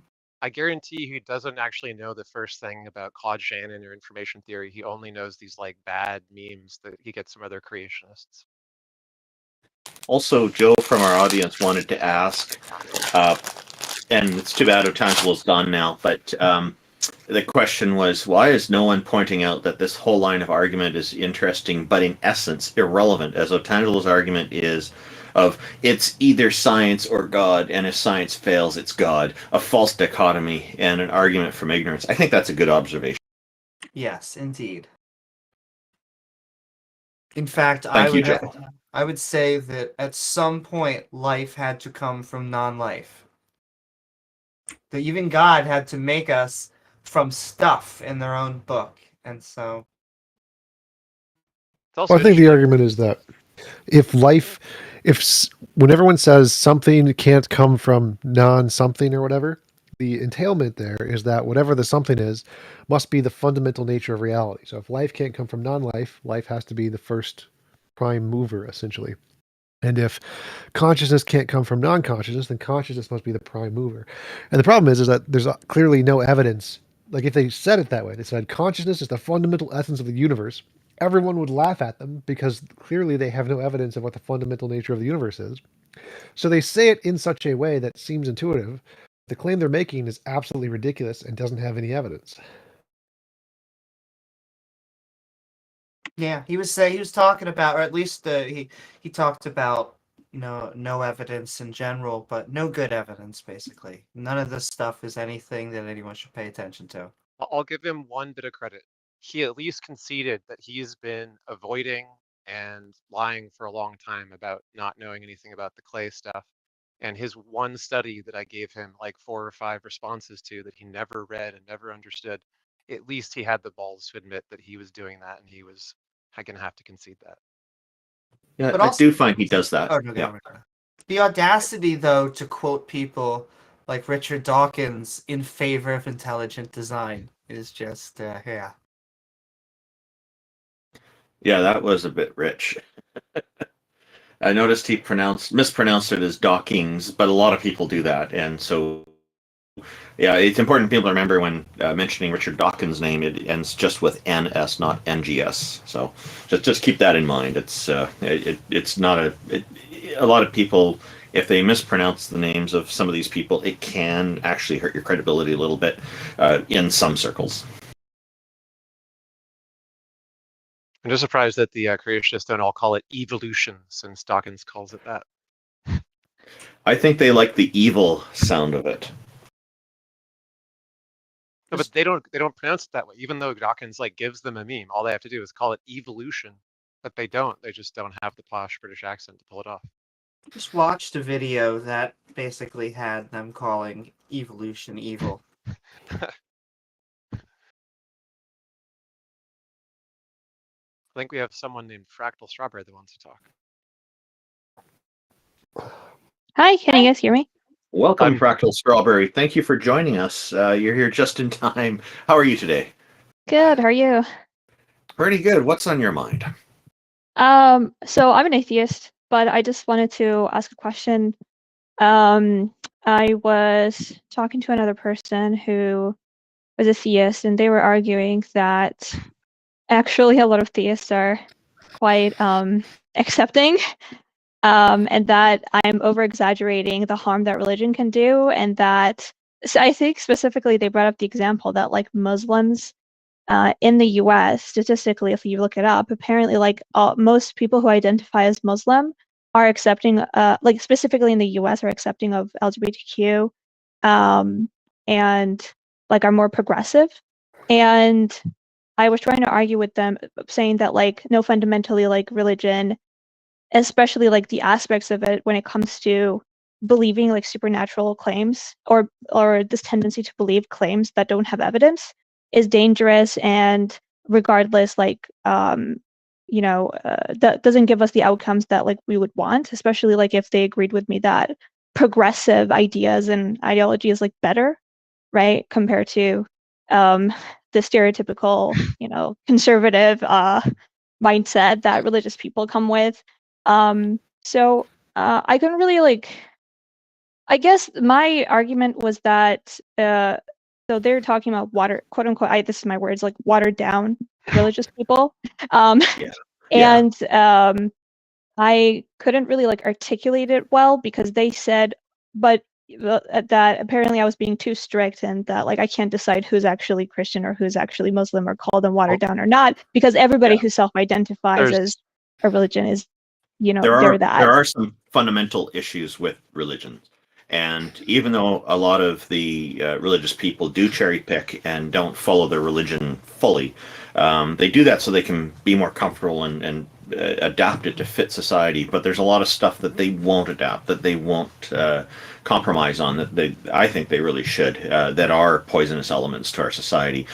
Christopher Hitchens' book, God is Not Great, How Religion Poisons Everything, is a wonderful book to read, and I highly recommend it if you're not familiar with it. Because he gets into a lot of this. The fundamental problem I see with religion is that the followers will very often try to impose on the rest of society their understanding of their ideals. And it's this demand for conformity that divides people into two groups of conformists and non-conformists. So if you're not conforming to their way, if you're a man sleeping with another man, that kind of ties into the LGBTQ plus bigotry that many of them exhibit, and whatnot, then you are somehow the bad guy or taken over by who they deem to be the enemy, the Satan and whatnot. And so this, of course, is a problem. This whole demand for conformity is a problem, and we're living in modern societies where we're civilized nations, supposedly, and people, in order for that to work, people need to be free to choose for themselves. So they're trying to take away that choice, and that's the big poisonous problem that I see with it. There's other issues that I see as well. And if I could point out, because there is something to be said that, when they come over here from a different culture and a different religion, oftentimes they will liberalize. And so, I have partied with a Muslim F to M who drank with us. Now, are they the average Muslim? Probably not. However, we should appreciate that and understand that they are cutting out, the harmful bits of the religion, while also understand that they are ignoring major parts of the religion. And so it makes it harder when you go across the world to then say, hey, don't do this, because they're going to say, well, hey, I'm following my religion. I'm the true one. So it's like this tightrope that we have to walk. On one hand, yes, it's good they're liberalizing. It seems to be the older the religion, the more that eventually you get bored of it and liberalize it. You see this with the Jews, it becoming the Christians, and then hopefully eventually Islam. But like, no, who do they go, think? Randolph. Yeah, who do they think they are to say it's against their religion, like as if their religion has some kind of authority over other people's lives? And then that therein again is this demand for conformity problem. It all stems from that. Absolutely. Well, you could still be an anti-theist. You could still be against religion, while not hating your Muslim, Christian, and Jewish brothers and sisters. And we kind of have to. We have to, I guess, walk and chew bubble gum. It is much harder or it's much easier to have it the other way and just, hate. But yeah. Well, sorry. I was just saying, I don't know if we've fully addressed your questions. Please feel free to push at us more if we haven't. Yeah, because no, I mean, you guys answered it really nicely. I think, to play devil's advocate, what they would say is that, like, the fact that there are very progressive, like, religious people, to them it signals that, like, religion isn't, like, the problem, and they, I guess they wouldn't sort of attribute the harm, or like, oh, there's extremists everywhere. That's sort of like, religion isn't anything special in regards to that. There's going to be bad people in religion. There's going to be good people in religion, and they sort of try to neutralize my claim that there's a unique harm in religion, and I want to be able to sort of bring up examples. Like, the classic example is, if I could just say, that is why, and again, they'll take this as an insult. This is why the phrase that the moderates of the religion oftentimes give shielding, because the religious on the fundamentalists, yes, from our viewpoint, we call them extremists, but the text says, do this to gay people. The text says you can't you can't cross-dress. You can't. That's how they phrase it, and they will say it by the sword. And so it's great that they are ignoring passages. They aren't oftentimes, creating a new book and scalping those messages out and then trying to ship it back over. I mean, I guess there's a more insidious reason, right? So as someone who had Muslim family who were lapsed Muslims who pretty much despised Islam, but like, oh, did Ix cut out? Yeah, that's okay. He'll come back to us. Yeah, and I think one of the ways that I deal with that too is I'll say to them, okay, so in your book, like I've said to the Muslims, for example, chapter 4, verse 89 says to kill anybody who doesn't believe in Allah. They say, oh, but that's not relevant anymore. So then I'll turn around and I'll ask an important question to them. Why don't you remove it from the book then? And they're like, oh no, you can't do that. So this is a double standard. They want it in the book, but then they don't want you to follow it. They want to give some excuse why you don't follow it instead of just updating the book. So one of the things about these religions, they tend to be quite rigid and very unchanging. And people are very resistant to change because they consider that to be blasphemy. So their standards seem to be kind of all over the place. Like in some ways, they're very clear on certain points. And other points, it's kind of wishy-washy, and they'll make special exceptions all the time. And it's a difficult one because a lot of them have been indoctrinated, and they're trying very hard to make everything fit, and it doesn't fit with modern society. When you think about what I brought up earlier today with one of the other guests, one of our other guests was about the God flooding the world and people drowning to death, and that's a terrible way to die. Drowning itself is a terrible experience. It's horrific, and so I asked, like, is this actually a good example to follow? No, I don't think it is. I think this is a terrible example, and they'll make excuses for it. And I think the guy was saying, oh, well, there's a reason for it, and then he didn't want to go into the reason. It's always this pushback, and they're not coming up with clear responses. It's always something kind of vague, and really. I think what fundamentally comes down to is, are we labeling people who are saying things like, I don't believe in, like, my main religion book, but I still call myself of that religion. So like, if say you're calling yourself a Muslim, but you say you don't believe in the Quran. You just So believe when a religious person tells me that they are, like, somebody tells me that they're a Christian or a Muslim or Buddhist or whatever, I tend to just accept what they're saying there, because a lot of people have different ideas on what it is. I've talked to many Christians over the years about this particular topic, and I've asked them, what is the minimum requirement to be a Christian? And although there's a lot of different criteria, the one criteria that they all have is to believe in the Christian God.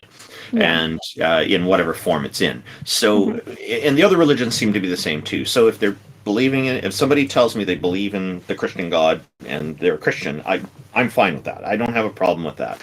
And I think that's a reasonable approach to take. Pascal's wager backs me up on that. But as far as labeling go, that's up to them to label themselves.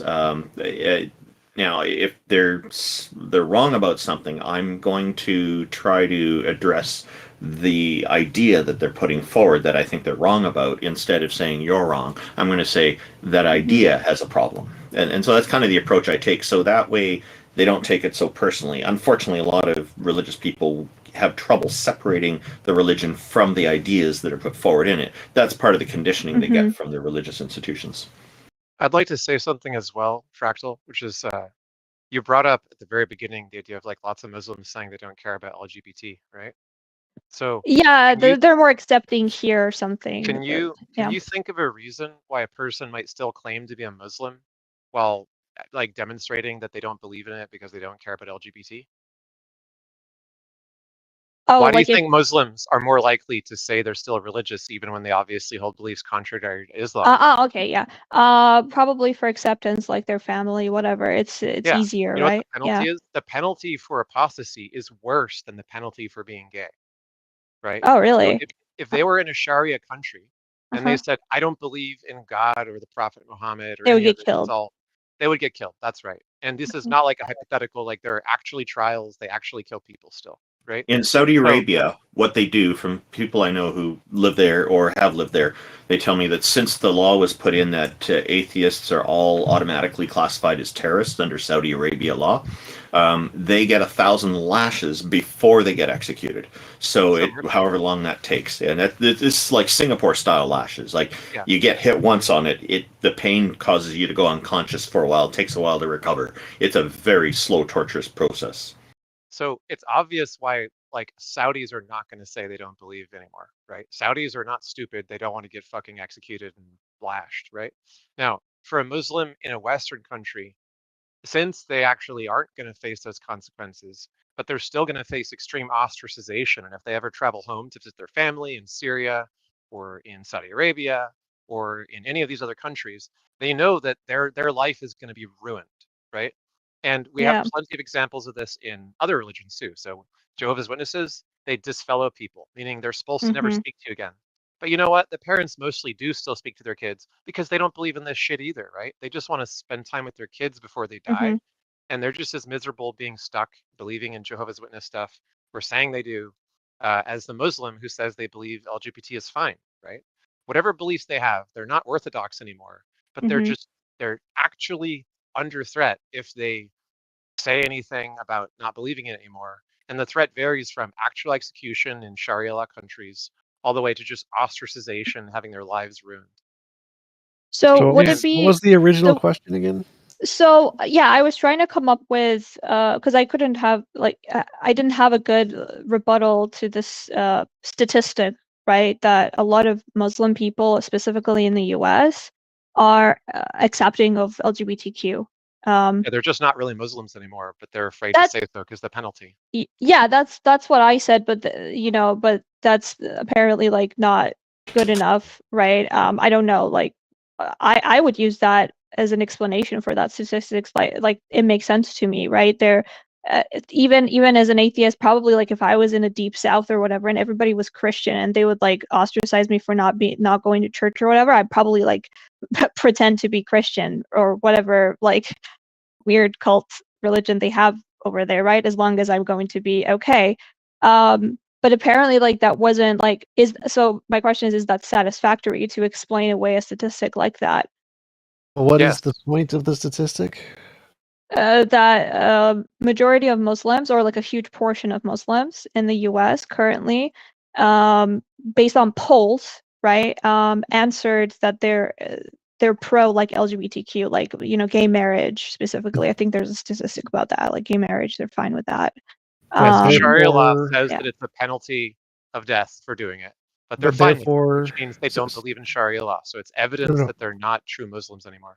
Yeah, that's what I said, but they said I'm doing a truth of the statistic. So it's like they accept LGBTQ, therefore they said a religion is not a problem.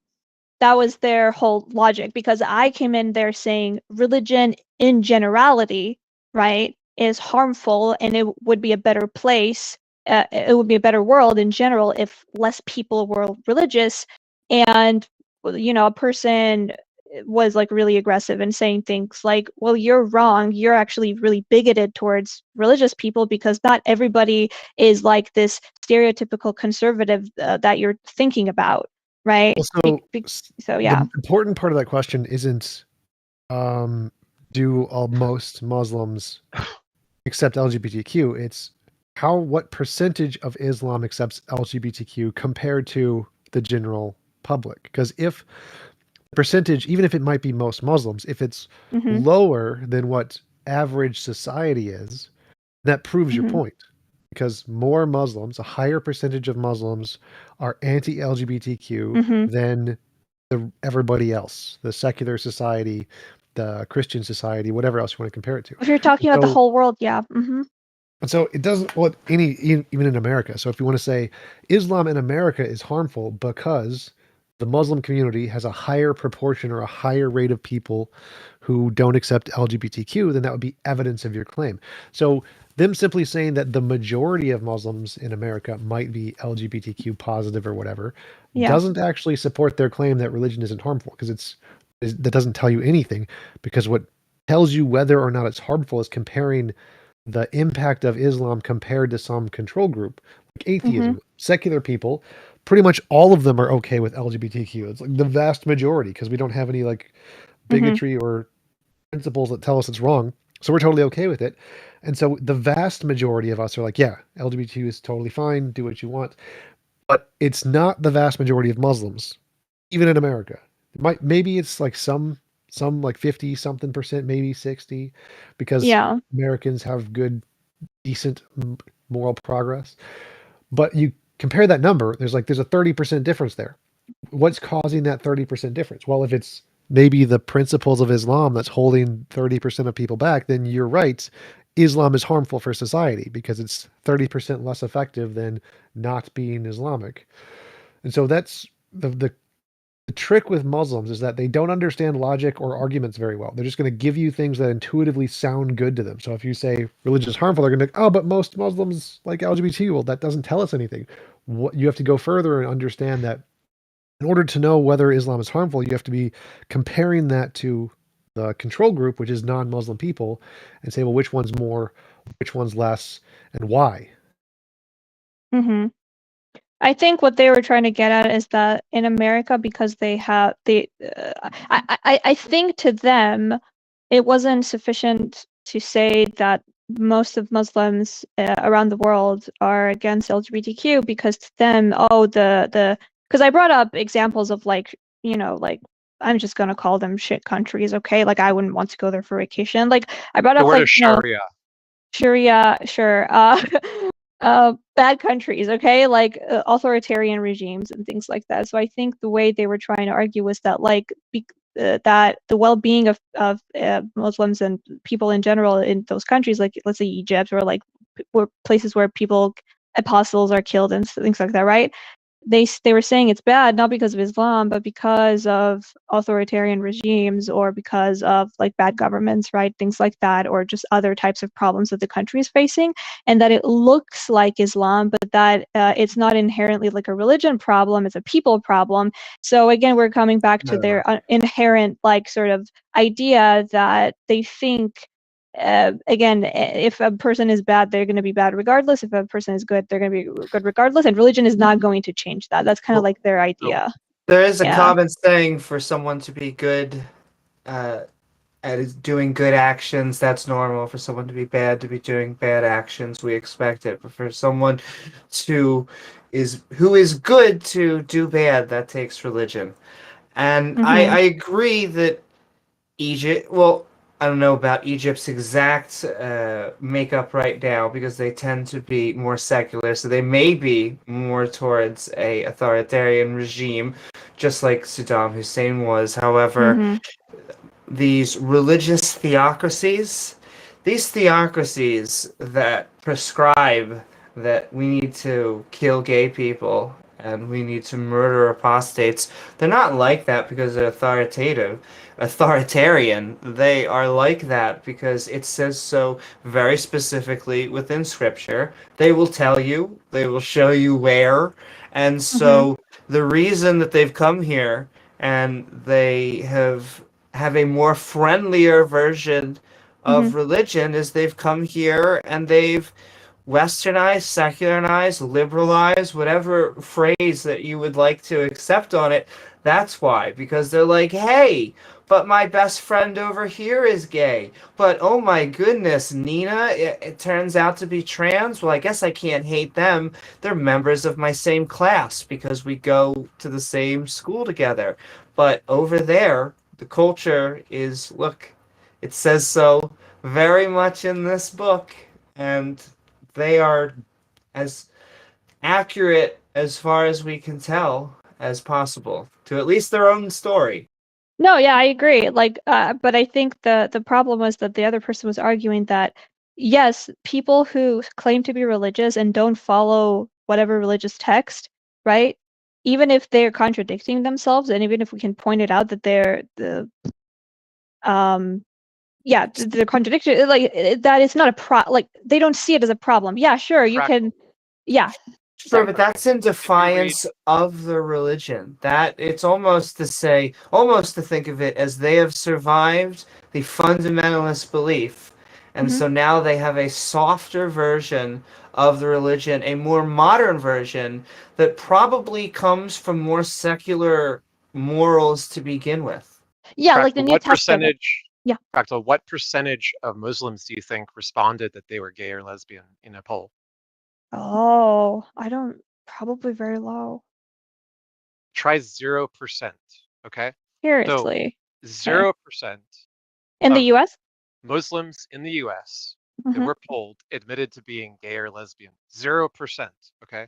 Now, you know already that the average of the general population is close to 8%, right? So do you think that if a group of people is 0% willing to admit that they are gay or lesbian, it is something to do with the fact that they know that their own religion is horribly bigoted and they're going to face horrific consequences for admitting that they're gay or lesbian, just as they would if they admitted that they were no longer Muslim? Yeah, no, that's a a reasonable good thing to inference, know. right? Yeah.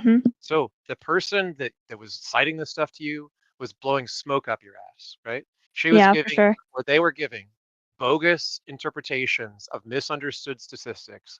The very first article that I looked this up in literally starts with, in a survey of American Muslims, 0% identified as lesbian or gay.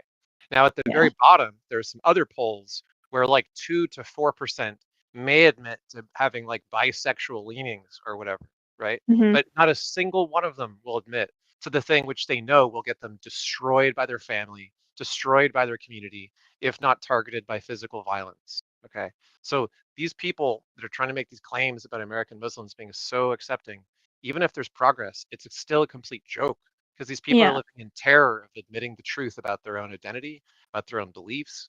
They probably don't believe in Islam as much as they claim, and they're probably a lot more gay than they admit. Yeah, that's a really good point, and I'm going to use that actually next time for I'll whatever send you the reason. article. I posted it in Yeah. the chat for anyone who wants to read it. Thank you so much. Yeah. Yeah.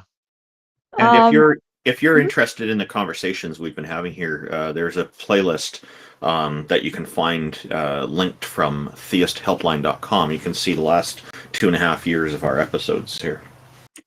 Yeah, sounds good. Thank you. I have one last thing, is that we normally use this word for Christians. However, it applies for Muslims. It applies to all religious people. We call them cafeteria Christians. And that is to say that they come in, they look at the Bible, they go, I like this part, I like this part, I like this part. But you know what? This, I don't really like. And that becomes their morals. However, they came in, generally speaking, with that moral to begin with. And you can find the same thing happening with Islam. They go, listen, I like Becky, I like Nina. Doesn't matter that they're gay and trans, and yet I still want to be this religion, though probably more like Ix was saying, probably a lot like Ix was saying, but just being on the other side. They're saying, well, I like these people and I still want to be religious. Okay, fine. Yeah, that makes sense. But yes, cafeteria. Don't let them pick from the cafeteria. A fundamentalist doesn't, as terrible and terrible as fundamentalism is. Yeah. Did they turn water into wine in those cafeterias, Yes, or is they it the other way around? No, they confiscate your wine and they make you drink only water. Holy water. Yeah. You know, they would think, geez, that would be the miracle for Jesus. If, like, he didn't want you to be, be an alcoholic, he would have went around turning wine into water. Oh yeah.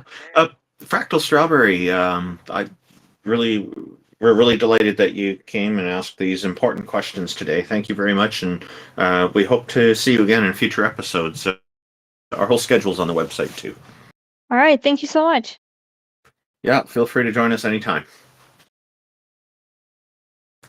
Alrighty, so did anybody have any final thoughts about today's episode?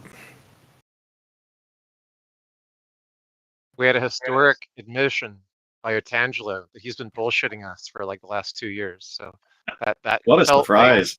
Like an arc that was just completed.